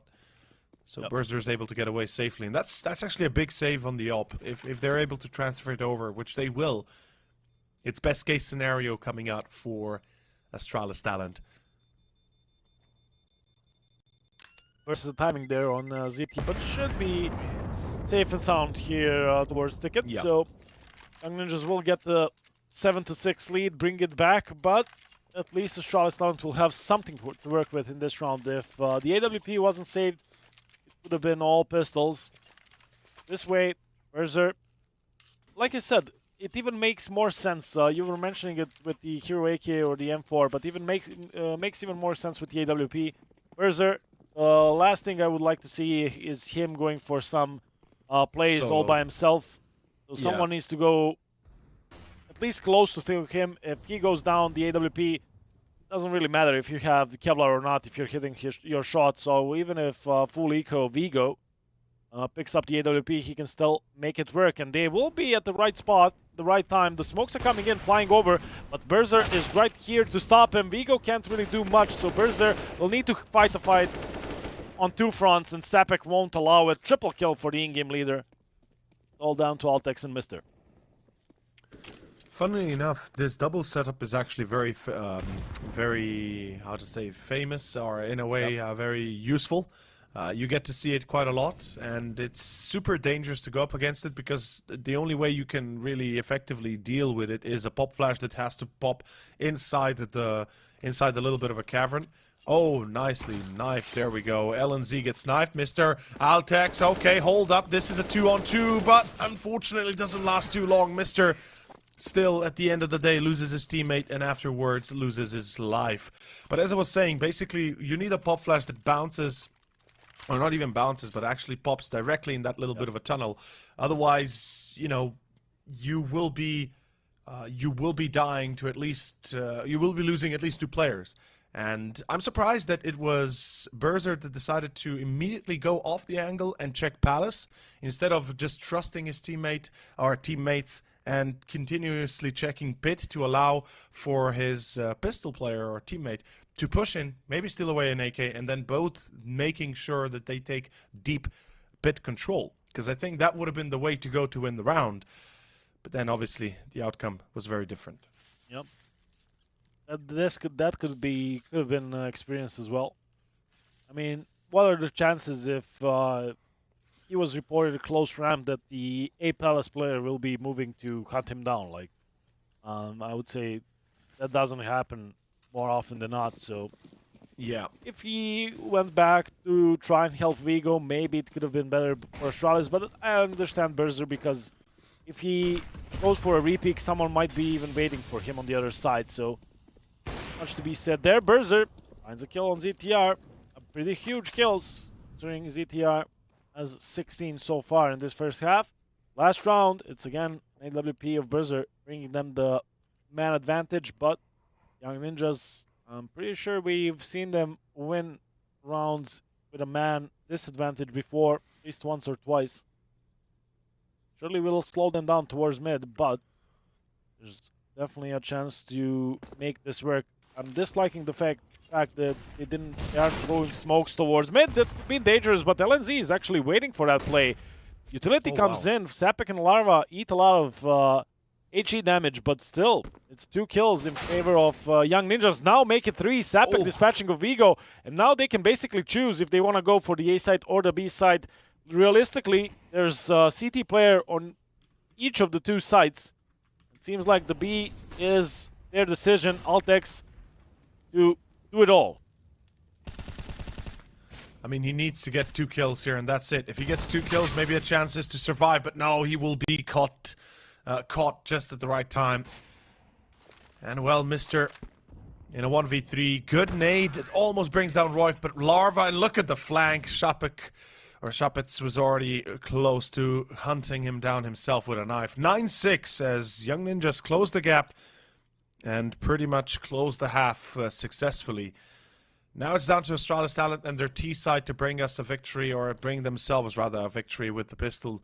Lose it, and most likely we see 11-6, 12-6 quickly. Otherwise, let's find out for certain. 2 smokes, 3 flashbangs. I kind of like what I'm seeing. A P250 being bought up as well for Berzer.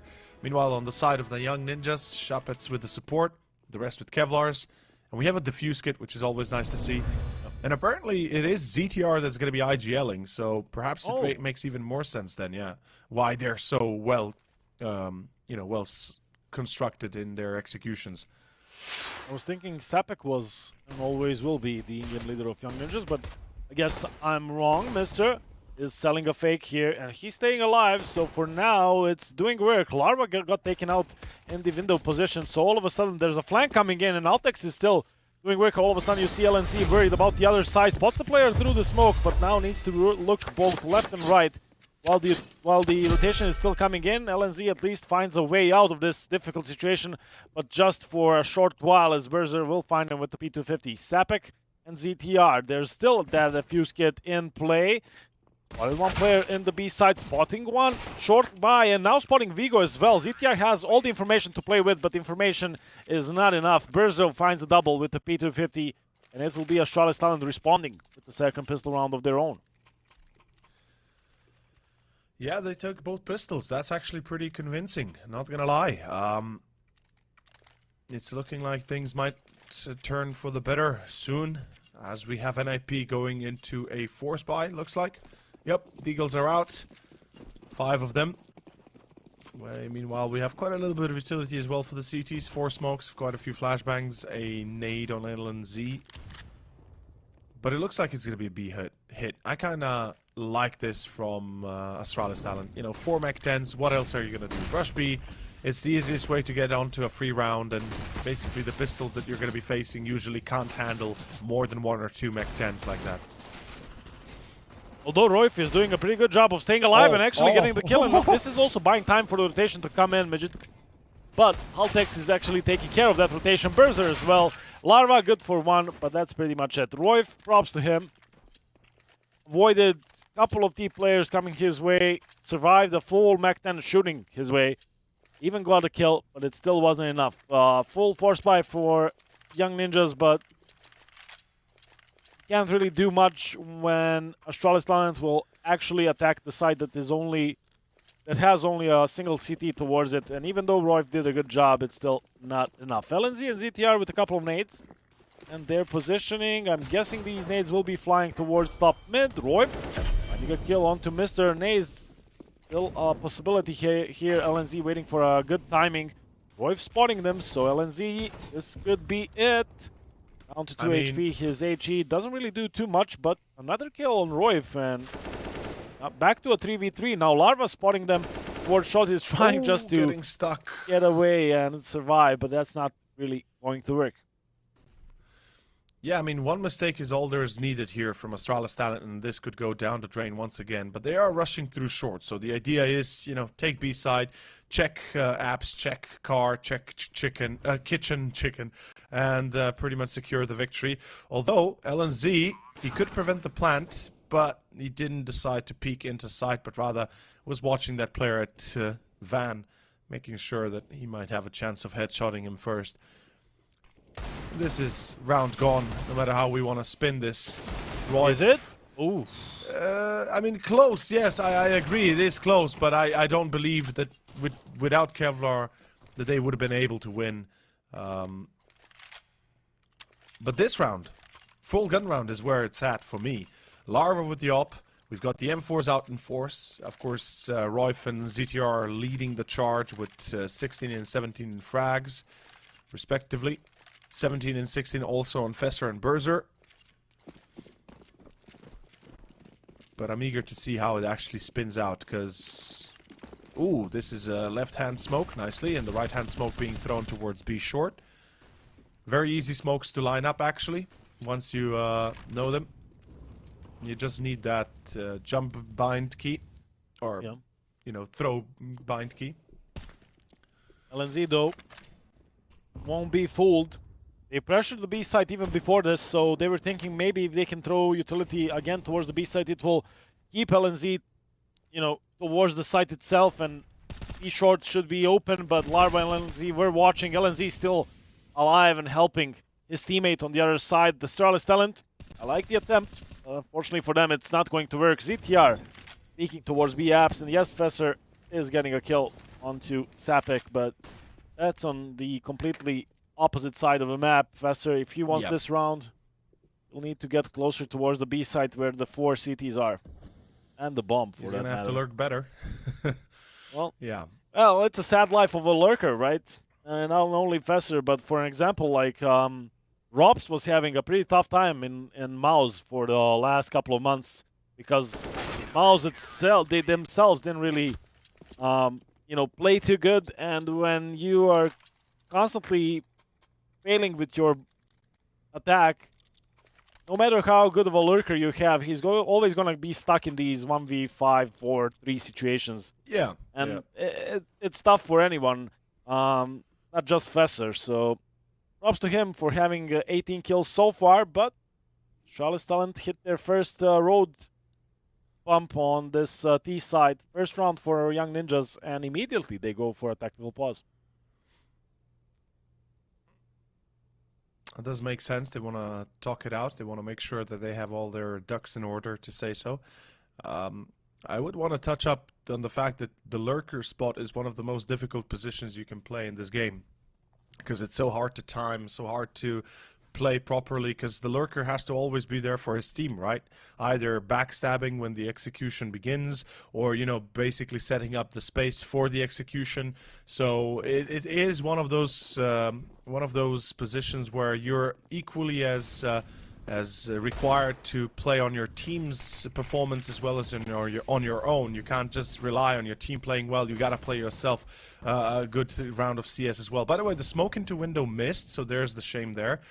Meanwhile, nades on aTTaX will bring him down, and an eco round that Astralis talent will try to kinda single out. And this is where we see the difference of 1 or 2 players being on B. In comparison for the previous best of 3, I just want to point out, when we saw Mirage between aTTaX and UNGENTIUM, basically, you know, you recall how I believe it was aTTaX that lost the B side at one point against a B rush because there was only one upper there. Oh, it was and how UNGENTIUM, I remember. Oh, it was UNGENTIUM. Yeah, thank you. It was UNGENTIUM, actually, yeah. And how basically aTTaX was still looking for that second player on short or somewhere else. And that's the difference, right? When you have 2 players like that, somebody can cover that first missed shot, or otherwise, you know, at least your retreat, and give you the chance to win easily. That's why you have 2 on B. And we just saw it. I mean, Royf missed the first shot. Luckily for him, LNZ is a third, basically, on short. Yes, it was split pistols on the other side, but he never really gave them a chance. Fesser, not really into lurking this time around, will go for the aggressive play, but will be taken out by ZTR, who's still looking for a fight against Vigo. Dancing on the edge there, ZTR, but he will eventually fall back, and there's no reason now to go for the aggressive play. Astralis talent know there's the secondary AWP on the B side, or at least there is a chance for it. They did kill Royf in the previous round, but his AWP got saved, so some information they can have about the setup that Young Ninjas might be running here on the CT side, but that's pretty much it. They're gonna have 3 players on mid, gonna have 1 in ramp, and Mr. will be flashed, so Sapek can dispatch of him, and well, this makes it even harder to attack towards the A side. No flank of attack now with Mr. going down. Will fall down to Berzer, Vigo, and aTTaX.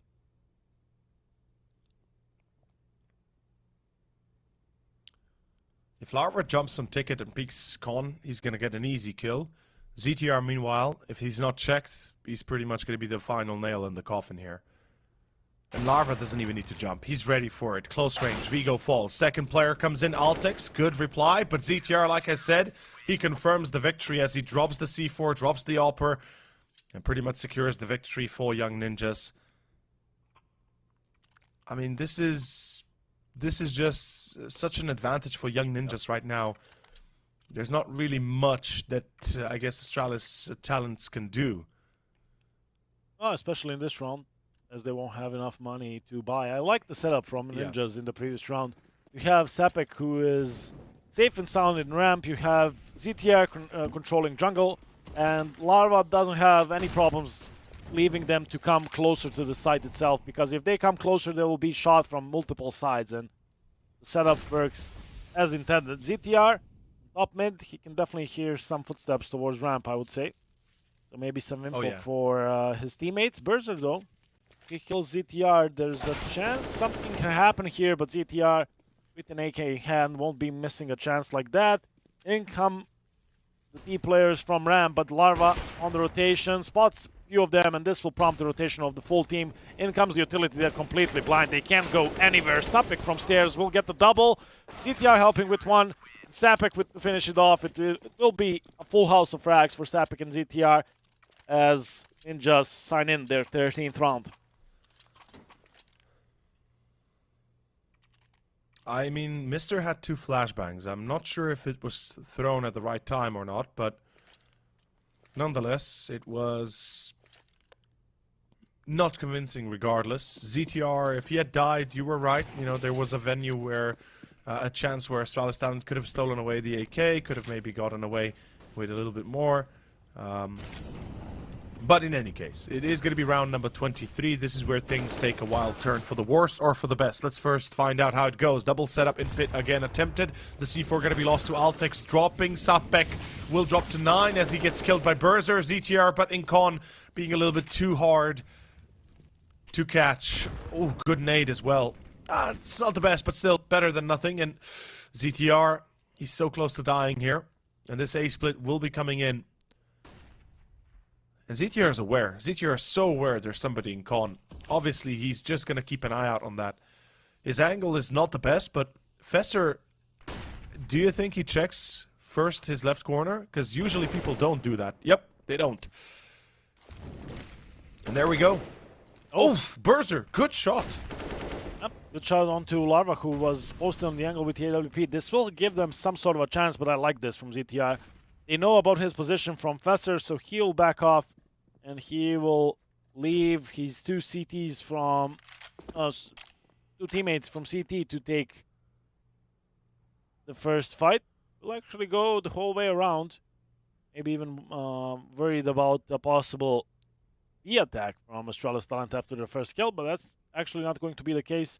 They're leaving them with the bomb plant. Maybe now giving them a bit too much space for my liking, but playing it safe. ZTR will be coming towards CT himself, so definitely play the numbers game. Roif has a smoke and a molly. Molly on a flash on LNZ. For now, seems like they won't be using that utility. Not sure if there was even a possibility for a player to come that close towards Ninja, but Mr. will get the first kill, spots another player and stands up. Oh, but he's seen... ZTR gets the kill over the box. Roif can't defuse. He's being spammed by Berzer, but he will bait him out. Oh, doesn't find the bomb! Okay, okay, I don't think that's going to be a problem. Yeah, he's got it. Oh, that was a close call there, Roif. Whew. Giving me a little bit of a scare myself. But the problem was, the bigger problem was Mr. being on Tetris and not crouching. His head was spotted from Tetris, or excuse me, from Ticket, and that's it. As soon as he dies, you're in a world of trouble, and Astralis Talent, unfortunately, unable to find that victory. It was such a needed one. A timeout going to be used, yes, and the bomb plant will give them the $800 extra, sure. Though, I don't know, man. Right now, ZTR 26 frags. He's almost single-handedly taken this one to town. Yeah, and you saw it in the previous round how carefully he played. It's not just like the individual skill coming out, but he's playing really smart in some of those situations. Yeah. And maybe even too much by the book in the previous round by NIP. Or, oh my god, here we go. Young Ninjas. As, yes, they wanted to play the numbers game from CT, but like I said, I think they gave too much room, too much respect to the two players of Astralis Talent, LNZ. Ooh. Good jump towards CT, towards the, excuse me, short, but the flash kind of was late. New flash comes in, ZTR gets the one kill, as well as Larva. They'll bring it back in the favor of that nade. Young Ninjas. The nade and the molly will prompt Fesser into the crosshairs of ZTR. And this is what I'm talking about. Now they had a 4v3, but they kept on pressing forward. And yes, it's dangerous when you have a man advantage, but it also works as Mr., Vigo, Fesser, they really can't respond at this point. And it will be Mr. with 10 HP in a 1v4. Looking likely that Ninjas will be getting 6 map rounds out of this one. Well, there we go. As predicted, money is gone. No bomb plant. Loss bonus might be at maximum, but unfortunately when you lose your economy like that, not much can really help you. I mean, they're going to go for the AKs, obviously. No helmets for 2 players, maybe even for Mr. and for aTTaX, as they don't really have a choice in the matter. They're going to use another timeout. I believe this is their third. Wait, is it their third? I got to double check real fast. It is their third timeout, yeah. I mean, sure, might as well use both of them since it is the end of the line, right?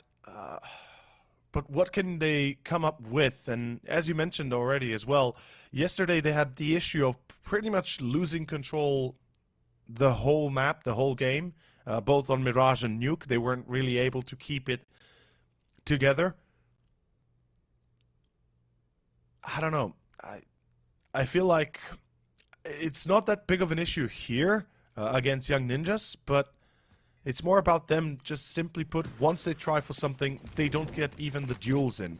So, you know, their duels, perhaps their individual duels is the one thing they should be looking at a little bit better. And once you're not feeling it, well, what can you really do? In any case, round number 25, good pop flash, and Shapitz will find 2 as he's ready for the Palace push as well. Mister does reply, a double, beautifully done, but the C4 is lost. There's the smoke, and this looks like it might be a done deal already. Or is it? Or is it? Looking for a fight while Berser is taking Royv down, and all of a sudden it's also on Sapek. Didn't even realize that all of the Young Ninjas were taken out. So Sapek, the only one standing in front of Astralis Talent in their 10th round. Only a flash left. He will try and drop that over, and well, at least moves them from the angle. Gives himself some sort of a chance, but Mister with a triple responds. Only his 10th kill in the game so far. That's his second multi-kill, excuse me. I remember him getting that double on the CT side, but he keeps Astralis Talent in this game. Problem for the Danes is CT side has been pretty convincing so far, so there's no trouble for Sapek, Larva, or any of the other Young Ninjas to buy again. They'll need a couple of more rounds in a row before they can reset the CT side and make the game or make the comeback towards overtime a bit easier for them. It's interesting seeing the setup currently from YN. 2 players B, 3 players on A, and ZTR somehow has a bit of an angle. He's spotting from triple box. Yeah, he had a bit of a miniature angle. And Astralis Talent, instead of taking matters into their own hands, trying to quickly reply into going either towards B or some sort of a split, they go into underpass, take middle control, and I feel like it's a little bit late for middle. It's 1 minute and 10 seconds, and by the time they'll really be able to respond, Larva's there already, taking control of Murder Hole. aTTaX under connector with the C4 alone. 2 players coming out of pit, and 1 already spotted. The nade is flying. This is looking like it might be ending pretty soon. ZTR, if he goes through the smoke, he's gonna get a free kill. aTTaX is waiting for the pass of the smoke, and he's now expecting this. ZTR, he's expecting his, but aTTaX quicker on the reply. Well done. Low HP though. Larva finds 1, and I think this might be it, Wukan. I think this could be the end. And it definitely is. Sapek and Larva taking the last few kills. It will be Young Ninjas dispatching of Astralis Talent on Mirage, 16-10. And even though Astralis Talent won both of the pistol rounds and the rounds afterwards, getting, what, a 3-0 or a 6-0 if you can combine it, to start both halves, it was still Young Ninjas. Their full buys were just so much better on this Mirage, and they deservedly so lead 1-0 in maps. But we just kicked off our best of 3 between the 2 teams. We're going to have a short break. When we come back, it's going to be Vertigo, the pick of Astralis Talent, so stay tuned with us.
And we're back, everybody, with our second map, with our second best of 3 here on the main stream, of course, of the Pinnacle Winter Series. With me is Voyage, with you is myself, Over, and we are enjoying Vertigo, our second map. This time, the choice of Astralis Talent, if I'm not mistaken. Or is it the other way around, actually?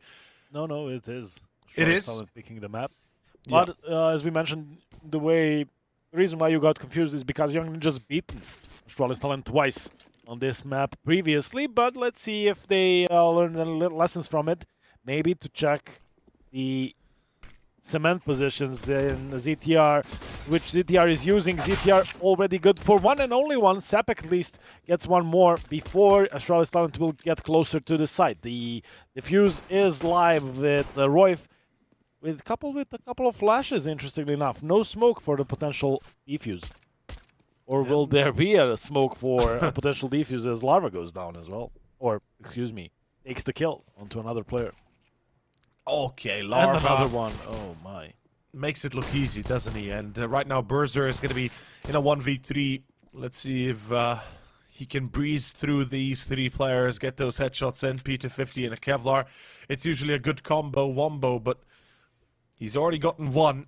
He's going to have to go for the 4K, and it's no easy task. It's 4 players he's dealing with. LNZ, meanwhile, makes sure that he does not get anywhere further. And that shall be the first round to the pistol to Young Ninjas. As comparatively to Mirage, they didn't win a single round on Mirage with the pistols. So that's a good pickup to begin with, especially since it is the map choice of Astralis Talents. Exactly.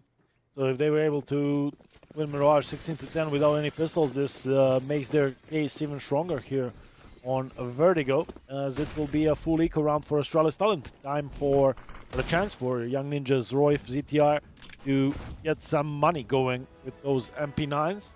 LNZ with the FAMAS seems like he will be getting some company towards B, as 2 players are also there. An upgraded pistols on Berzer, but that's pretty much it for the side of Astralis Talent.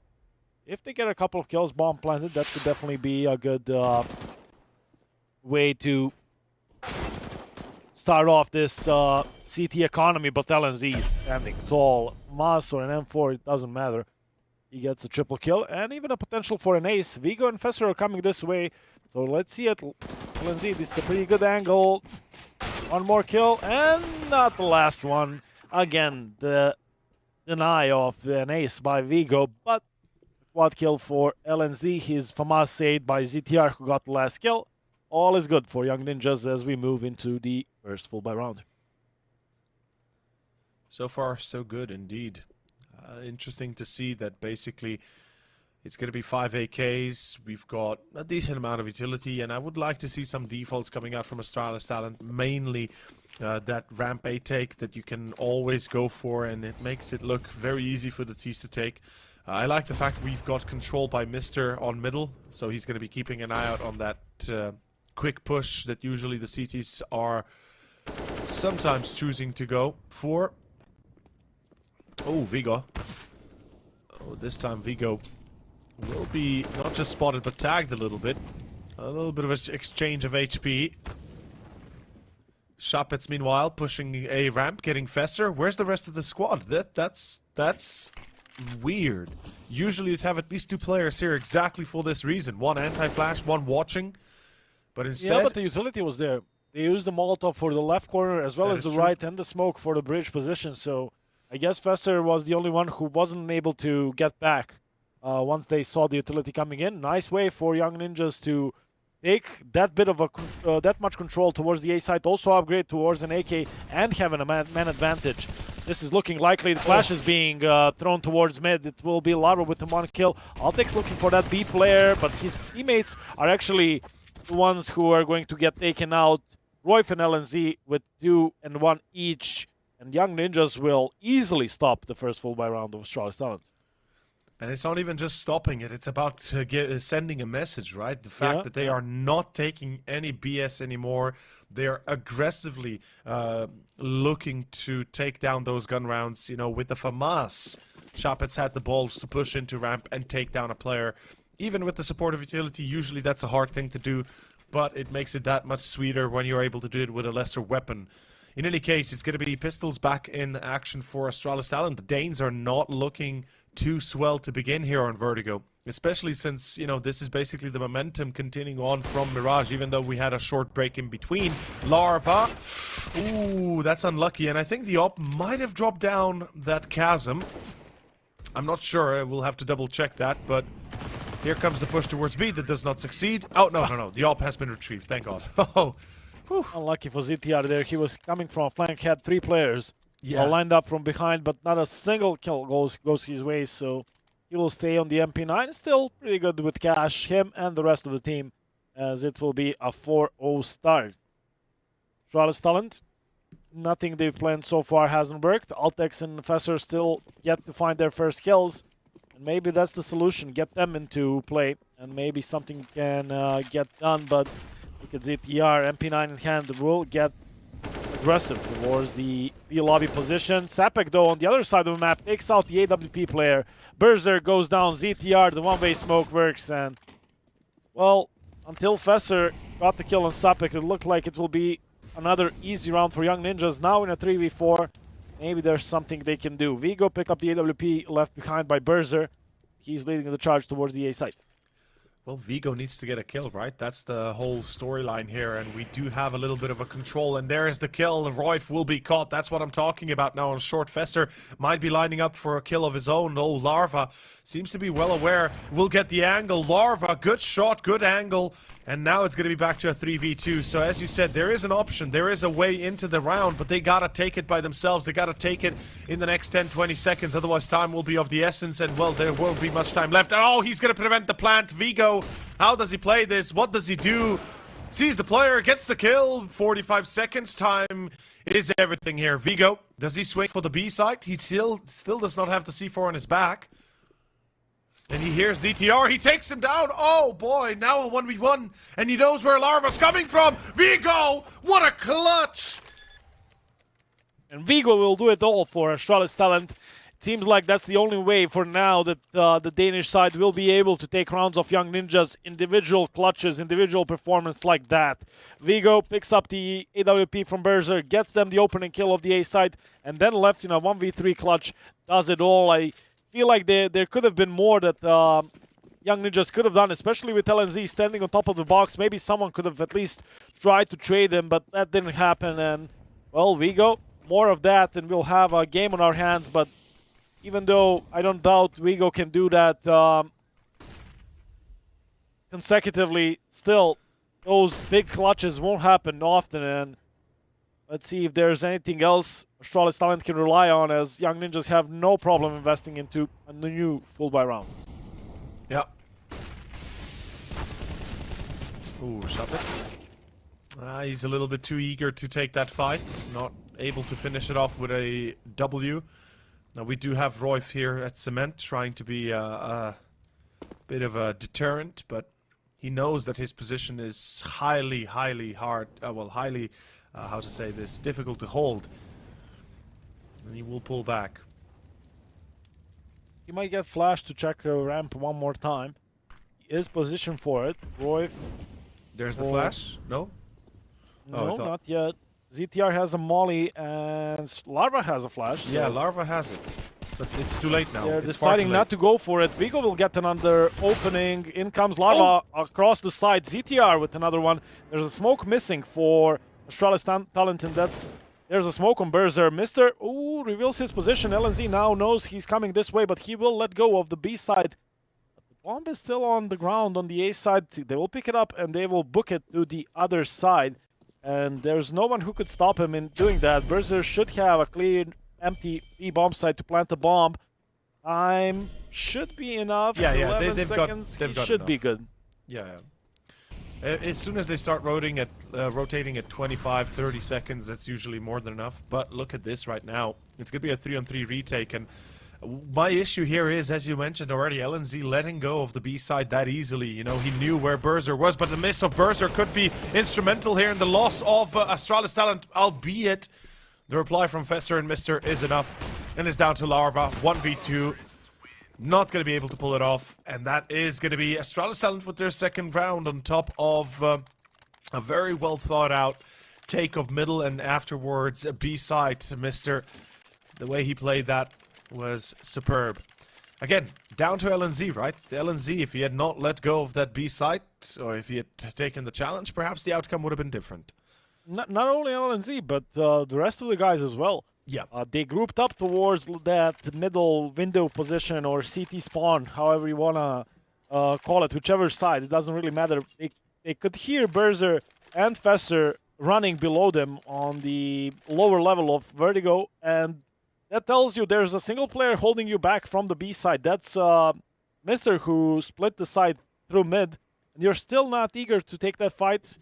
I'm not too sure about it. This kind of reminds me of that one post plant on Mirage. You're giving them too much respect, too much space, and it actually backfires this time around.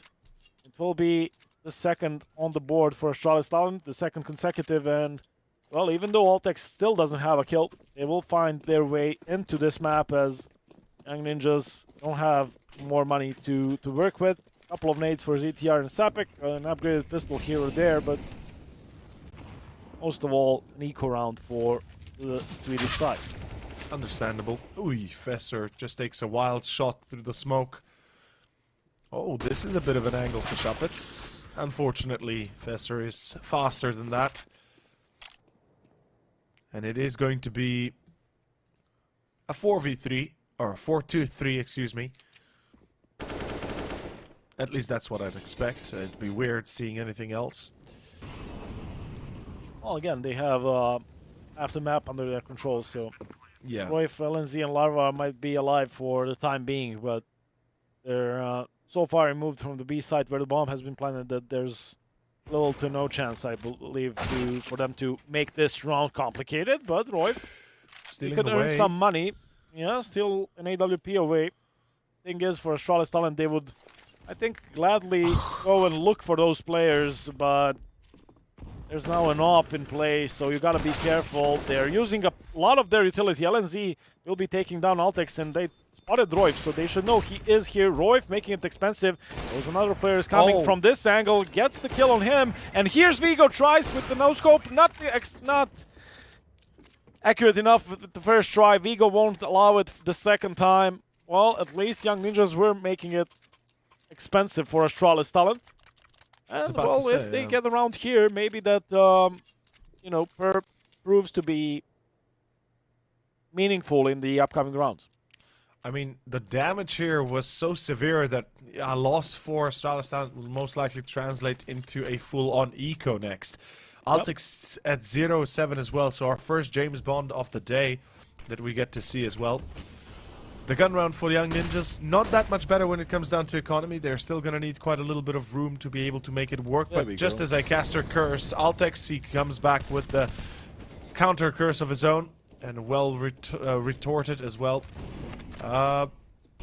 What's the goal here for Young Ninjas? Now, we talked about A ramp control a lot. We talked about how the CTs can take B ramp as well.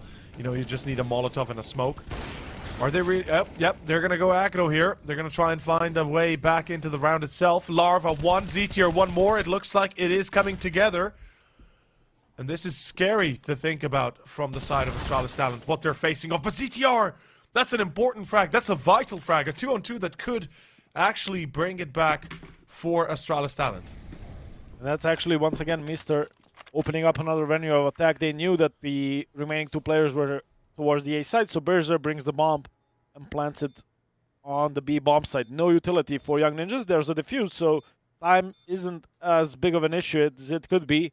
But still, no utility. You need to clear all these corners towards the B side. And Mr. was coming from the mid position once again, so he could be close. He isn't. He's getting support currently from Berzer. Berzer almost taken out. They spot the other player as well, and Sapik will be defusing the bomb, but the other player was the one with the defuse. I don't think it will matter at the end. Sapik will be sticking it, and, well, was quite close, but he got it. Young Ninjas good to go in the 2v2 post plant. Missed opportunity for Astralis Talent. Now with the bomb being planted and with the economy of CT is not all that great either, I can't blame them. They will go for another full buy. I mean, it's a smart choice in this case. Astralis Talent need to break the CTs, right? You want to make sure that they're going to be consistently thinking about, okay, we got to be careful about our money, we got to be careful about our utility and everything. So maybe, you know, if they kill 2 players, there could be already a save coming out for Young Ninjas if in case things could go sour. But you can't just rely on that. You got to first get those kills. And look at this, all 5 players grouped up on A ramp. It looks like the idea is the A hit.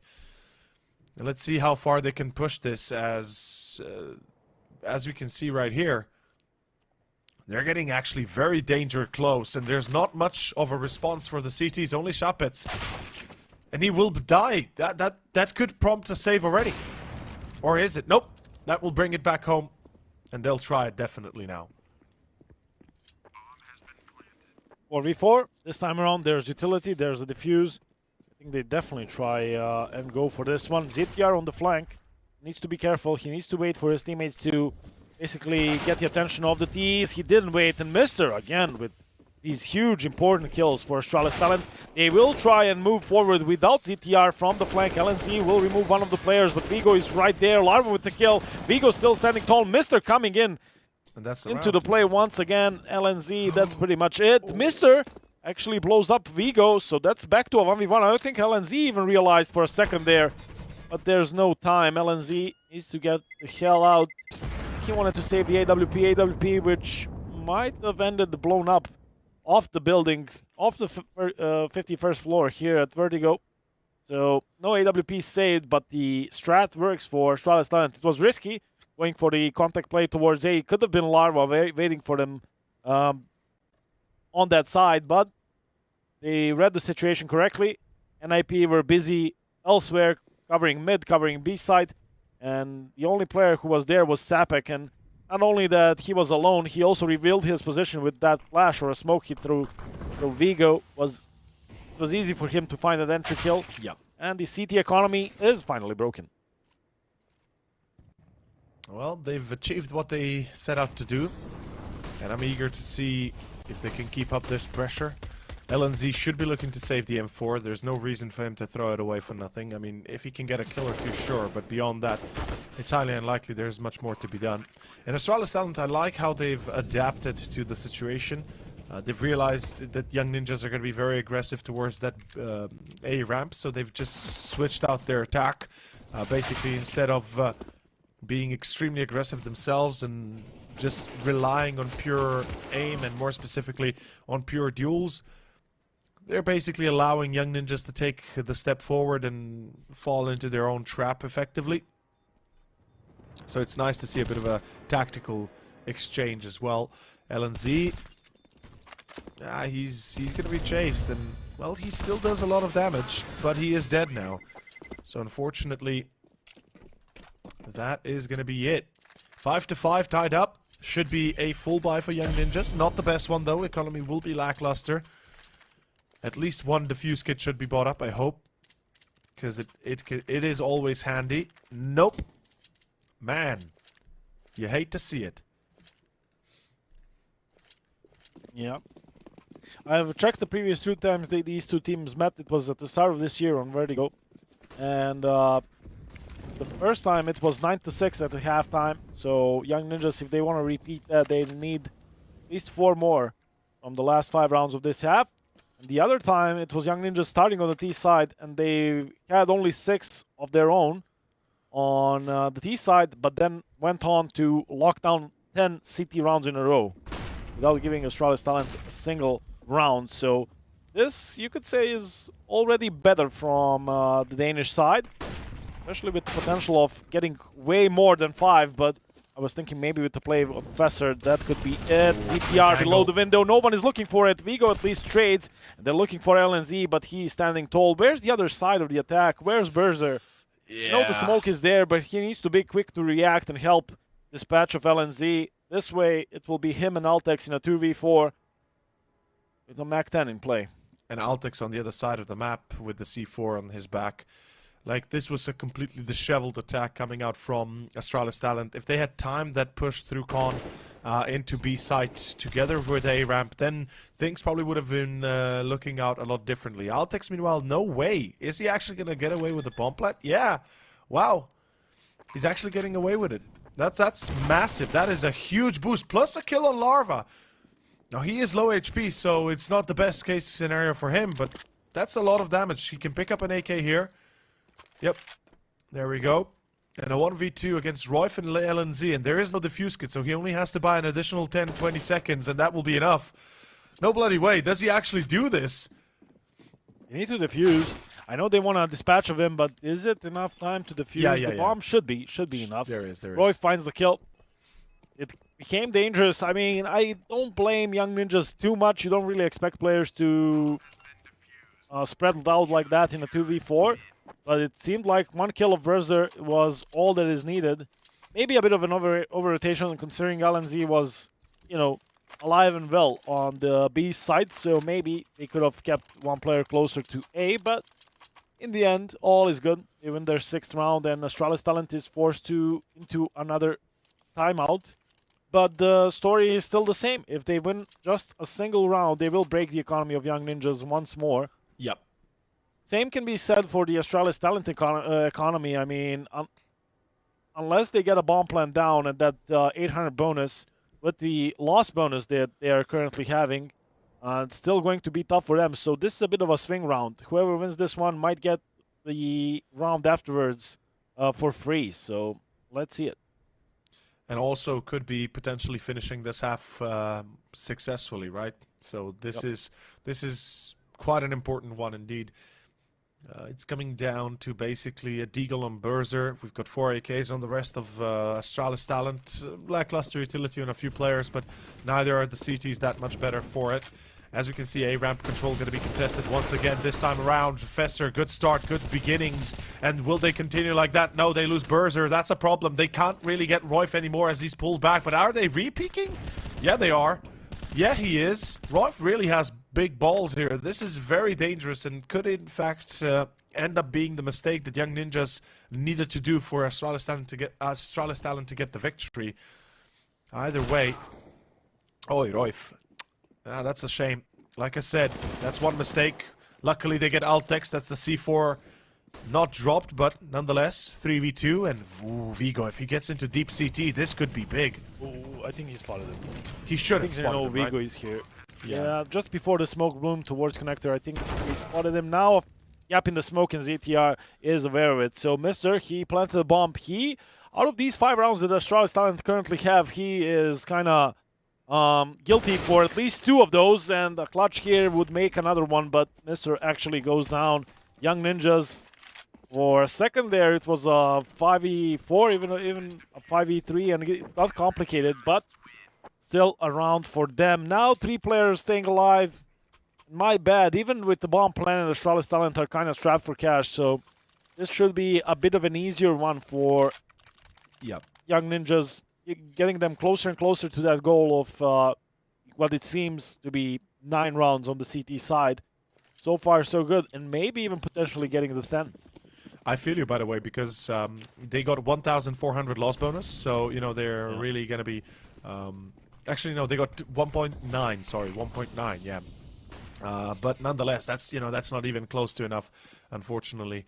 I thought they would get 2.4. That would have made it a lot closer, but then again, you know, should have been a bit more, we should have been a bit more cautious of that. In any case, ZTR, oh, Vigo, nice boost that he has, gets 1. Royf will be awaiting that, though. And there we have Young Ninjas again taking the lead, even against the Seco. Weird round. Royf. Why? What?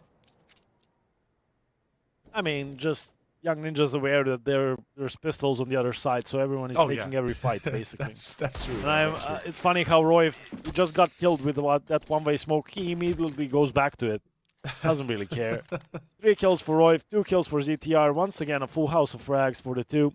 As at least Young Ninjas will win the first half. But let's see if Astralis Talent can do something to bring it back. Vigo with 15 kills is definitely stepping up. But I feel like we just haven't seen yet a map where everything clicks for Astralis Talent. Like, it's either Vigo, but there's no Fesser.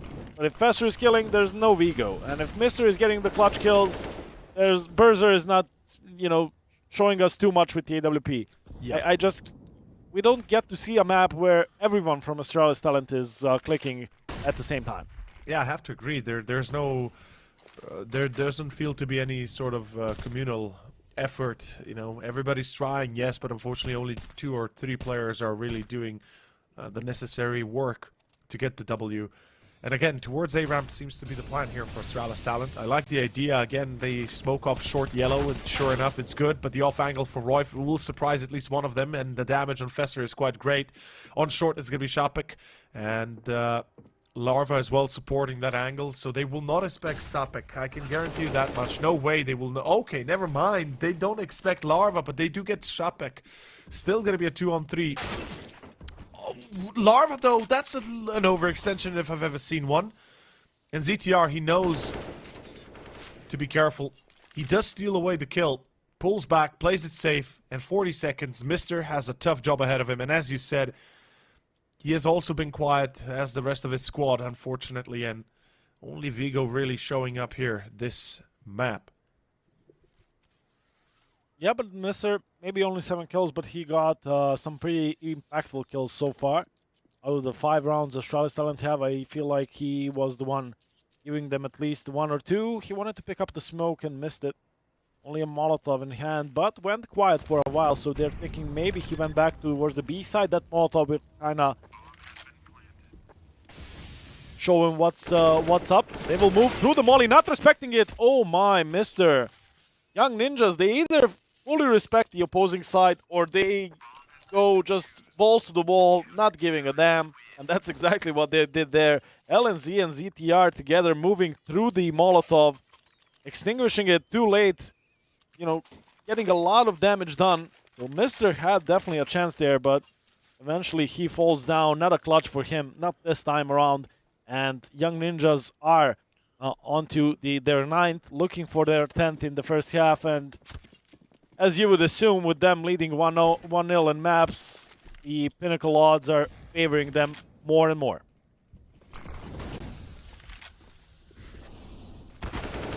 Oh, Fesser playing that close range. The idea wasn't bad, but 2 players were in position, and that kind of surprised the rest of the team as well. They lose the player. Trading is not bad in this case for Astralis Talent, and will always favor them, but I have a feeling ZTR has to go down there. I Yeah, know, he- like at yeah. tier 1 level on Vertigo, the T's, knowing that the player is around the smoke to the right, they will spam the hell out of that smoke until ZTR falls. Oh. ZTR will actually take the fight to them, and he's still standing tall and still getting the kills. LNZ avoids the flash, gets the Great kill, and headshot. spots another player. LNZ is playing this one perfectly now.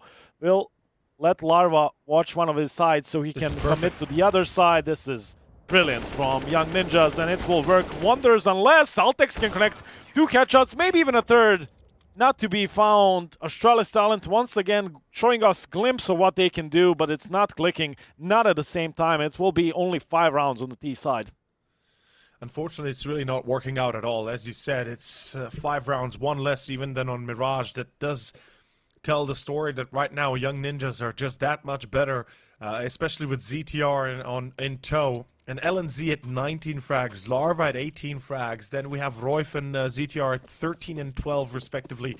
That is an insane amount of kills compared to what Astralis Talent is able to put on the on the board. And here goes a nothing. Second half, second pistol. Gents, you're watching Vertigo, the choice of Astralis Talent, as we jump into our second pistol here in the second map. Loser, most likely gonna be, it looks like, Astralis Talent, as they absolutely get smashed. My god. Svoyage, they take all 5, not losing a single one of their own. And this is scary, man. Yep. This is hella scary for Astralis Talent, and it seems like they're thinking about going for another eco here.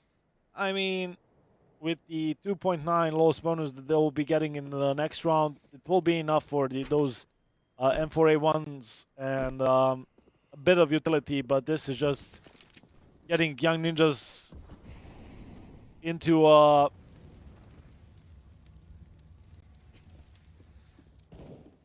close proximity of victory. they'll get their 12th most likely for free. Although with the noise they'll be making towards ramp, Mr. is calling for reinforcements as all the 5 USPs will be coming this way, but I'm not sure that's even going to be enough. ZTR, Sapek, yeah, a bunch of kills going in the way of Young Ninjas. Not even close. ZTR does drop low, Sapek kind of as well, but it's Young Ninjas just dancing their way through victory as they're on 12 rounds already. Yeah, they're doing a splendid job at controlling the flow of this game, and more specifically dictating the momentum, right? They're the ones that can either be aggressive, can be passive. We saw that on the CT side, something that was very well executed on A ramp. Shame we didn't get to see much of that B ramp action, but then again, B has become a little bit of a black sheep in the family kind of thing, as many teams decide to not even like go B at all, ignore it more than anything. And again, Sapek opens it up against Fissor as he gets the first shot, the first kill. Once more, the CTs lose control quickly here. And this is the worst case scenario if you think about it. The CTs cannot afford to be losing players like that. LNZ waiting for an opportunity. And there is a player at wood, if I saw correctly, but he's pulled back. That would be aTTaX. Oh boy. And look at this. The only thing they have to do is uncrouch, and voila!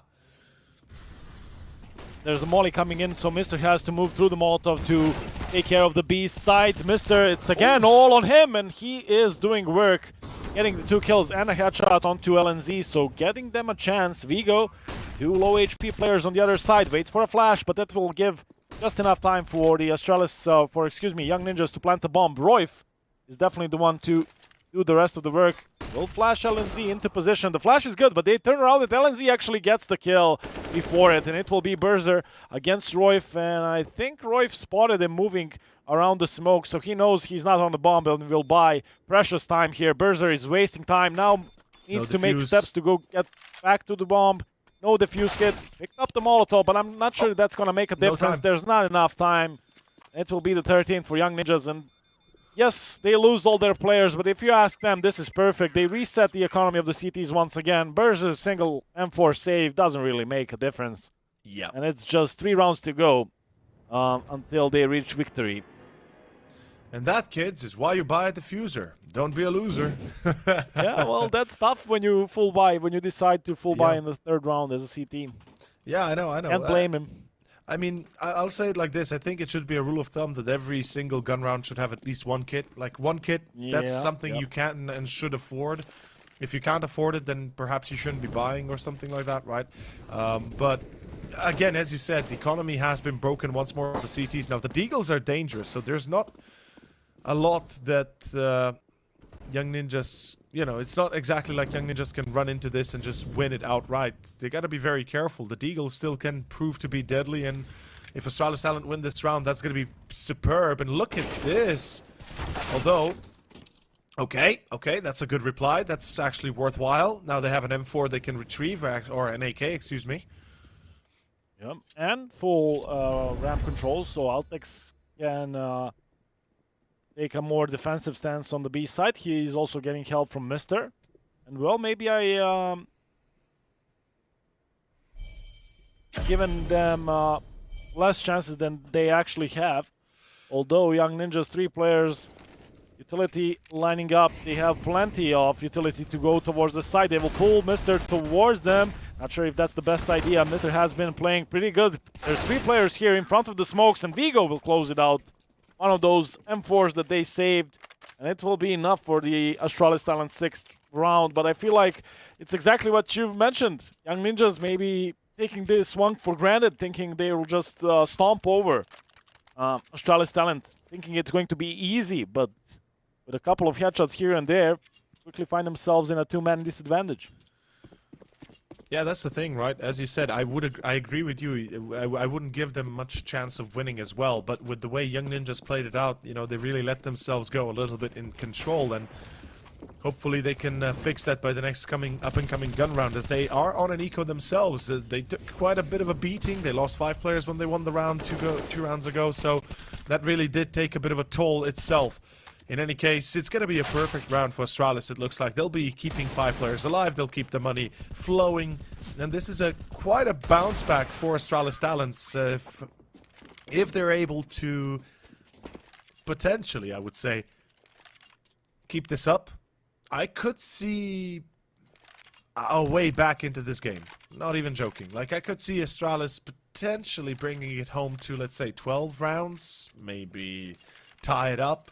Not saying it's gonna happen, but it's always possible when you have money like this and when you have a buy like this. Berser on the AWP, Larva meanwhile on a scout. It tells the story that Young Ninja's perhaps a little bit desperate to get those weapons out instead of, you know, going for another eco, something that I would be perfectly fine with, considering they have such an advantage. I agree. Royf and Mr. having a bit of a standoff here on mid, each with his own off angle. aTTaX, he has been testing the A-ramp defenses time and time again, so no wonder they're expecting him. A couple of nades go down. aTTaX, though, avoids the brunt of that HE damage. DTR down to 92, but Young Ninjas, I believe their plan all along was to wait out those nades and mollies from the CT side, and now just taking ramp control. Vigo. Ooh, lucky by Vigo. I wanted to say that molly won't stop aTTaX, but the headshot most definitely will. Larva only has a scout, so if he wants to take down a Astralis Talent player full HP, he'll need to hit a headshot just like Vigo, who has cover from his teammate. Berser is watching for the yellow, so this is looking good. Larva tags one, but Royf, can he reply? Yes, he can. Berser is there, Fester as well. This is a multi-layered defense from Astralis Talent, and Young Ninjas are simply walking into it. LNZ, not sure where to look. Mr. as the fourth one coming in to help, and there we go. Danish players setting up a beautiful defense on the A side. Will take another one, and will reset the economy of the opponents completely once more. Yeah, that's where my kind of idea comes, that perhaps it would be better to have an eco twice in a row, or at least some sort of a semi-eco to get that op out for Larva, because it feels like the op is the instrumental part on this map for Young Ninjas. They've done so much with it on the CT side, and obviously the T side doesn't benefit as much from it because you can't be as aggressive or defensive, more like we can say, than you would otherwise be. But Young Ninjas, full eco for themselves. Mid control gonna be kind of exaggerated. Oh god, Mr. Now that's a bit of a failure and a half that shouldn't have happened. And another B shot. Oh boy, LNZ, what is going on? B side's lost. Oh no way, Jose, that shouldn't be happening. This should be an illegal round. Oh, LNZ, he adds on top of it. No, Astralis Talent, what are you doing? Oh. That's when you commit too much towards the A side. They were too much thinking too much about A ramp, and only a single player watching for mid, only a single player watching for B, and a couple of nice shots by the pistols of Young Ninjas, and Berser is thinking only about saving. Getting closer to his opponents, knowing that they will be looking for him. So far so good, but they're coming from all sides, and I don't think Berser is surviving this one. Gets headshotted by aTTaX, but through the pole. Royf comes from the flank, and god damn, Astralis Talent, as soon as they get their hopes up, they lose a round like this. It won't affect their economy too much. They have plenty of money to buy, but this only brings Young Ninjas one step closer to victory, and they only need a couple more. And I have a feeling that this is such a confidence boost for Young Ninjas, even if there was a slightest doubt that they could close out this map. Now on 14, winning only on, what, single deagle, maybe a P250. This is looking good. LNZ getting traded by Mr. Fester, getting a kill on ZTR. Back into the full buy rounds we go. Astralis Talent, maybe it's easier for them to play against full buy opponents than against pistols, I guess.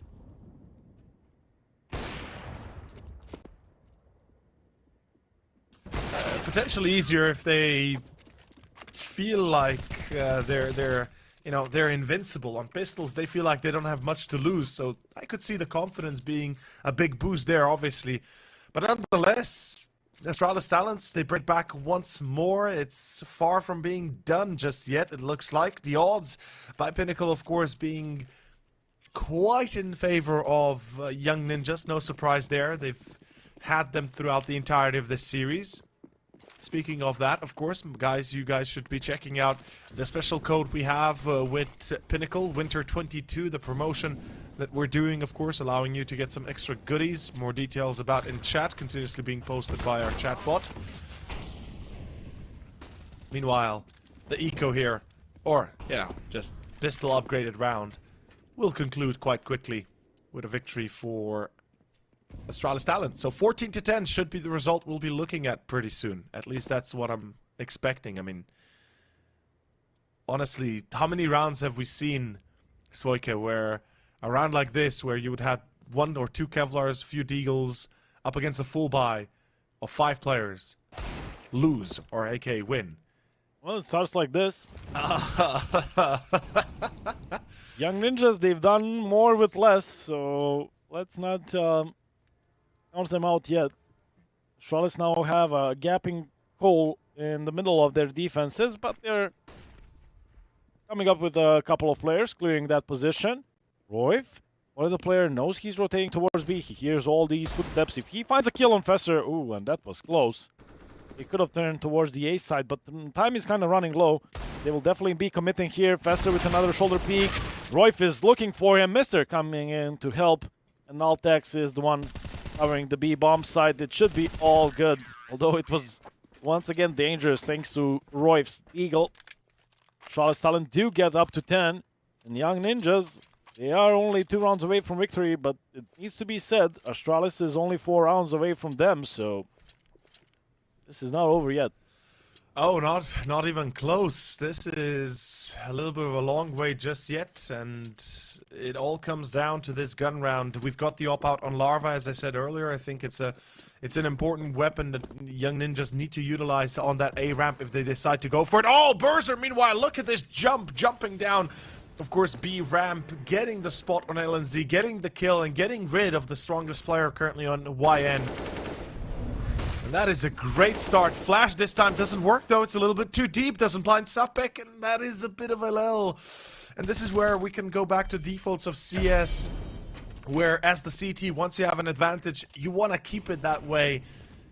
And maybe, just maybe, not try and trash yourself while doing so.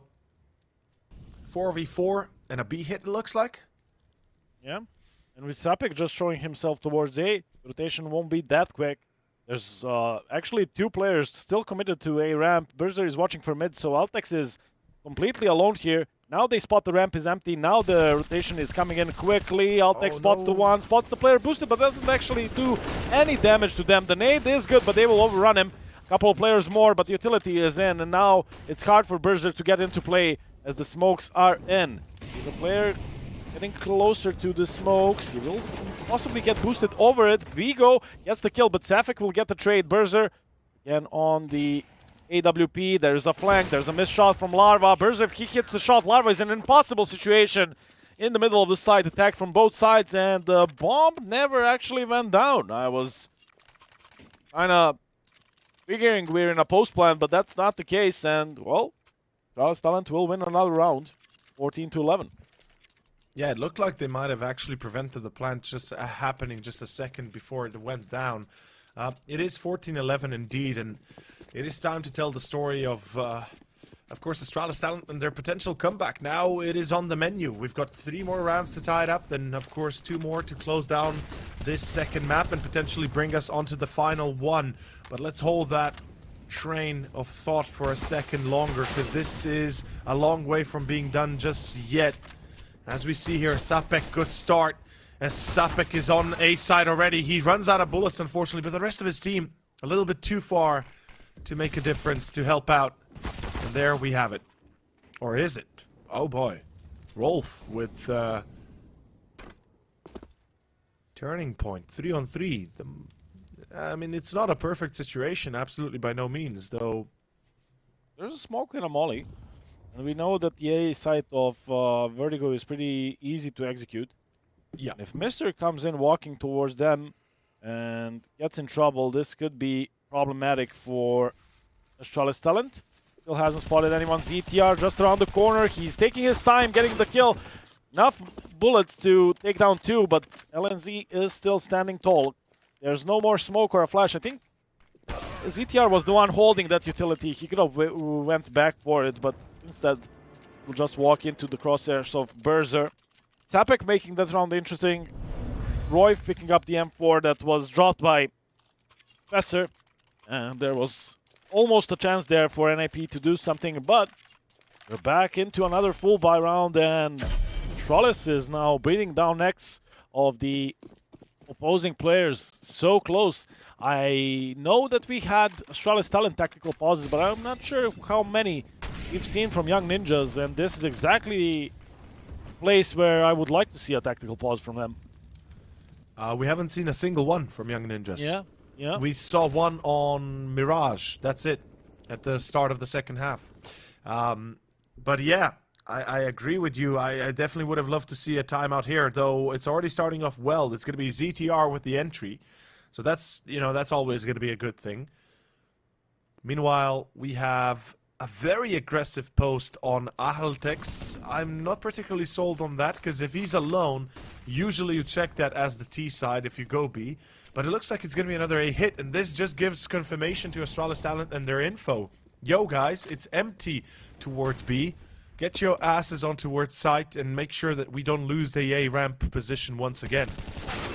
They're actually coming back towards the B site. Vigo, I'm not sure why, but they've read this as a B play once again, and they're just now scrambling back. Mr. gets taken out. ZTR with the kill, and it seems like it will be finally Young Ninjas with match points. aTTaX, I'm not sure why, but both Berzer and Mr.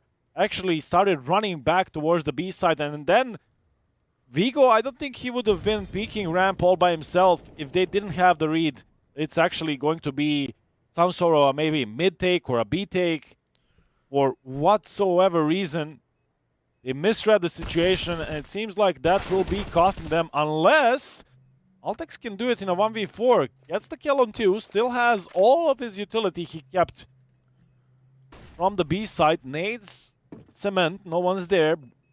Both players on the other side. Though. Yeah, the round is over. The time is running low, but Mr. made it, or at least aTTaX made it interesting. Will survive in the corner. It will be the 15 for Ninjas, but will the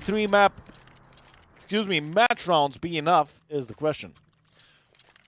I gotta ask myself, or anybody, and even you if you maybe know more about this, but why the hell did they over-rotate back towards B when they had so much info?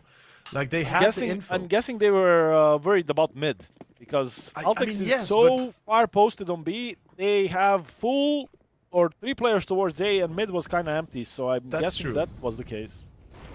Even then, you can easily post 1 player to check middle, and that's it, and you can keep the rest on control on A. So it was a weird choice. I really am a little bit flabbergasted by that. But they started off again very strong. As you said, 3 rounds required, and we go into overtime. Larva had already fallen, whilst the rest of the 4 players are kind of grouped up to go towards the A, potentially even B side. There is one, I believe that's LNZ towards B ramp, and Rolf that's approaching towards middle, it looks like. I'm not sure. I mean, this is a hard sell, if you ask me, by Young Ninjas. The fact that, you know, they lost Larva this early on. How did they handle this? Vigo in middle. Rolf will check that beautifully. Very smart. Checking the corner inch by inch. Yeah, we've seen him doing every single corner on the way, and you kind of could have felt that Vigo is not going to be a problem. He will just go back and regroup with his team. They are yet to take ramp control, so there's limited time here, and 2 players on the site itself. Yes, they have a couple of smokes and a couple of flashes, but they actually expended their smoke to take ramp control. That means there will be no utility for the A site itself other than flashes, and I'm not sure that's gonna work. 20 seconds to go. They're trying to sell this as making as little as possible noise towards A, maybe for Astralis talent to think it's going to be a B attack, but that's not gonna happen. LNZ will get the trade, but he's already looking to save. Not even close. And yeah, if I'm a young Astralis talent, I'm looking to kill them after time, and I think that's exactly what happened with aTTaX. Maybe not, but still. this is not the way. 15-13, and well, we are still in this one. And guess what? Young Ninjas have no money. Yeah, they're kind of broken right now, like the ruble, dropping like flies. They're gonna go for a mini buy. I kind of respect this. They've got the max loss bonus, so they can afford to go for a few Kevlars, a few Mech 10s, pistols, such and such, and hopefully they'll stick together in pushing right now, because splitting up clearly hasn't worked for the last, what, 5-6 rounds. They've only been lucky with a few individual performances rather than anything else. So on a buy like this, you would always imagine them going for a communal attack rather than, you know, a split action. As we see here, B will be the point of interest, and I kind of like the idea here that aTTaX is going for. He's very careful in his approach, but he needs to be very careful in the next few seconds. Good flash. They know where he is, aTTaX. What? They ignore him? It didn't spot him, I guess. Larva is shooting Mister, but it actually will be Vigo the first one to go down. But now the rotation is in. The first couple of defenders survived. Rolf gets the kill on Berger. That's another full HP player. So Mister and aTTaX on 41 and 7. There's a chance that Royf's Deagle can do something here. Peeking to the right, he spots the player, but he is all left alone. In comes aTTaX. They're smoking him off and chasing him off the site. Looked like it could have been the 16th for the Young Ninjas, but yeah, right now it looks like we're going into the 30th round. That was a weird one. That was a very weird one. In either case, let's see where it goes moving forward, as it is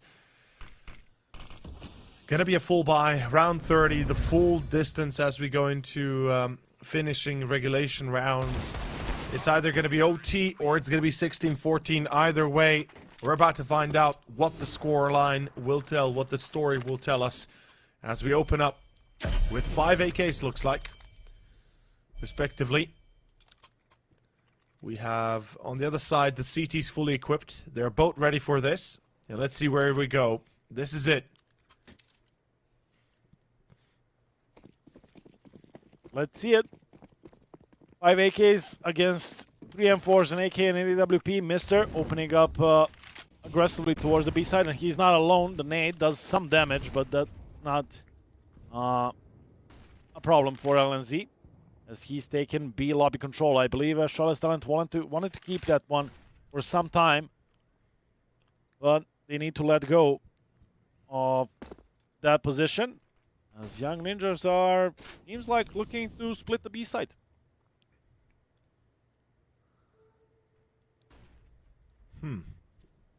I kind of like what I'm seeing here. Young Ninjas are going to take their time. They want to make sure that the CTs are jittery, so they use as much of their utility as possible. Could throw a few smokes, you know, could throw a few Molotov, a few flashbangs to try and draw the attention of the CTs. But it looks like it's going to be an A-take, and a slow one at that. Look at how far they've already come. Oh boy, this is going to be close, because they've already approached the site pretty much from short and ramp itself. Although no, short nobody has yet overtaken, though I would imagine at least one player to be in that spot. Either be it ZTR, either be it anybody else. And there's 3 defenders on A side. Here we go, it begins, and first off is Fesser. Good start. It's Berzer to actually steal that kill, as Vigo does fall. The angle close range is not good though.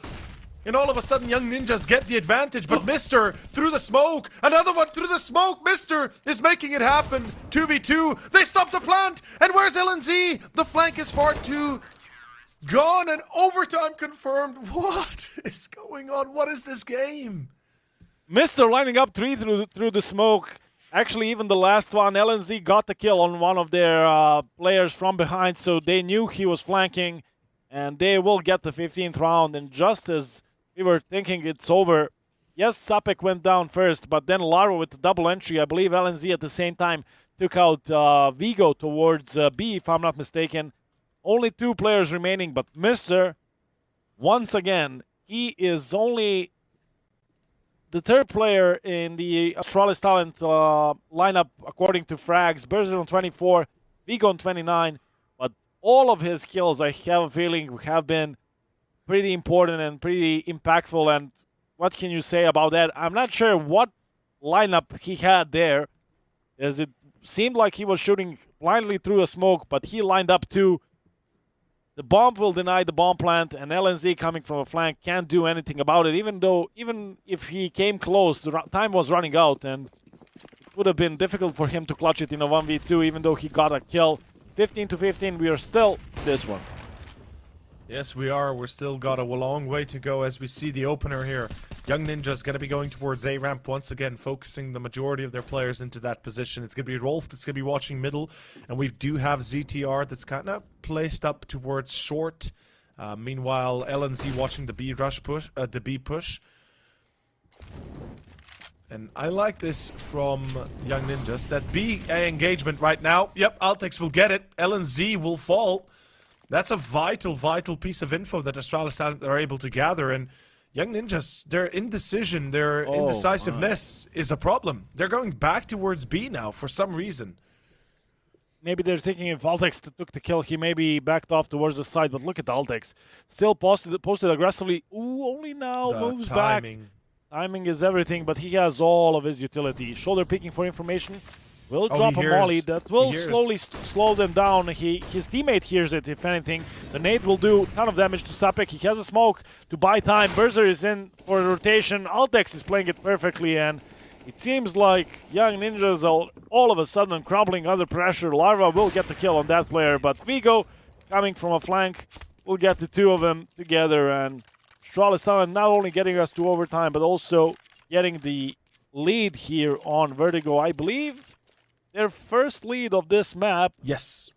And we'll see if it keeps on growing.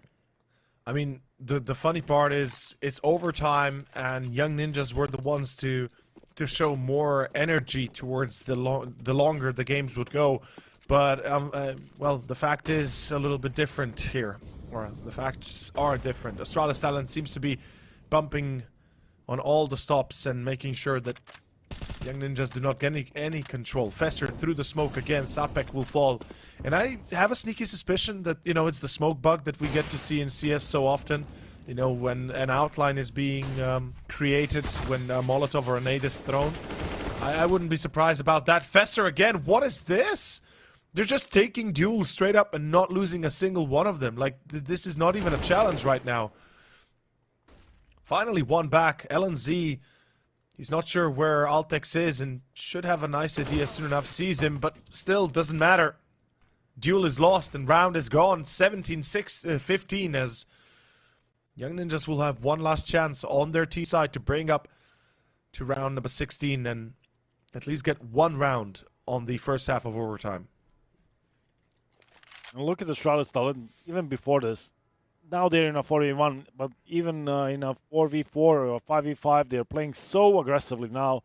And I don't have anything against it, as they know they've put so much pressure on their opponents. And if Young Ninjas will be making any mistakes or losing any aim jewels, it will be now, as they are fully stressed, losing that big lead that they had, losing 3 match points, and now losing or trailing 2 rounds behind Astralis talent. The Danes have pulled this one completely back, and in the terms of momentum, I honestly don't see Young Ninjas coming back from this one. Even stronger teams, even more experienced tier 1 teams would have a hard time coming back from such a momentum swing, and they are lacking exactly that experience. But ZTR not lacking with the headshots. ZTR with the triple. Okay. I mean, you know, if there's anything that can save you, it's definitely ZTR and his individual quality. It's just the fact that he can pop up with 3 shots like that, 3 kills like that, that's pretty insane. Now, Berzer is going to be the one to try and hold short B, excuse me, short A. And I'm imagining that, yep, there we go. The peak is there, and there's a second player on site, meaning that right now Young Ninjas could decide to go back to B. But then again, Astralis is thinking that's exactly the case. They're reading this wrong. Once more, it's Astralis talent that have the read that doesn't really coincide with what's going on. There goes Rolf on Berzer, and that is going to be a 1v3 for aTTaX, who had a horrible start at 0-7 on this map. Finally bringing it back to 17-22, but nonetheless, a 1v3, fake plant first to draw the attention. aTTaX pushes through, doesn't deny the plant though, as he is awaited. Larva closes the gap and wins the round. Whew, what a round this is, and what a start to the overtime. Yeah, and this will definitely give some faith back into the Young Ninjas players, ZTR, showing them that it can be done. Triple kill in a matter of seconds, and it will be at least a round for the Young Ninjas on the T side, but there's plenty of rounds to go. As 19 is our magic number. Let's see if Astralis Talent can get into map points straight up. Although, don't forget, this is the side where it was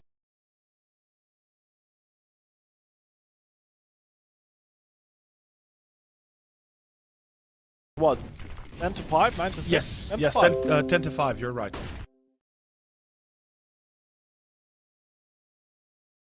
In favor of Young Ninjas, so Astralis Talent back to the troublesome E side.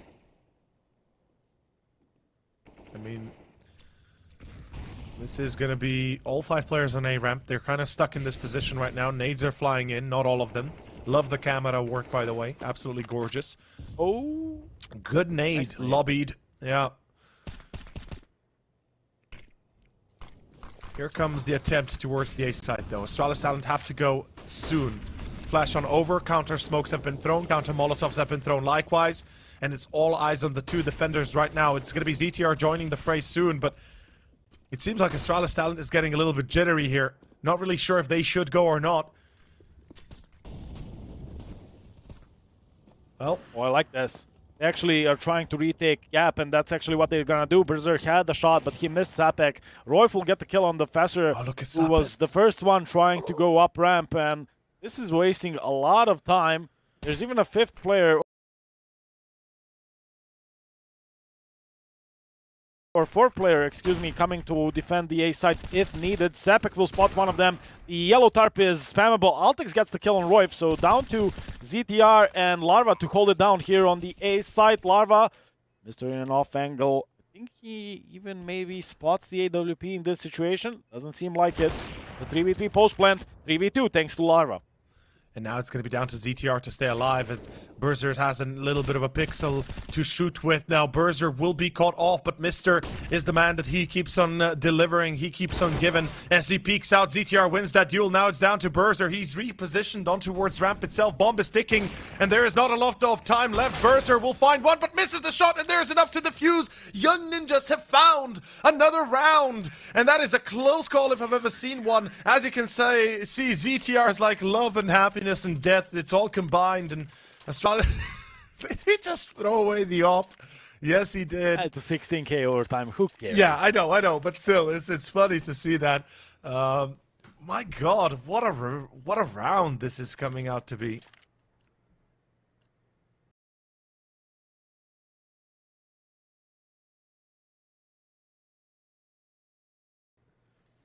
(17-17). ZTR definitely waking up in this OT. Starting off on the T side, now a double kill and the clutch to bring it back to 17-17. Astralis Talent, again, with a bit more confidence, a bit more aggressively taking ramp control, but they've ate a lot of utility damage in the previous round. Now we'll go back to their slow approach. Mr. lining up a molly. This should molly short, exactly. He was waiting for his teammates to give info once the smoke is gone, so he can molly that off. Opportunity for an AWP to beat on that angle from short is gone. Slowly but surely, Astralis Talent are once again moving towards the A side. But Young Ninjas have a completely different setup. Only 2 players here, 1 on mid and 2 on B. If Astralis Talent group up and do this in a bit of a faster fashion, they could end up only hitting the site against 2 players here. But if they're slow, rotation might come in. Royf, They need the behind Molotov the here. cement. Yeah. Oh, good double nades, even better than a Molotov. You can't really escape that, can you? And as you can see, the reply coming out from Young Ninjas should be the full rotation of their players. But there's a huge gap on site. That's the problem. Berzer, if he doesn't play this right, he might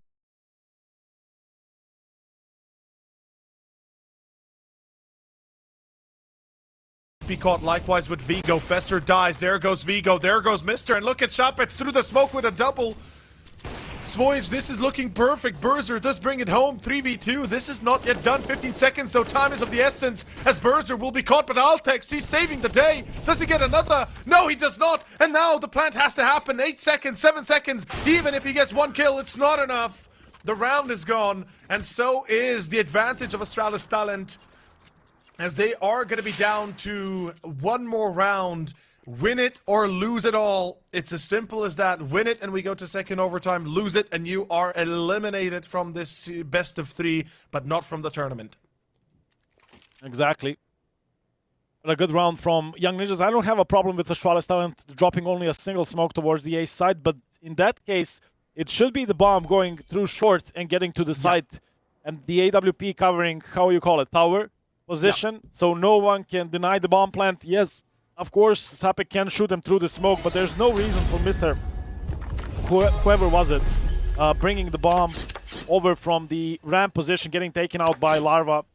Yeah. There's definitely a possibility to execute the A site with only a single smoke, but I'm not sure what went wrong. Although it's 16k overtime, like we mentioned, there's no reason to do it with only a single smoke. But then again, if you choose to do so, then do so properly. They definitely missed their chance, and Young Ninjas, it's going to be their 4th match round.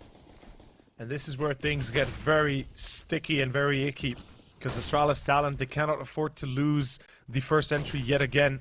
We've seen how quickly things get out of hand, but Berzer will be quicker. That's beautiful to see. Finally, we see a little bit of success from the Danes that could correlate into a round victory. ZTR's pushed deep B ramp, and he's not going further. Now, perhaps this is where you should utilize that position of yours and actually keep on going. As we can see, LNZ is rotating back towards A. He's gonna let this one go. The timing is the worst possible one for him, as ZTR is then the one that needs to hold the line towards B, and he's about to die. He's just walking with a knife back and forth. What is he doing? What is this game right now? In a 5v3, Young Ninjas are literally just absolutely throwing this away here. This is too much foolishness. I mean, sure, it begins with Larva peeking. Okay, it happens, but ZTR just with a knife in hand? I don't know. Now you've got to go for a 3v5 retake. It's not looking likely. There's, or at least was an AWP, LNZ down to 64 HP. Royf, AWP will cut him down, and LNZ is trying his best, but there's no way back into this round. Vigo will do the last 2 kills, and we are going into the second OT. I mean, it looks foolish from our perspective, but there's no way ZTR knows they're walking up mid. In his mind, LNZ just walked from that position